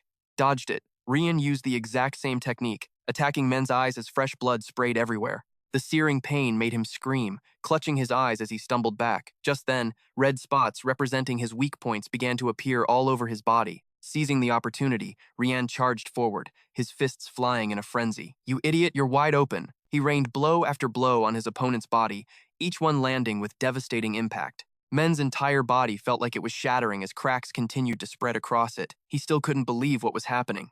No, I can't fall here. He took a full punch to the face, the force distorting his features. Go Yuang shot to his feet, grabbing his head with both hands. No, Men was sent flying backward, slamming into the floor and bouncing several times. Immediately, a drone flew in to confirm his status. After a moment of observation, it announced that Men was unconscious. Rian officially advances to the quarterfinals. Rian flashed a smug smile, his body still in a fighting stance. Minho was not happy watching this, his brows furrowed tightly. Damn it. He recalled how Rian had dodged the earlier attack, calculating in his mind, if that were me, could I have dodged it? He definitely got poked in the eye before that. Then his memory flashed back to the moment Men's two fingers were mangled. He shook the weak thoughts from his head, gritting his teeth with determination. No, I have to win, no matter what. The announcer didn't keep the crowd waiting, speaking up immediately. Next, I'd like to introduce the fighters for the next round. The screen quickly displayed the information. Gokyeon, practical taekwondo, elasticity doping, strength doping, Seonu Kang, street fighting.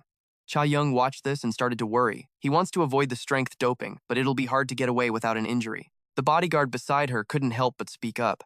Most of the fighters who make it to the round of 16 use strength doping. She rested her hands on the table, her gaze fixed ahead. What's the difference between practical taekwondo and regular taekwondo? The bodyguard immediately answered, pushing up his glasses with one hand. Practical taekwondo has no new techniques. She seemed a little surprised by this. Ah, the bodyguard kindly explained. An image of a fatal blow to the neck appeared. Taekwondo was originally a powerful martial art used in actual combat. Because it was turned into an Olympic sport, the dangerous moves were banned to prevent injuries. The scene shifted back to the two opponents facing off in the ring. He walked over to the window, quietly looking down at the arena. But now it has been completely unlocked. That is practical Taekwondo. Gokyeon was already in the ring, throwing a few warm-up kicks. Seonu Kang, on the opposite side, stood perfectly still, his thoughts making him tremble with excitement. If I can take down this third-ranked fighter, I'll become a top-tier contender, the announcer continued. Now for the third match of the round of 16. The fight between Gokyeon and Seonu Kang begins. His voice echoed throughout the arena, enveloping the two muscular men below. He got into his stance, calculating in his head. Against Taekwondo, I should get in close to the ground. I've got him! He charged straight at his opponent without hesitation, arms outstretched to grab him. Suddenly, Gokyeon spun around, dodging with ease. He used the momentum to launch a kick aimed straight at his opponent's head. The blow warped his face, his eyes wide with shock, but deep down he told himself to stay focused. As quick as a flash, he used both hands to grab his opponent's leg. Gotcha! While he was still celebrating, his opponent had already lifted his other leg and brought it down like an axe, his foot once again slamming straight onto Seonu Kang's head. Cha Young watched this, overcome with worry, and unconsciously screamed, "No!" He took the hit, losing his balance and falling to the floor. Suddenly, a glint of determination flashed in his eyes. He clenched his jaw. I can't lose. He then used one hand on the floor as a pivot, easily pushing himself back up. In an instant, Seonu Kang had turned the tables, successfully launching an attack toward his opponent. Gokyeon blocked the blow with one hand, glaring at the man before him. Inwardly shocked, he took 2 of my hits and still has the spirit to attack? While he was still thinking, Seonu Kang once again lifted his leg to build momentum. Again. Before he could react, he was struck by another one of his opponent's blows, and the force behind it was considerable. After landing 2 hits, poof, he launched himself into the air, successfully retreating. He landed gracefully on the floor, his formidable back turned to his opponent. Gokyeon looked down at his hand, which was trembling from the impact, unable to believe it. With this kind of power, that high school kid will definitely make it into the top 10. How can a high school kid be this strong? Although Seonu Kang stood tall, a cold sweat had started to form on his forehead. He glanced back slightly. Damn it, my head is still spinning. If I get hit again, it's over. If I attack recklessly, he'll just counter. The more he thought, the more serious his expression became. He watched his opponent, steeling himself. I have to take out that leg, no matter what. Taekwondo doesn't have low kicks. The next time he attacks, I'll counter low. He won't have time to react. He carefully analyzed the situation. Without a second's hesitation, he closed the distance. Might as well bait him into attacking. Seeing this, Gokyeon became incredibly smug, a slight smile playing on his lips. He still dares to attack first after taking my hits? Before he could finish the thought, his opponent started weaving back and forth in front of him, repeating the motion as if to taunt him. Chairman Han Sang-soo of RN Construction took in the whole scene, his brows furrowed. How can he be so disrespectful to a top-3 fighter? His assistant immediately stepped forward and added, the top 5 fighters never take risks because they want to conserve energy for the next round. They only attack just enough to take down their opponent. Right now, he's just recalculating the amount of power needed to win. Down in the arena, Gokyeon watched his opponent move around him, extremely wary. Does he really think he can beat me with that level of power? Sorry, but I haven't even gotten serious yet. With that thought, he pushed one leg back to build momentum, the force making his entire leg tremble. Then he struck, his foot gliding gracefully over Seonu Kang's head. Seeing his chance, he ducked to avoid it, his eyes gleaming. All right, time to counter. He immediately launched his attack, swinging his leg toward his opponent's standing leg. But what he didn't expect was that in a flash, Gokyeon had changed his attack, now aiming for his own standing leg. Just like that, he delivered a blow aimed straight at the supporting leg, causing Seonu Kang to lose his balance and fall backward. Han Sang-soo's face lit up with joy as he cheered excitedly. Nice. Taekwondo has a move like that? The assistant beside him spoke up at the same time. It's a leg sweep. Hearing this, he asked again. A leg sweep? He slowly replied, his expression unchanged. It's a move that's banned in official competitions, so you rarely see it. You could say it's a low-kick version of a spinning kick. The moment Kang Sang-gu fell, Elk-jeon backed away and got into a defensive stance. The two stared each other down. He was kneeling on the floor, glancing at his shin, which was practically smoking from the hit. Asterisk, cough, asterisk. If I hadn't fallen on purpose, my ankle would have been broken for sure. Cha-hyun watched this unfold, her worry obvious as her eyes were glued to the arena. Is there no way? The bodyguard behind her had a very serious expression, continuing in a low voice. The complex and continuous spinning kicks of Taekwondo are as unpredictable as Capoera. Especially against an expert like him, it's hard to keep up with the pace of his attacks. Then he frowned, his gaze shifting. Hearing this, she asked worriedly, so he doesn't have any weaknesses? He answered calmly, raising a hand to adjust his glasses. Every Taekwondo kick consumes a lot of energy, so stamina can drop very quickly. But Go Kyung-ho used a dope that increases muscle elasticity and reaction force, so that weakness doesn't apply. He paused for a moment, leaning on his hand as he looked into the distance. Down in the arena, Go Kyung-ho stared at his opponent with a bone-chilling gaze. You should just surrender now. From this point on, I'm using 100% of my power. With that, he took his stance, his whole body radiating a murderous aura, his eyes flashing blood red. Kang Sang-gu was struggling, calculating his next move in his head. Damn it, there's no way out. While he was still stunned, a devastating kick was about to come crashing down on his head. With his quick reflexes, he swiftly dodged to the side, narrowly avoiding it. The blow struck, cracking the arena floor and proving the force behind the kick. As Kang Sang-gu backed away, he started cursing to himself. Shit, I knew it was coming and still couldn't avoid it. Where the hell did he even come from? While he was lost in thought, a dark figure closed in on him. A kick came straight for his face. Fresh blood splattered from the wound. Kang Sang-gu had managed to tilt his head aside in time, but it made him lose his balance. Snap out of it. I have to block that leg, no matter what. With that thought, he used both hands to grab his opponent's shin, straining to hold on. Got it. While he was tensing his body, Go Kyung-ho's other leg swung up in midair, and another blow slammed right into his face, the force so strong it distorted his features. His whole body was sent flying backward, his tight grip from before slipping. Cock! He still couldn't believe it, silently cheering himself on. I caught his leg and it was still useless. Gotta stay focused. Across from him, Go Kyung-ho watched this unfold with a flicker of surprise. Still conscious? Time to end this. With that, he stomped his foot on the floor. The tiles shattered beneath it. Then he gathered his strength and launched himself toward the airborne Kang Sang-gu. He fixed his eyes on his opponent, shouting repeatedly, "It's over!" A finishing blow aimed straight for his body. You could see with the naked eye how devastating the impact was. Suddenly, a feeling flowed through him, deep in his bones. Across from him, Go Kyung-ho was still screaming with wide eyes, "Die!" That sensation pierced through every cell in his pupils. I always ran away whenever I felt like this, like my whole body was being torn apart. The image of his eyes shattering into pieces appeared at the same time. The fragments broke off, stained by a blinding red, but I can't run anymore. From the cracks, a faint blue light suddenly flashed, creeping across Kang Sang-gu's face. I have to stay conscious for my parents, but if they die, what's the point? Then the cracks spread, forming a large line across his pupil. All right, this is the only way. Then, as if he'd become a different person, he lunged forward to counterattack Go Kyung-ho. In an instant, the blow was delivered, aimed straight at his opponent's torso. He took the hit, his eyes widening in horror as he coughed up blood. The force of the blow was so strong that his entire body was sent flying backward, but he still managed to react, quickly twisting and planting his foot on the ground to stop himself. The moment Go Kyung-ho stopped, the arena floor was gouged, leaving a trail of shattered tiles. Across from him, Kang Sang-gu seemed like a different person, his whole body radiating a dark, murderous aura. This scene left Go Kyung-ho utterly astonished, still panting from the last blow. What the hell? What is this power? The only thing left to do is kill him.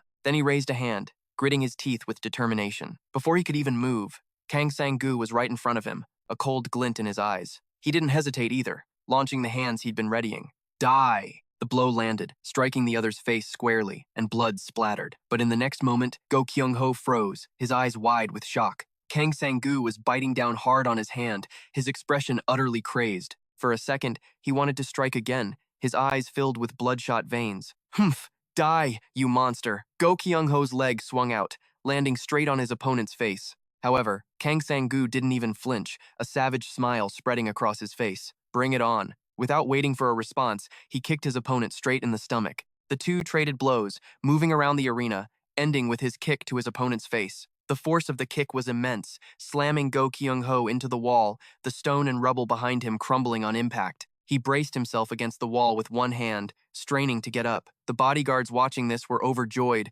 laughing out loud. He can even defeat one of the top three? Go Kyung-ho's eyes were still fixed forward. He was panting heavily, his teeth clenched. Completely different. He's even more terrifying than the monsters I've met here. Across from him, Kang Sang-gu's eyes flashed blood red, a crazed smile on his face. Go Kyung-ho knew he was at a disadvantage, cold sweat beading on his forehead. There's no more time to think about the next step. I'll use all the strength I have left. Then he stomped his foot on the ground, the tiles shattering beneath it. He got into a fighting stance, pouring all his strength into the foot planted on the floor. Then in an instant, he drew his leg back, aiming to put everything into this single kick. Kang Sang-gu didn't flinch, whispering a single phrase, "I'm coming too." He immediately raised his fist. His fingers clenched into a fist. Go Kyung-ho also charged straight ahead. The sound of fists echoed. He glared, his eyes flashing with determination. Die, you monster. The two rushed at each other, taking each other's blows at the same time. Go Kyung-ho was hit square in the face, shocked to his core. How could I lose to some high school kid? Across from him, Kang Sang-gu showed no sign of pain, still smiling. Consciousness was fading from Go Kyung-ho's eyes. He clutched his head, his eyes rolling back as he mumbled nonstop, "But I'm one of the top three." Kang Sang-gu looked down on his opponent with a superior gaze, radiating a murderous aura. What can you do? As soon as he finished speaking, he didn't hesitate to slam his head straight into his opponent's forehead, sending fresh blood flying. Go Kyung-ho was hit so hard his teeth came loose, his eyes wide with shock. He was slammed straight to the floor, the impact so powerful it rippled through the arena. In the stands, Cha Hyun was stunned by the scene, frozen in place for a moment. On the other side, Han Min-soo also seemed to not believe his eyes, his teeth clenched tightly. Kam was also quietly observing the situation from the side, not missing a single detail. Down in the arena, he stood proudly, looking at his motionless opponent. Han Sang-soo scratched his head with one hand, muttering to himself, "Unbelievable, how could this have happened?" The drone immediately flew over to assess the situation. Once the result was confirmed, it announced, "The player advancing to the round of 8 is Kang Sang-gu." At that moment, he hung his head, panting heavily. Hearing the result, the bodyguard cheered with joy. Awesome! A small smile appeared on Cha Hyun's lips. He finally proved himself. There was nothing to be afraid of anymore. She stepped forward, her gaze sweeping over the arena below. The doctor watching this exclaimed repeatedly, "This is insane." In just a moment, all of Kang Sang-gu's stats reached near-perfect levels. The director sat in front of the computer, his voice growing pensive.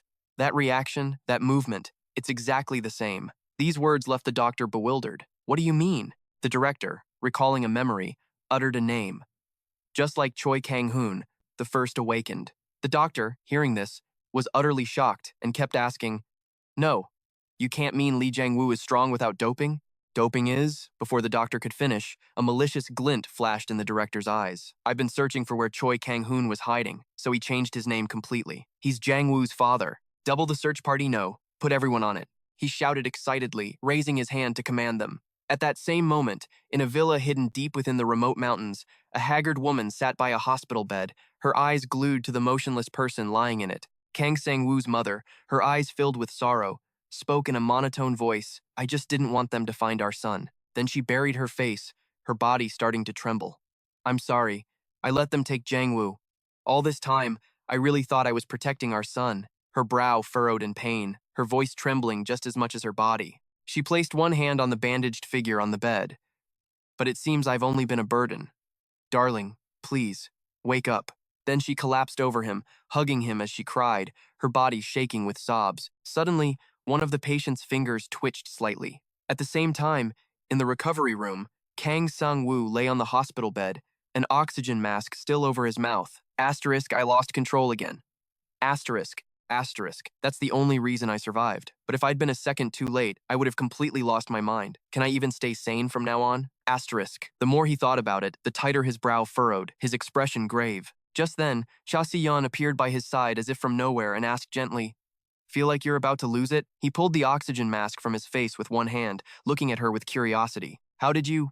She answered him directly. "I heard it from your mother. She said it was the only way for you to survive." A flicker of surprise crossed his face when he heard this. "What?" she continued, her gaze gentle as she looked at him. "It's the same reason your father ran away from here." Hearing this, his eyes widened in shock, and he froze for a moment. After a moment, he stammered, "What are you talking about?"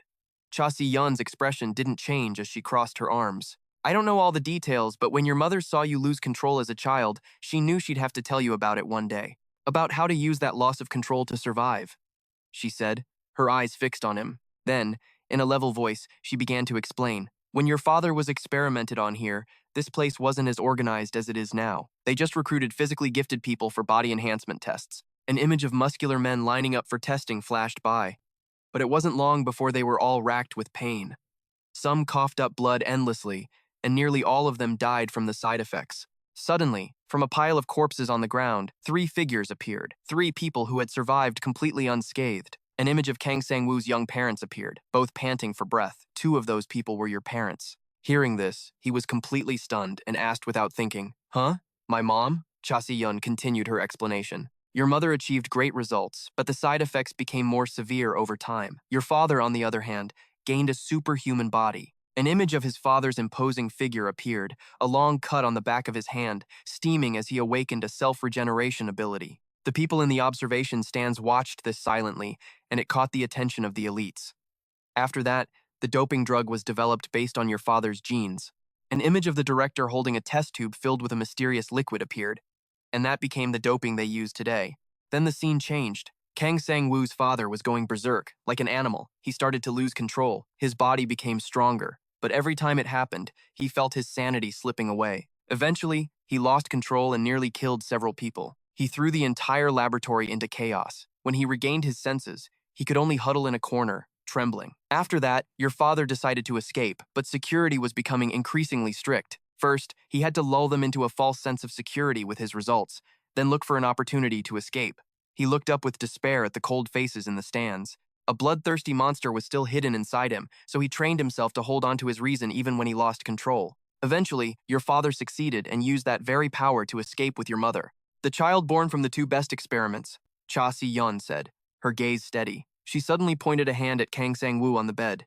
"Is you." For a moment, he was speechless, as if he couldn't believe what he was hearing. She stepped closer and put a hand on his shoulder. "After your father found out that all the enhanced mutations were passed down to you, he did everything in his power to keep you from fighting, terrified that you would be discovered. He then remembered his past, his expression turning thoughtful. Asterisk. So that's why he was so against me fighting and using drugs. Asterisk." She cut into his thoughts, continuing with the most important part, the final message your father left. He was being hit with one revelation after another, a look of constant shock on his face. "Huh?" Cha Si-yeon pressed on. "Your father probably thought he couldn't hide it from you anymore, so he was planning to teach you how to stay in control during your outbursts." Kang Sang-woo lowered his head, clenching his jaw tightly. Asterisk grake. Asterisk. Not noticing. She continued gently. "The method your mother knows is this. You must not fear the state of losing control." While he was still processing, she went on. "Only when you start to feel pleasure from losing control, and that feeling begins to grow, you must bite your hand to bring yourself back to your senses. Once you're no longer afraid of it, you can control it." She raised her hand to her mouth, demonstrating. Hearing this, he was instantly tormented, his brow furrowed. Asterisk. Damn it. Dad had to go through something like this? Asterisk. Cha Si-yun didn't rush to answer, a determined light flashing in her eyes. As I see it, there's no other way forward but to use that state of yours to win. You can't escape an organization this huge, not when it's backed by both the elite and the government. She leaned in closer, putting a hand on his shoulder encouragingly. And there's one last important thing your mother wanted me to tell you. He looked at her, curious. Ah, right. The key is to find a way to trigger that state at will. Your father used to close his eyes and create a shock to his heart. I don't know if it'll work for you. She placed a hand over her heart, her eyes staring intently ahead. Suddenly, he sat straight up, making her flinch in surprise. He shut his eyes tightly and exhaled slowly. Seeing this, she looked confused and stammered. What are you doing? He spread his arms wide without a second thought. Only one way to find out. Panicked, she tried to stop him. Wait, hold on! If you lose control in your condition. But before she could finish, a brilliant red light flashed through the room. At the same time, the bodyguard was still in the stands, observing the remaining matches. Suddenly, something made him tense up, and he clenched his jaw. What? What the hell is that? Down on the arena floor, the tiles had been ripped up to form a yin-yang symbol. Minho Han stood in a fighting stance, his face devoid of expression. The bodyguard stared intently, his excitement showing clearly. Heh! The further you get, the more monsters show up. Suddenly, the door behind him opened. Seeing Cha Si-yun, he turned. Oh, you're here. She asked about the situation as she entered. What's the situation? He reported immediately. Liu Han, that kung fu user, just won. It was absolutely insane. The combination of his fluid kung fu and doping-enhanced strength. It was like watching a martial arts film. I couldn't believe what I was seeing. He turned his attention back to the arena. Then the bodyguard looked back at Cha Si-yun again, and the next one to make it to the quarterfinals is Han Mi-soo. She's an absolute monster. All her opponents become helpless punching bags. An image appeared of Han Mi-soo standing tall beside her unconscious opponent. The bodyguard's expression turned serious as he adjusted his glasses. Looking at the fighters who made it to the quarterfinals, it doesn't seem like there's a single match Kang Sang-woo can win. Ah, but can he even utilize that outburst ability of his? He asked, turning to Cha Si-yun, who had leaned back in her seat. He didn't wait for her to answer, just continuing his train of thought. According to his mother, the more he masters that outburst, the stronger he'll become. But, she interjected at that moment, her face a complete blank. She said he tried to awaken it by punching himself in the chest, and then he just passed out. She said it so casually, but it made the bodyguard beside her tense. Huh? With a gentle gaze, she continued softly, the doctor said he's asleep again. The bodyguard, seeming to have a vague idea, quickly offered his guess. It looks like maintaining that power outburst for too long pushed him past his limit. Without shifting her gaze, she replied indifferently, we'll have to wait until the next round to see if he can use that power outburst on his own. She crossed her arms, anticipation clear on her face. At the same time, the announcer spread his arms wide. The next match is between B-rank Lef and Kim Minho.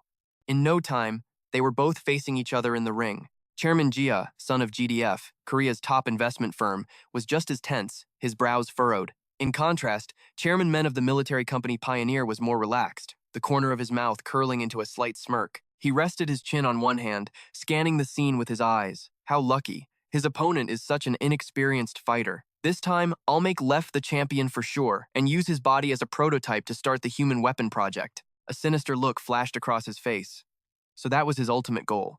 Across from them, Jia-sun and his assistant watched the situation with intense focus and worry. Jia-sun turned curiously to the person beside him. What's this Sistema martial art that Lef studied? His assistant, who had likely researched it beforehand, answered immediately. It's a very unique martial art that originated in Russia. Those two words only made him more curious, and the assistant immediately elaborated. It resembles Western military combat, but also incorporates movements similar to Chinese Tai Chi. An image of someone practicing Tai Chi immediately appeared clearly in his mind. Jia-sun, still not quite getting it, shot a questioning look to his side.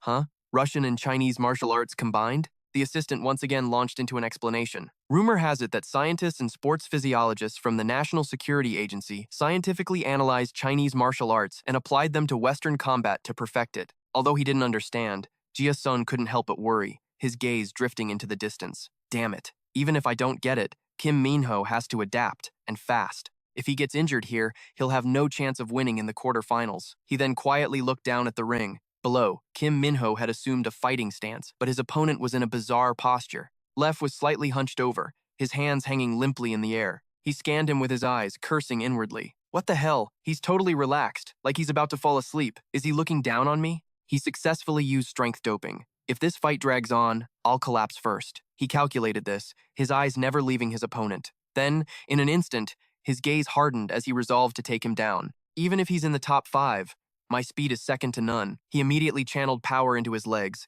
unleashing an incredible force. Kim Minho's brows furrowed, his expression incredibly tense. Try and dodge this.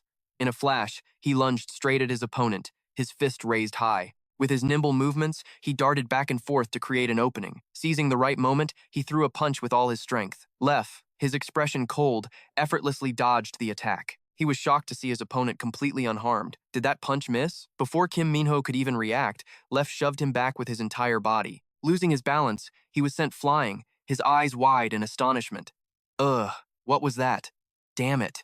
He dug both feet into the ground to stop the force. On the other side, Lef remained in his strange, contorted stance. Kim Minho panted heavily, his mind racing. Did he just get lucky dodging my punch, or have I not adapted to the strength doping yet? He clenched his fist in front of his face, questioning himself. Then, stealing his resolve, he quickly got back into his fighting stance. I just have to try again. With that thought, he charged straight at his opponent without hesitation. Unsurprisingly, Lef dodged with ease, even leaving an afterimage in the air. Not about to let him get his way, he quickly moved to cut off his escape. He threw another punch, but it didn't even touch a single hair on his opponent. While he was in mid-swing, Lef timed it perfectly and landed a devastating blow to Kim Minho's chest. The pain was almost numbing, a terrible shock racking his entire body. This scene made Ji-sun incredibly anxious, and he shot forward in his seat. How can he keep up with Kim Minho's speed? Down in the ring, he was hunched over, trying to stay standing. The pain from that last blow forced him to his knees, his jaw clenched tight. Then, as if he'd figured something out, the corner of his mouth curled into a smirk. Lef's cold demeanor caught his eye, and he thought to himself, trying to act tough, are we? At that moment, Lef suddenly spoke as he shifted into a fighting stance. Smiling won't change the difference in our power levels. Seeing his opponent fearlessly charging forward again, he sneered. Looks like all that studying didn't do you any good, did it? Once again, he gracefully dodged Kim Minho's attack, moving fluidly to the side. Kim Minho abruptly shifted his stance, facing his enemy directly. His fist was ready to be unleashed. So, it's not that you can keep up with my speed. You're just good at dodging. Lef was caught completely off guard by this, able only to watch helplessly as the unstoppable attack came at him. He took the full force of the punch to his jaw, a massive impact. The force was enough to crack bone, and his large body was sent flying backward, fresh blood spraying through the air. His body slammed onto the floor, seemingly unconscious. Seeing this, Ji-sun was ecstatic, throwing both his hands in the air and cheering. Yes! The assistant next to him cut in, his face extremely serious. It doesn't look like it's over. Hearing this, he instinctively asked, what? Lef was somehow getting back on his feet, his entire body shaking uncontrollably. He slowly walked closer, but the other man barely reacted. Keeping his expression cold, he said in a monotone voice, sorry, but I don't have time for you. Then, Kim Minho reached out toward his opponent, completely defenseless, with just a light push. Lef was sent tumbling to the floor. Chairman Men, as if he couldn't believe his eyes, grabbed his head and screamed, no, this can't be happening. Immediately, a drone flew over. After confirming the situation, it began its announcement. In this round, Lef is unconscious. Player Kim Minho advances to the quarterfinals. The announcement droned on. His triumphant figure stood tall. Ji-sun laughed with joy, rising to his feet. I knew I didn't make the wrong choice. The assistant beside him smiled as well. It looks like Kim Minho is ready. Ready to face Ran. As he spoke, a vivid image of a crazed Ran came to mind. The screen immediately displayed the two arch rivals. On the other side, Chairman Hui Jian of Korea's second-largest corporation had been silently observing. He seemed to have been waiting a long time and was extremely excited. Is it our turn now? The assistant beside him seemed to see right through him, stating the obvious. You look pretty anxious. Caught, he became a little flustered and immediately tried to come up with an excuse. Look, I may like strong women, but don't tell me you think I have some kind of special feelings for Amanda Group, do you? The assistant put on an innocent face, scratching his head as he asked back, huh? You have special feelings for her? His embarrassment turned to anger. He threw up his hands and yelled, you still don't get it? What's important right now? The assistant looked helpless. Huh? His eyes sharpened. Isn't it about defending my title in this match? The assistant beside him quickly commented on the situation. A 10-second knockout. This match is going to be difficult. The opponent is a former assassin from the top 5 bounty rankings, and on top of that, he's a monster who has successfully used strength doping twice. One clean hit could be instantly fatal. They both remained glued to the scene below. In the ring, the two opponents stood face to face, each one radiating killing intent. The announcer's voice rang out once more, and now, it's the match between 5th-ranked Mate Jim and 7th-ranked Amanda Group. Let the match begin. Suddenly, Mate Jim spoke. What a pity. Amanda Crouch asked again, a bit confused. Let's go. He flashed a sinister smile, his blank eyes staring forward. The only way I know how to win is by killing my opponent. Hearing that, she couldn't help but let out a scoff. Ah, he sighed at her reaction. Ugh, she wasn't about to let him get the last word. Sarcastic words just poured out of her. So, is this your way of asking me to teach you how to win? Some kind of confession? He trembled with rage at her taunt. What are you yapping about? Are you insane? We'll see.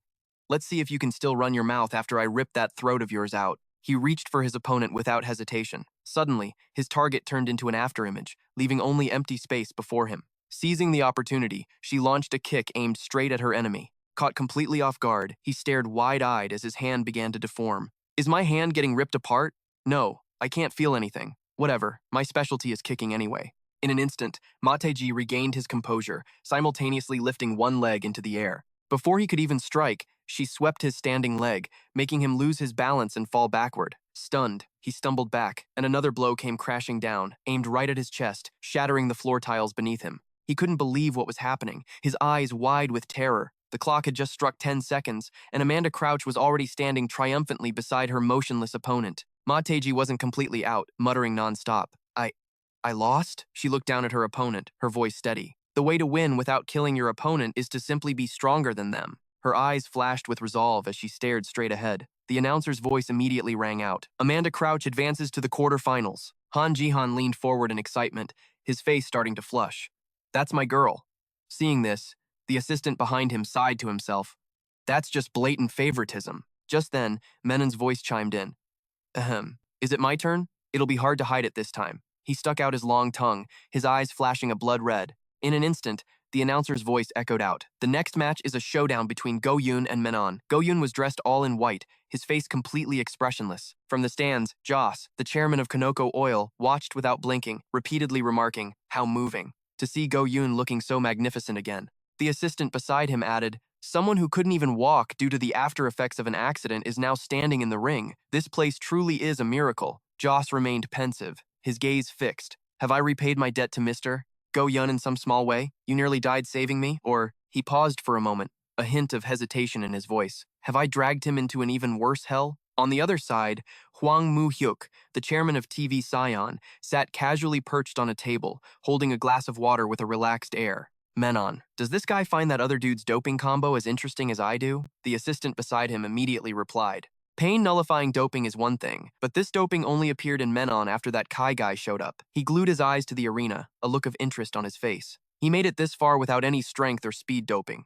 Ahem, what the hell kind of monster is he anyway? Down in the arena, the two faced each other confidently. Menon got in close, his eyes sizing up his opponent. Two masters like us don't need to feel each other out.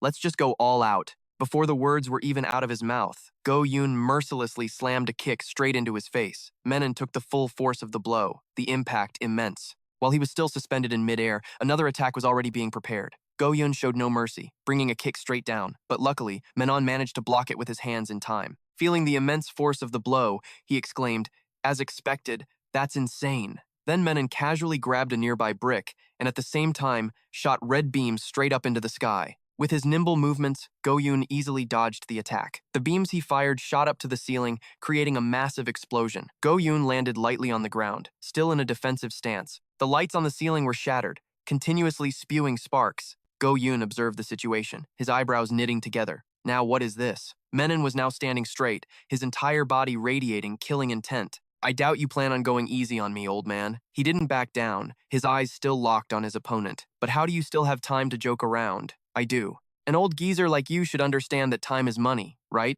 He quickly got into a fighting stance, showing no signs of holding back. Without hesitation, he lunged forward, aiming a kick at his opponent's body. Menon didn't just take it, striking back immediately. The two of them traded blows simultaneously. Go-yun took a direct hit to the face, the force making his eyes widen in shock. Menon flashed a smug smile, sizing up his opponent. Did you think I'd just stand here and take it, old man? Hearing that, he decided to stop holding back, thinking to himself, fine, I'll finish you with my ultimate technique. Menon didn't wait for his opponent to strike and quickly rushed in. I'll attack first this time. His kick flew through the empty air. He dodged it. While he was still stunned, a blow flew toward his face, which he easily dodged, even taunting him. Did you really think I couldn't dodge that? While he was still gloating, Go-yun pivoted and moved to the side.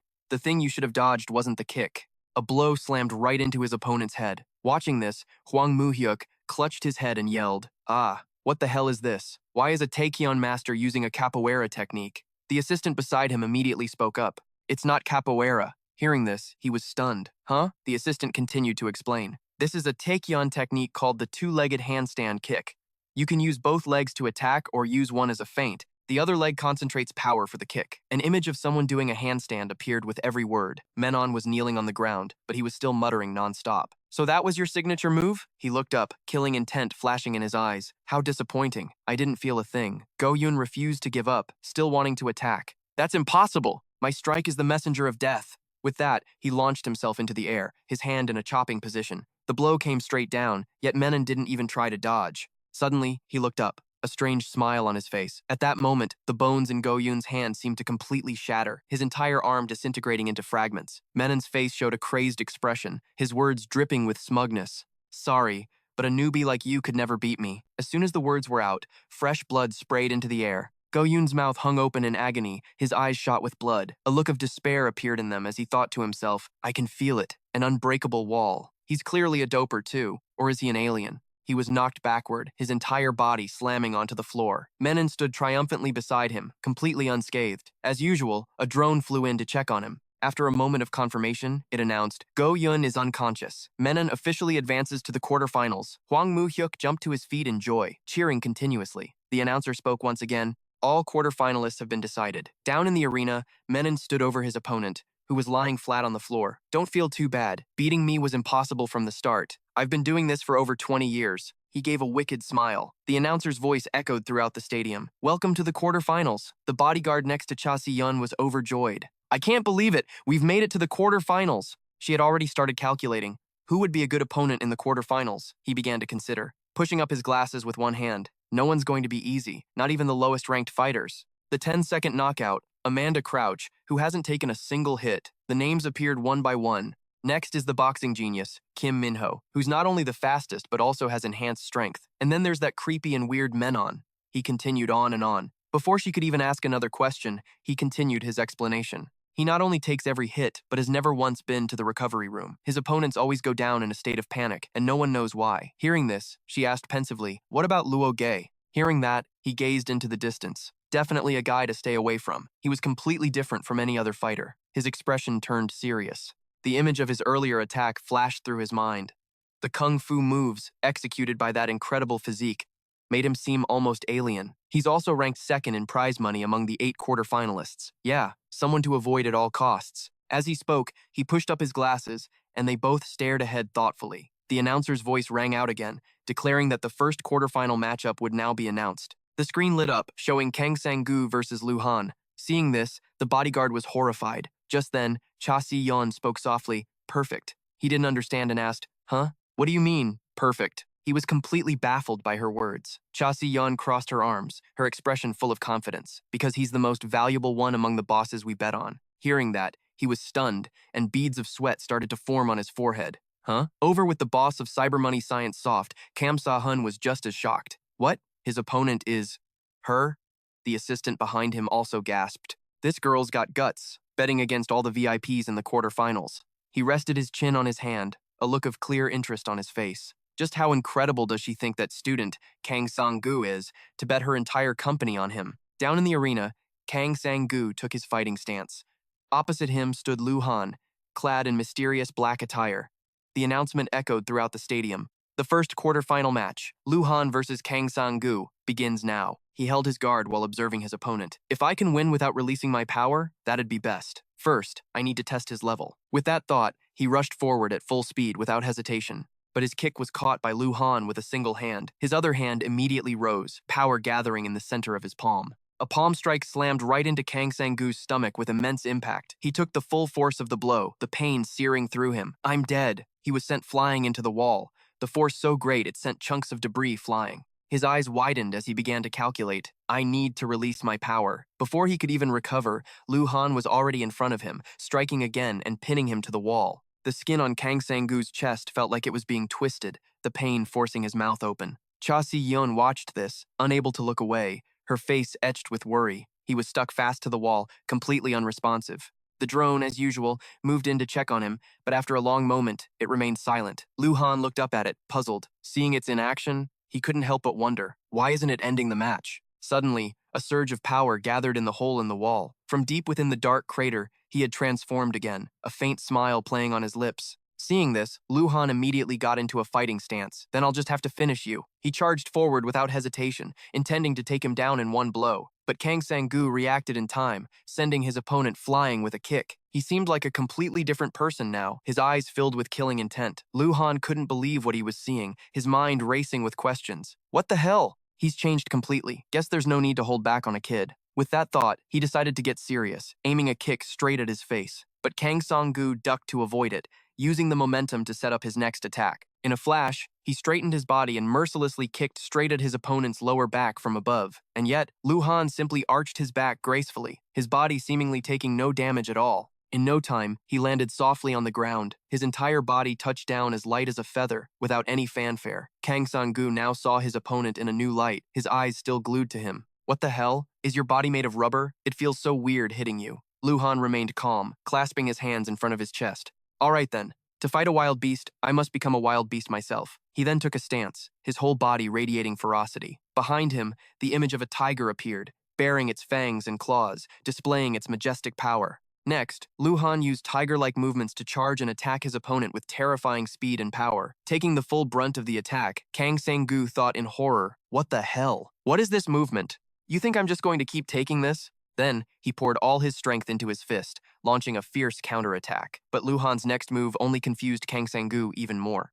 His movements changed again. Luhan struck with lightning speed, hitting him square in the face and sending blood splattering. Kang Sang-gu was still dazed, thinking, where did they come from? What the hell is that? Before he could regain his composure, Luhan used his next technique, Snake Fist.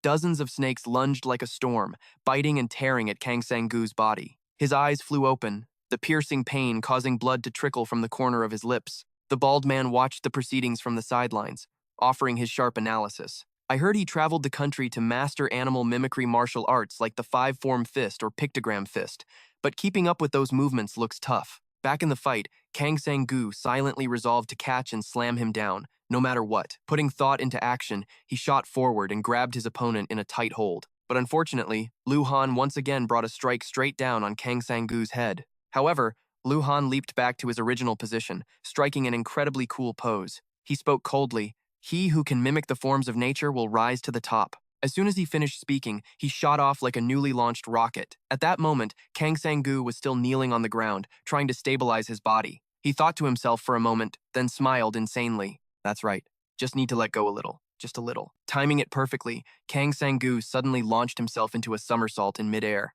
Luhan saw this and sneered in contempt, finally giving up. Are you? Ha! What good are those childish acrobatics going to do? In that case, let me end this. One spun, the other kicked. The fight grew more and more fierce, with neither side willing to give an inch. The two gradually closed the distance between them. Suddenly, Kang Sang-gu swung his leg, unleashing a powerful kick. Seeing this, Luhan hurriedly backed away to dodge the blow. He gritted his teeth in anger that Kang Sang-gu had made a move he hadn't predicted. Luhan panted, silently reassuring himself. I was just momentarily thrown off by moves I've never seen before. He still held on to his contemptuous view of Kang Sang-gu. With his type, I just need to knock him down and it's over. He confidently spun around, planning to attack Kang Sang-gu from a different angle, but the boy quickly grabbed Luhan's arm, using the momentum of the spin to pull him up into the air. Luhan's face turned pale, fear slowly taking over his mind. What is this? The answer was a decisive body slam from Kang Sang-gu. Blood spurted from his mouth as Luhan froze, unable to accept what was happening. This isn't normal human strength. I have to find a way to escape. With that thought, he struggled to pull himself away from Kang Sang-gu.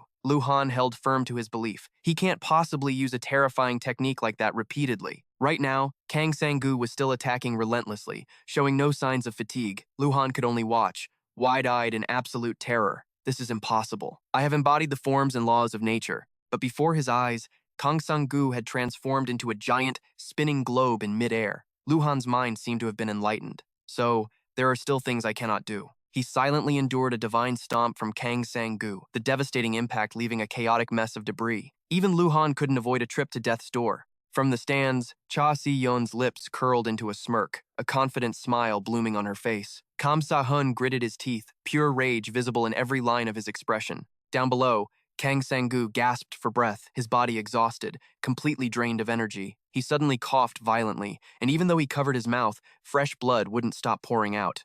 He tried to hold on to what little consciousness he had left. Can't fall. Have to hang on. At a steady pace, the flycam slowly approached Kang Sang-gu. The announcer's voice suddenly came from it. As Luhan is unconscious, the first person to advance to the semifinals is confirmed to be player Kang Sang-gu. The bald man yelled in sheer excitement. He won! Did he really win? For real? Cha Si-yun broke into an amused smile. This is just the beginning. Since we won this round, Chairman Kam Sa-hun will be on our side. Elsewhere, Chairman Kam Sa-hun of Cyber Money Science Soft was furious when he realized he'd just been played. Damn it, I let that little brat lead me by the nose. The assistant standing next to him suddenly spoke up, asking, Sir, are you really planning to turn your back on the Hoshin group? He stated his intentions bluntly. It's better than turning my back on this place. But to be honest, there's more than just one match here. The MC's voice rang out again. And now, we will announce the second pair for the quarterfinals. The arena door slowly opened, and on the opposite side, another door was also gradually revealing itself. The person who appeared was none other than Amanda Crouch, and Minsu Han would be the name she had to face. The director, sitting in his chair, watched the image of Minsu and offered a comment. It's fascinating to see a finger technique like that. Why would Minsu Han, an ordinary student, train in that kind of martial art? The doctor standing beside him slowly began to explain. Perhaps because he's had a rare disease since childhood and a weak body, Minsu has always been obsessed with strength. The boy admired those called the strongest, staying up all night to watch videos of them. Due to his poor health, Minsu rarely went out, spending all his days at home studying combat techniques and martial arts. But as he said this, his voice took on a hint of pity. At what point did just watching become not enough? The boy longed to become strong, and this obsession went far beyond imagination. Perhaps realizing his weak body couldn't win in unarmed combat, he became interested in weapon-based martial arts. Just like that, the boy lived like a madman, pouring year after year into learning martial arts. What truly shocked me was when one day, he locked his door, refused to eat, and spent several days straight practicing swordsmanship. Then, when he came out, he said only one thing. Dad, if a person can kill the strongest, then they become the strongest, right? Thinking back on those words made the doctor's heart ache even more. It's chilling. How could such a gentle child become like that? But I couldn't stop the boy because he was always tired and sick. But when he was immersed in martial arts, he looked like he had come back to life. But then, I didn't need to stop him anymore, because his body had become completely debilitated, unable to do anything. While Minsu was struggling with a hellish sense of failure, he found his way to this place. After speaking, the doctor suddenly bowed his head and thought, all right, if he can live well this way, then I have to accept it. Down in the arena, Minsu and Amanda stared each other down, neither willing to make the first move. An indescribable, insane emotion boiled within Minsu's heart, an uncontrollable excitement at the thought of taking down the strongest people here. When that feeling wasn't there, all that remained was pain and the will to kill. Right now, he was no different from a demon who knew only of slaughter. Die. With that, Minsu immediately lunged forward with a direct attack. Amanda Crouch calmly blocked it and made a silent assessment. As expected, he's completely different. Faster and stronger. He hastily pulled his hand back. Minsu gritted his teeth, thinking furiously, she grabbed my fingers, she almost broke them. Suddenly, Amanda Crouch did a flip in the air, causing him to shout in alarm. What the hell is this? If you're going to stick your face out like that, I have no choice but to stab it. With that, Minsu put all his strength into his arm and thrust forward, but she easily dodged and countered with a devastating stomp. He was knocked back, flying several meters. In the stands, Jeon-gu was stunned, unable to believe his eyes. What's happening? Couldn't he dodge in time? Minsok stated his guess bluntly. No, it looks like he couldn't even see it to dodge. Hearing this, Jeon-gu immediately turned to ask, what? At that moment, Minsu was enraged to discover a large wound on his back. Meanwhile, the chairman of the Jihan group, Hun Jihan, cheered with delight. Oh my god, everything is going exactly as Amanda Crouch planned. His assistant immediately spoke up to object. No, this made him feel confused. That's not it. The assistant calmly analyzed the match. Amanda Crouch just used her finishing move to go for a KO, but Minsu Han is still standing. And this is the first time Amanda has faced an opponent like this. In other words, her all-out attack had no effect. After putting all her strength into that attack, Amanda Crouch seemed to have lost some stamina. Only now did she begin to seriously analyze her opponent. His movements are chillingly precise. Those aren't the movements of a conventionally trained fighter. Suddenly, Minsu stopped all his attacks and slowly walked towards Amanda Crouch. He flashed a grin of pure pleasure. You can keep up with my movements? How incredible. To think I'd meet someone like you in a place like this. This is the first time I've ever wanted to kill someone like this. The more he spoke, the more frenzied he became. That's right. If I can defeat someone like you, I can prove to myself that I am the strongest. Next, Minsu suddenly launched a move, but Amanda Crouch reacted faster, leaping up to block it with a spectacular kick. He used the momentum to flip backward and then thrust his two fingers straight at her from mid-air. At this point, Minsu finally admitted, I'm ambidextrous. On the stage now were two types, one who attacked with frantic abandon, and the other who used her flexible body to continuously evade. And so, Minsu and Amanda Crouch looked as if they were reenacting a thrilling game of cat and mouse. Suddenly, Amanda Crouch found an opening and landed a powerful kick to Minsu's chest. He took the full, agonizing blow and couldn't stop himself from spitting out a mouthful of bright red blood. Seizing the opportunity, she continued to use her beautiful and strong legs to end the match. From above, Jihan yelled frantically, "Finish him!" Amanda Crouch unleashed all her strength, creating a world-shaking kick. By some miracle, Minsu managed to avoid a meeting with the Grim Reaper. This couldn't help but astonish her, because Amanda Crouch now had Minsu's two sharp fingers pierced straight through the sole of her foot. She quickly felt the searing pain. Jihan, watching this scene, screamed in terror, "No!" By now, Minsu had pulled his hand from Amanda Crouch's foot. A large amount of blood gushed from the wound, causing her to grimace. Across from her, Minsu gloated over his achievement. "I've severed all your ligaments and tendons. You won't be able to stand anymore." Amanda Crouch lowered her face and took a deep breath to calm herself. Asterisk. Phew. Asterisk. Then she focused her strength into her toned arm, creating a terrifying source of energy. Seeing this, Minsu frowned, a look of clear confusion on his face. Before his eyes, Amanda Crouch was doing a one-handed handstand, her body perfectly balanced. With absolute confidence, she declared, "One hand is enough." Instantly, she executed a spectacular spin in the air. Even though Amanda Crouch's foot was about to reach him, Minsu was determined to dodge. The result was that she landed an agonizing blow on him. Minsu's face was now twisted and distorted, looking incredibly ugly. He grew angry and questioned her. "Impossible! How can you generate that much power without a supporting leg? One slip up and you'll die." As he finished speaking, he spun in a flash, aiming for Amanda Crouch's supporting hand. However, she skillfully dodged with a surprising somersault. The fight between them was like two wild beasts tearing at each other, neither side willing to back down. Minsu smirked, a triumphant look on his face. "One hand is enough, huh? You've reached your limit." Blood poured relentlessly from Amanda Crouch's wound, increasing with every moment. Because of this, her strength was also clearly fading. Across from her, Minsu hurled cruel words, "Then just die and be done with it." Amanda Crouch thought seriously about her ultimate goal. "I came here to know what a life or death battle is, to find my true limit when facing death." Suddenly, she spoke up. "Thank you." Then, she spread her powerful arms wide. Amanda Crouch's eyes darkened, signaling that a demon had officially awakened. "Now, I'll get serious," she thought as she prepared her strongest technique, wanting to bet her very life on it. Minsu seemed to sense the approaching danger. Amanda Crouch slammed her muscular arm onto the arena floor, then shot forward like a rocket, forcing Minsu to exclaim in awe. So fast! He naively thought that all he had to do was avoid her kicks, but in reality, Amanda Crouch's hand was less than a centimeter from him. Then, it completely enveloped Minsu's hideous face. Amanda Crouch mercilessly gave him a slap to kick off her counterattack. Despite the overwhelming pain, Minsu was still constantly thinking. As quick as a flash, Amanda Crouch sprang up, wrapping her legs tightly around Minsu. Then, she swung her long, wide arms, intending to land a fatal blow to finish him off. Realizing this, Minsu's brain screamed a warning of danger. Even so, he couldn't avoid taking the full force of a loving caress from Amanda Crouch. Minsu's face was now painted with his own blood. Instinct told him to take this chance to attack his opponent's thigh. Amanda Crouch, still oblivious, continued to scream wildly. "Where is it?" Following that savage cry was a brutal blow right to the face. Minsu was like a rag doll, beaten without being able to fight back. He was sent flying into the air, only to crash back down to the ground. Jihan, ecstatic, roared like a psychopath. "Did we finally win?" His panicked assistant reminded him. "Look, over there." Down on the arena floor, blood spurted continuously from Amanda Crouch's muscular thighs. She looked at them in pain and collapsed, her legs having gone numb at some point. Minsu's condition was even more pathetic, his entire body drenched in blood. Minsuk gave a cold assessment. What matters is how much Minsu Han can recover. After a period of being tortured, Minsu was almost conscious again. Deep in his subconscious, his will to fight was still incredibly strong, despite his mind feeling hazy and his whole body paralyzed. "I've felt this way many times since I was a kid. Even when things were worse than this, I always got back up to survive." At this, Minsu managed to force himself to his feet. He immediately pushed himself into a fighting stance. Amanda Crouch looked on, clearly annoyed. Asterisk, spurt, asterisk, all right then. Now, Amanda Crouch's muscle strength exploded 100-fold as she angrily declared, "Even if my heart shatters, I won't be able to stop." She slammed her hand down, creating several cracks on the arena floor. Amanda Crouch roared like a wild beast.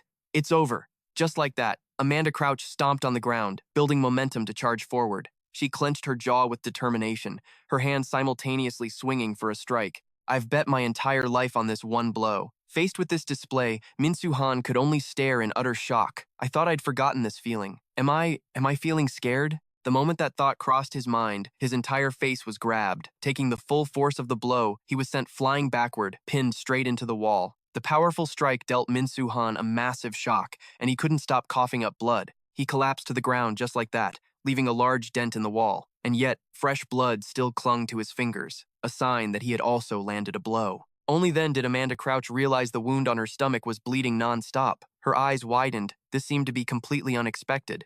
The memory returned. The moment she touched Minsu Han's face was the same moment his two fingers struck. She seemed to have suffered a massive blow, collapsing onto the arena floor. Now, I have nothing left. This scene left Hai Eung-jihan gaping in astonishment. On the other side, Cha Jong-gu also stared wide-eyed at the situation. Kang-soo watched, annoyed, clenching his teeth. Minho Kim was much the same, with clear worry in his eyes. Under everyone's gaze, Amanda Crouch lay motionless on the floor. On the other side, Minsu Han wasn't much better off, the life slowly draining from his eyes. The entire arena seemed to freeze as the scene fell into silence. After a moment of composing himself, Haeung Jihan spoke softly, beads of sweat on his forehead. Jihan? As he was trying to suppress his emotions, his assistant spoke up. Now it's a battle of who wakes up first. Down below, the camera moved in to observe their every move.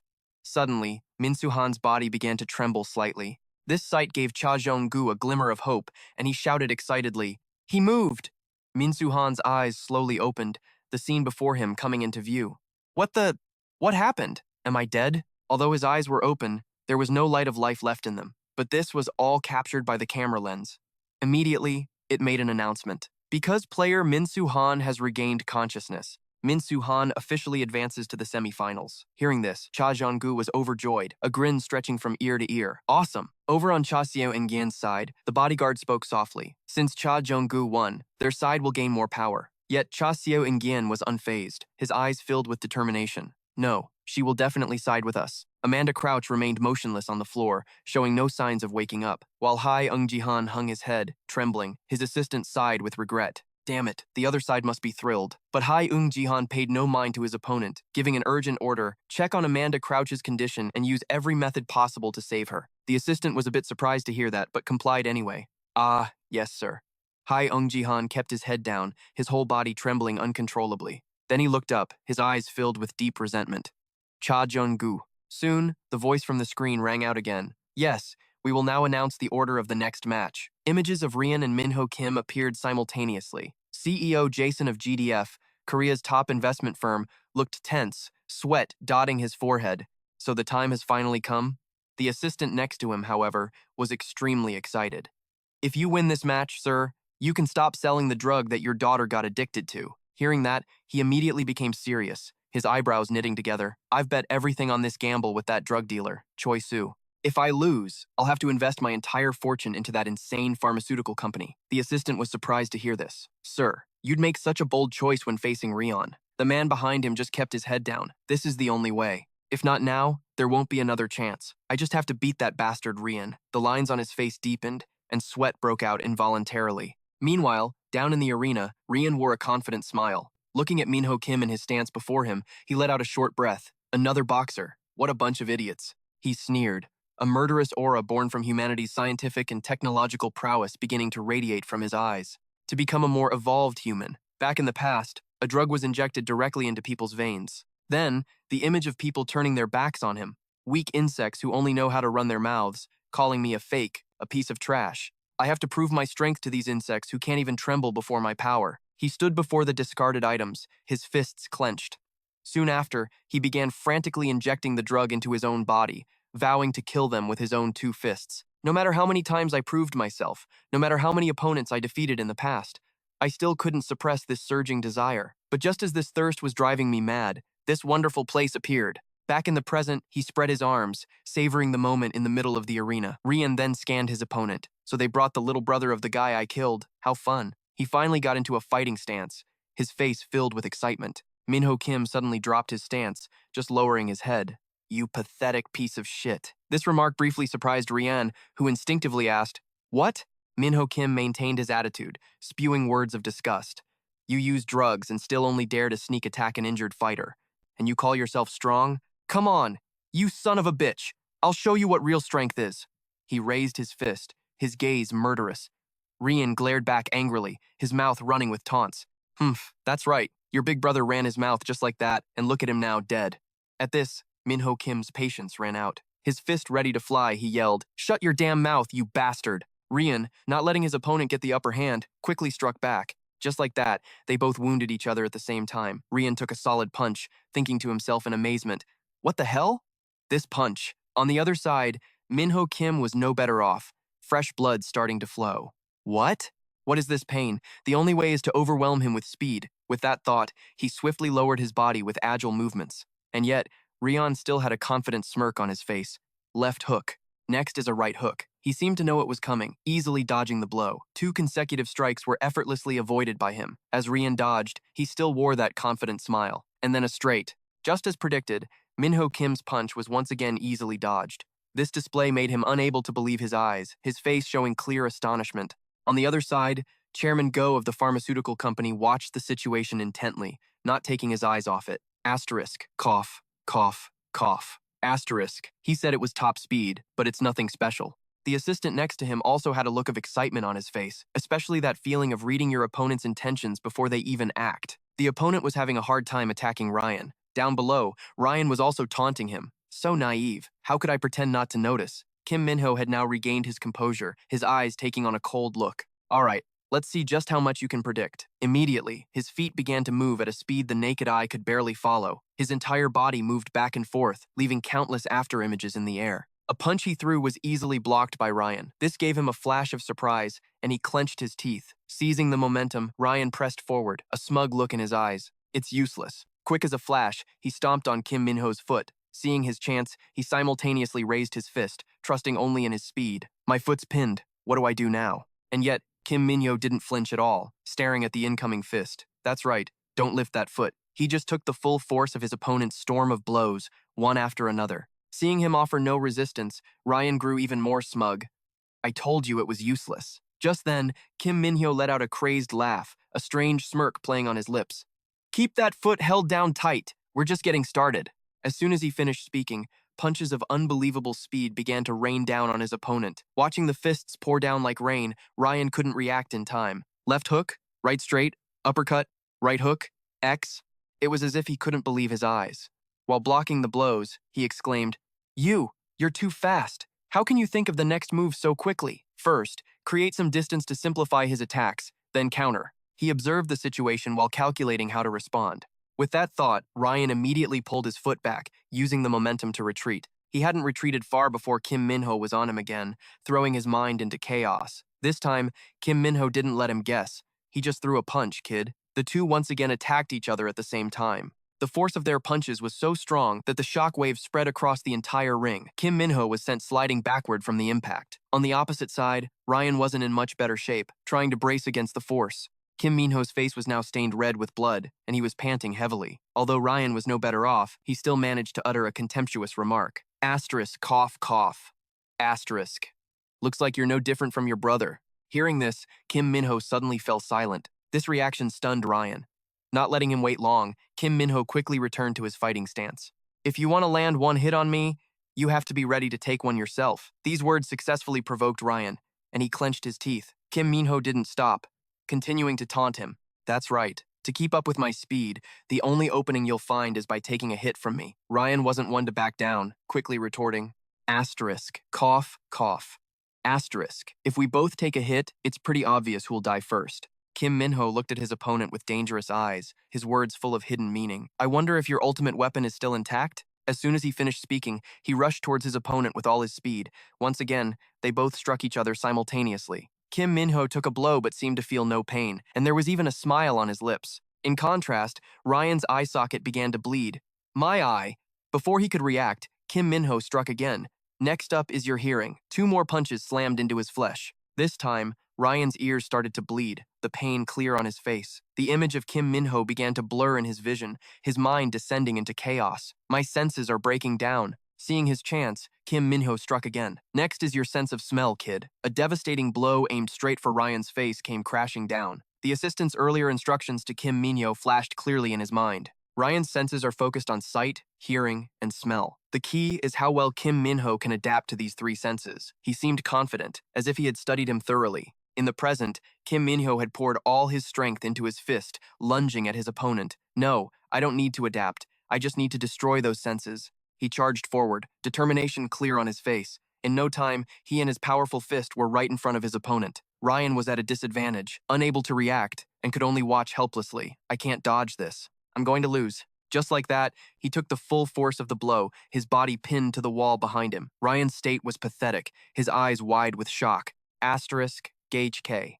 Asterisk, someone like me, who risked his life to get stronger, could lose to this weak insect? But my senses. At that moment, Kim Minho and his powerful fist seemed to loom over him. How dare you look at me like I'm an insect? Back in reality, Ryan's face was deformed by his opponent's punch. The pain made him gasp, his entire face stained red with fresh blood. No, I can't feel anything. Kim Minho didn't give his opponent a chance to recover and continued his assault. I don't need to use energy to move anymore. I'll pour all my speed into this punch. He clenched his fist tightly, veins bulging on his arm. His face was filled with rage, his eyes looking like they could kill. Brother, look at me. Look how strong I've become. As he thought this, he launched a continuous assault. The dense barrage of blows rained down on his opponent, causing the wall behind him to slowly crumble. The pain made Ryan's mouth hang open, and he began to beg, "Please, stop. Please, spare me." His pupils trembled non-stop, as if he were about to lose his mind. A decisive blow pinned Ryan to the wall, sealing his defeat. This scene left Jae-seon both shocked and overjoyed. In contrast, Michael couldn't seem to believe his eyes, which were wide with astonishment. The director was no exception, staring blankly at the scene. From the shattered wall, Ryan's battered body slowly fell away. Lifeless, he collapsed in front of Kim Minho. A drone, as usual, approached to confirm the situation. After a moment, it announced, "The match has ended due to Ryan's inability to continue fighting." The third person advancing to the semifinals is Kim Minho. Amidst the announcement, Kim Minho looked down with a triumphant posture. On the other side, Jae-seon was so excited he threw both hands in the air and cheered. "Whoa!" Kim Minho looked up at the sky as tears began to stream down his face. "Brother, did you see that? I did it." The assistant next to Jae-seon looked at the screen in his hand thoughtfully. It seems Kim Minho really could become the strongest person in humanity. This thought made him visibly excited, and a smile spread across his lips. Soon, another announcement echoed through the air. Now, for the final match of the quarterfinals. Images of Cam and Menon appeared simultaneously. The director sat in his chair, the images of the two before him. The battle between Menon, the one who has conquered every kind of arena, and Cam, the pinnacle of the new doping line. He observed the situation, deep in thought. The doctor beside him looked on with a hint of curiosity. "When did he get here?" Hearing this, the director immediately replied, "Not when. He's been here from the start." This statement surprised the doctor even more. He kept his hands under his chin, pondering. Among the three survivors, from the first doping batch, images from the past slowly appeared as he spoke. An image of a confident Menon in the ring appeared at the same time. One of them was Menon. On the other side, Cam showed no fear. Not keeping everyone waiting, the announcement began to ring out. And now, the final match of the round of 8 may begin. Suddenly, Cam walked up and grabbed Menon's shoulder, surprising him slightly. He shot a murderous glare at his opponent. "You didn't participate last season, so I'm very curious. I wonder if someone who's been using doping for 20 years can even take a single punch from me." As he spoke, he swung his fist. A blow landed squarely on Menon. At the same time, a red flash of light was emitted. Cam was slightly surprised to see that Menon hadn't even budged an inch, and yet, he maintained his confident attitude. "Still standing, huh?" There was now a deep, painful-looking indent on Menon's body. Suddenly, the whole returned to normal. There was even a smile on his lips. Seeing this, Cam became even more interested, and he couldn't help but exclaim, "Oh." Menon finally spoke softly, giving his opponent a meaningful look. "So, it's my turn now, isn't it?" The moment the words left his mouth, he shot toward his opponent at full speed. His fist buried itself deep in Cam's chest. At the same time, a flash of light pierced through him. Taking the full force of the blow, Cam's eyes widened in shock from the impact. The skin on his back split wide open, and he instinctively looked back at the bloody wound. Menon, maintaining his attitude, let out a taunt. "How was this old man's punch? Want to trade another one?" But Cam just threw his head back and laughed loudly. He didn't flinch in the slightest, refusing to back down as he retorted, "You want to punch me again? What is there to trade?" He let out a scornful laugh. Then Cam stomped his foot on the floor,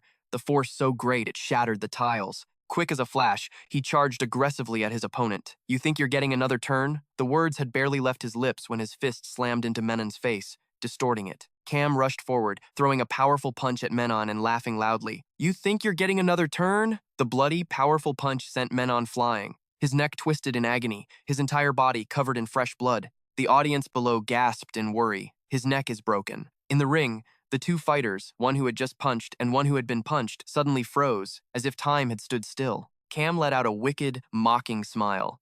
Well, this is just perfect. Thanks to that experiment you poured your whole life into, you've created the strongest being me. He excitedly got into a fighting stance, waiting for a real battle. Menon suddenly turned his back to him and said in a strange tone, I'm the one who should be thanking you. You willingly became the sacrificial lamb for the experiment I've dedicated my life to. His punch sent Cam flying back in agony, his body covered in blood. His eyes spun, unable to believe what had just happened. A large crater from Menon's punch was still indented in Cam's stomach. Cha-hyun dazedly leaned forward to get a better look at the situation. Seonu Kang was no different, his eyes wide with astonishment. Cam collapsed, his abdomen bleeding non-stop with his internal organs spilling out. After landing his punch, Menon stood calmly in place. The sound of a drone camera approached, and the referee's excited voice came through it. Since Cam is unconscious, the final person advancing to the semifinals is Menon. Hwang Moo-hyul laughed triumphantly. Excellent, the boss of TV Sion. Hwang Moo-hyul, Cha Yun shouted with joy. Team leader of Hosin Group, Cha Youngwoo. That was a sight to see. I wish I could see the look on my arrogant cousin's face right now. All I have to do is win this tournament, and he'll be at my feet. Min-seok Kim gently adjusted his glasses, assessing the situation. I wouldn't be so sure. There's no telling how strong this Menon guy is. Menon was in a place where his hand was covered by some kind of medical device.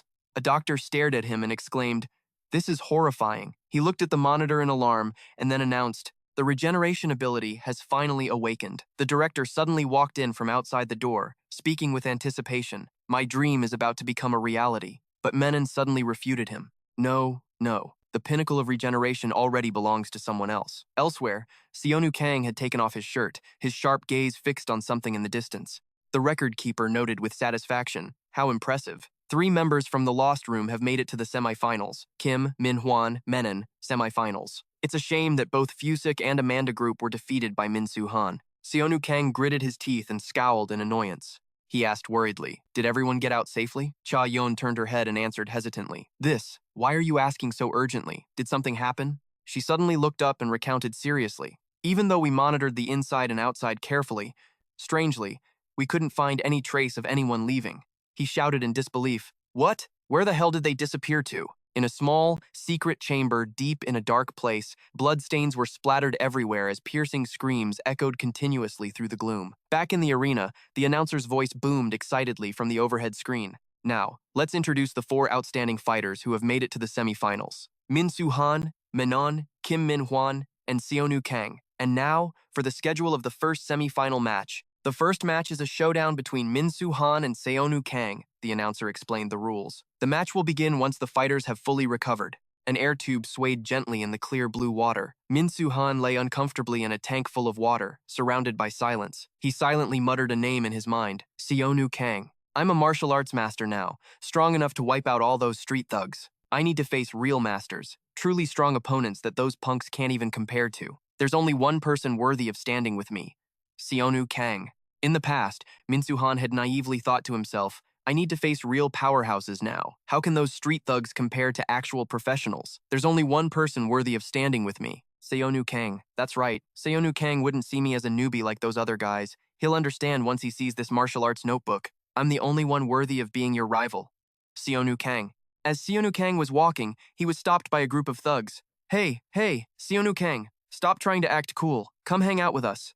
He gave them a cold look and snapped, Get lost! The thug gritted his teeth in anger. Huh? Minsu Han smiled, satisfied as he watched from a corner. Such a contemptuous remark from Seonu Kang, aimed at those arrogant fools who think they're so tough. He recalled Seonu Kang's cold expression as he said, Get lost! Minsu Han thought smugly. Pathetic losers. I'm the only one worthy of being Seonu Kang's friend. At school, Sang-woo, with a blank face, picked up a book with a strange title, Martial Arts Notebook. He looked at it indifferently, showing no emotion. Sang-woo spent some time flipping through the book. Minsu Han, hiding outside the door, grew tense when he saw this, but he still muttered a tough guy taunt. You must be shocked, huh? Realizing there's another genius on your level. Time passed. The next day, Minsu Han was determined. He affirmed in a resolute tone, I'm going to talk to him today. Suddenly, his foot kicked a notebook. He looked down, worried and confused. Minsu Han was furious when he saw his martial arts notebook thrown on the ground like a piece of trash. What the hell? Who dared to touch my notebook? Seonu Kang must have been looking all over for this. All right, I'll return it to him and strike up a conversation. We already have a connection, after all. He stepped outside again, only to see Seonu Kang being cornered by the thugs once more. He pressed himself against the wall to watch, cursing inwardly, "It's those damn flies again." As expected, Seonu Kang put on the same disgusted expression from yesterday. He let out a cold, quiet word. "Get lost," Minsu Han thought excitedly. That's it. That "get lost" sounds so satisfying. A phrase full of contempt for those idiots. No matter how much you struggle, the only martial arts genius worthy of Seonu Kang is me. Hey, Seonu Kang, did you drop this notebook? It's actually me. Before he could finish, Sangwoo slapped his hand away, his face darkening as he muttered, "Hey, piss off." Minsu Han's eyes went wide in astonishment, his mouth hanging open in a stupor. Mortified, he bolted, screaming internally, "Help me! Someone help me! Just kill me!" But he hadn't taken more than a few steps before he tripped and fell flat on his face. He reached out a hand in pain as if begging for help, tears welling in his eyes as he pleaded desperately, "Someone, please kill me. Damn it, I can't even run away properly. Someone like me deserves to die." No, the insect that deserves to die here isn't me. In the present, Minsu Han stepped into the ring, facing Seonu Kang. He growled, "Seonu Kang, watch closely. Let me show you how you'll be killed by that martial arts notebook you once scorned." Sangwoo suddenly threw a punch, lunging toward Minsu Han's face. But Minsu was faster, striking him across the head and causing fresh blood to stream down Seonu Kang's face. Minsu Han charged again, taunting smugly. "That's right, keep running until you have nowhere left to go." Another blow landed precisely on Seonu Kang's shoulder, making him stumble back in pain. He angrily landed another powerful punch on his face, then another. Annoyed, Minsu Han grabbed his head and cursed, "You son of a bitch!" Seonu Kang quickly put up his hands to resist, pushing him away to create a safe distance.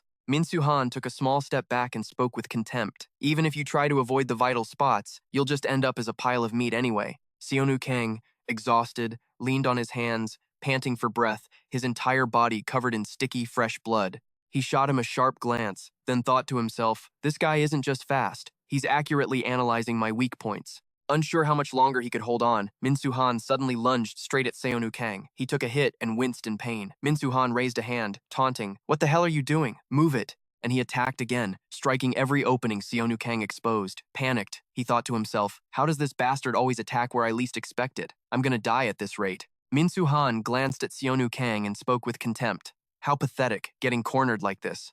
Despite taking many hits, he stood up straight, adopting a new tactic, spreading his arms wide. Minsu Han raised a hand, suspicious and curious. "Ah, don't tell me you're trying to copy that old geezer Yuk Park and read my moves? Then go ahead and try." Sangwoo's body was covered in wounds, blood flowing endlessly. As soon as he finished speaking, he shot forward and delivered a critical strike. Watching this, Cha Si-yeon could only gape in astonishment. Minsu Han's fingers successfully pierced Sangwoo, making him even more smug. "What a shame. Not only did you fail to touch my fingers, but you ended up hitting your own heart." Suddenly, a grotesque transformation overcame Sangwoo's entire body. His eyes turned blood red, like a demon that had just been awakened. Minsu Han thought in confusion, "What is this bastard trying to do?" Then, he decisively unleashed his signature move, Die. Those two hard, swift fingers shot out. Sangwoo immediately swung his arm to block the attack. The impact was so great it bent his arm backward, causing immense pain. He gritted his teeth, looking at his two deformed fingers. Minsu's rage reached its peak. "It's not over yet. You won't be able to keep up with this one." His attack speed grew faster and faster, and soon dozens of fingers appeared, a blur of real and fake. Even so, to Sangwoo, it was like child's play. In a single move, he caught his opponent's hand. Minsu Han's eyes widened as if he were seeing something completely impossible. Sangwoo spoke coldly. "This is the kick that Mr. Yuk Park, the man you insulted, taught me." He straightened his leg, his muscles tensing visibly. Minsu could now sense what was coming. Danger. Sangwoo pinned his body and delivered a devastating kick. Minsu Han's leg bones shattered into tiny pieces. He thought in terror. Again? Seizing the opportunity, Minsu pulled his trapped hand free and fought back with all his might. "This can't go on. You should have stayed down before." Sangwoo's response was a condescending slap. Minsu Han fell flat on his face, the force of the blow shattering the stones on the ground. From above, Kim Minho roared in fury. "No!" Even Cha Jeon-gu trembled and collapsed to the ground. When the dust settled, a muscular figure still stood tall and motionless. Minsu Han lay sprawled on the ground, breathing with difficulty. Still, he struggled to speak. Nothing's changed. You and I are both just losers without a single friend. You look down on me, playing this friendship game in a place like this. In the end, they're all just going to die. How does it feel? Losing the first friends you've ever had? Sangu looked doubtful hearing this. Losing them? Aren't I going to see them again anyway? His naive question made Minsu laugh out loud. You idiot. Only the winner gets to leave this place. At this, Sangu was stunned, unable to believe his ears. What? Minsu continued calmly. You think this place is some pharmacy that makes doping drugs? You think this is a playground to enjoy a fight? Sangu repeatedly questioned him, anxious and uneasy. Then where are they all? Minsu managed to squeeze out his last words. You and I, we're just lab rats.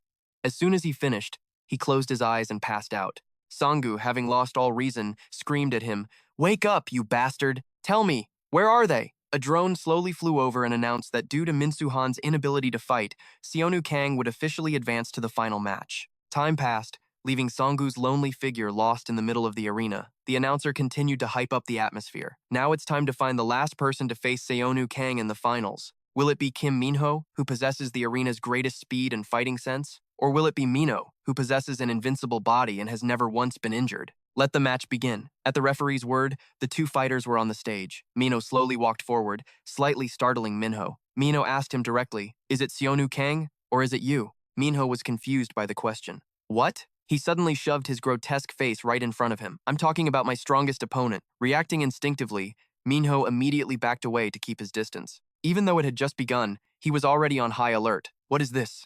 This killing intent. Does he really want to kill me? Minho stood there, exuding a swirling, murderous aura like a phantom from hell. Minho smiled with amusement as he shared his philosophy. In the arena, there's no surrender, and you can't throw a match on purpose. In the end, someone has to fall. Unfortunately for you, I've become something that can't be knocked down. Hearing that, Minho immediately understood the implication. So the only way to end this match is for me to fall. He pointed excitedly at him. Fucking right. Feeling insulted, Minho's power immediately erupted. To be honest, ever since I stepped into this arena, I've wanted to see just how far my limits go. With that, he burst forward and threw a punch. Minho, thinking it would be easy, looked smug. Gotcha. However, what he grabbed was only an afterimage Minho had left behind. By then, he had already circled around behind him, and Minho threw another powerful punch. Minho dodged each blow in utter amazement. This speed is insane. He turned, intending to counterattack. Minho was one step ahead, landing a punch square in his face. Minho's mind was now filled with nothing but shock. This crazy speed and power, he's the best I've ever seen. I have to keep aiming for his head to disorient him. With that thought, he decisively rushed forward, attacking Minho's head. But those ordinary attacks couldn't trouble Minho. He again planned a sneak attack, got his back. However, Minho shrewdly saw through his move. He unleashed a lightning-fast attack, aiming straight for the head every time. Minho hastily pulled back a few steps to maintain distance. He gritted his teeth and thought, What? I was clearly behind him, so how did he hit me? Minho's arms were now twisting and winding like two pythons. The more Minho thought about it, the more frustrated he became. Damn it, what's with those joints? Suddenly, Minho's bulging muscles returned to normal. Seeing this, Minho's expression changed instantly. They're extending again? He observed Minho's arm and analyzed it internally. Don't tell me he's using his muscles to pull his bones out as weapons, then using them to retract the bones back in. Just how much free control does he have over his muscles? Minho's face showed a clear look of craving. As expected of the best. I haven't been able to land a single hit, so I guess I'll... He smirked meaningfully, his eyes gradually becoming more terrifying. Unlock a little. As he finished speaking, Minho's entire body transformed, his power suddenly skyrocketing.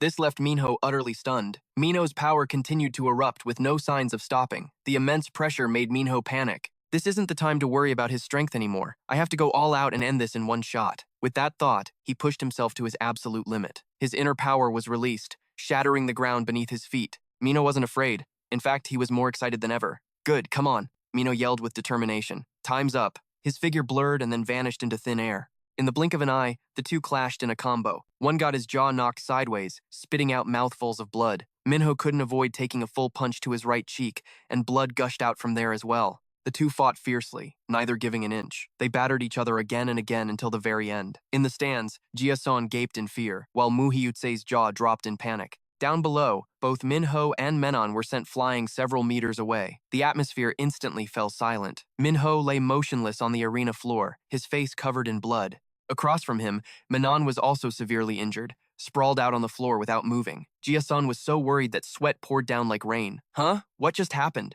A moment later, Minho regained consciousness. He used every last bit of his strength to pull his battered body into a fighting stance. Despite this, Menon still showed no signs of movement. The drone camera slowly flew over to confirm the result. Jia-sun spoke hesitantly, his voice filled with anxiety. Did I win? Bon Chun immediately spoke up to remind him. It seems he lost consciousness some time ago. Down below, Minho remained steadfast in his fighting pose, like a statue. After a moment of silence, Menon also woke up. Seeing this, Mu Hyuk became ecstatic, like a madman. As expected, Menon slowly approached Minho. He whispered gently, "Your DNA data will be very useful for the new human species." As Menon spoke, he gave a light push with his arm. Minho's entire body suddenly fell heavily to the floor. The referee's voice announced from the drone camera, declaring the final result, due to Minho Kim being unconscious. Seonu Kang's final opponent will be Menon. As soon as the fierce battle between Menon and Minho ended, Seung-yan's bodyguard eagerly shouted, "It's finally time for the finals!" Seung-yan stared intently at the two people below the stands, hoping Sangu wouldn't get any other stupid ideas. Before Seung-yan could finish her sentence, she suddenly heard the sound of a door bursting open. Sangu shouted angrily, You know something, don't you?" Seung-yan calmly turned and replied, "Calm down. If it's about the people who disappeared, I don't know much about this place either." He lowered his head, gritting his teeth in frustration. Sangu was sulking for a moment when he suddenly heard Seung-yan say, "I know of places that not even VIPs can access." Sangu's eyes widened in eagerness. "Huh? Where is that?" Seung-yan waved her hand, cautioning him. "Calm down. What are you planning to do?" Despite Sangu being on the verge of going crazy, Seung-yan spoke gently and patiently. "Are you planning to charge in there while your parents are still missing?" Looking at his resentful expression, Seung-yan continued, speaking carefully, word by word. "First, you have to win the tournament and get out of here alive. Only then can we figure out the next step. As long as the arena's management hasn't disappeared." Sangu was worried sick. "I can't just sit still. I at least have to know if they're dead or alive." Seung-yan said reassuringly, "There will definitely be a chance. I'm also building my own forces here. First, you have to win the tournament and survive." A while later, inside the laboratory, there was a medical saw and splatters of blood staining the floor. Floating inside a water tank was an arm with a deep gash cut into the flesh.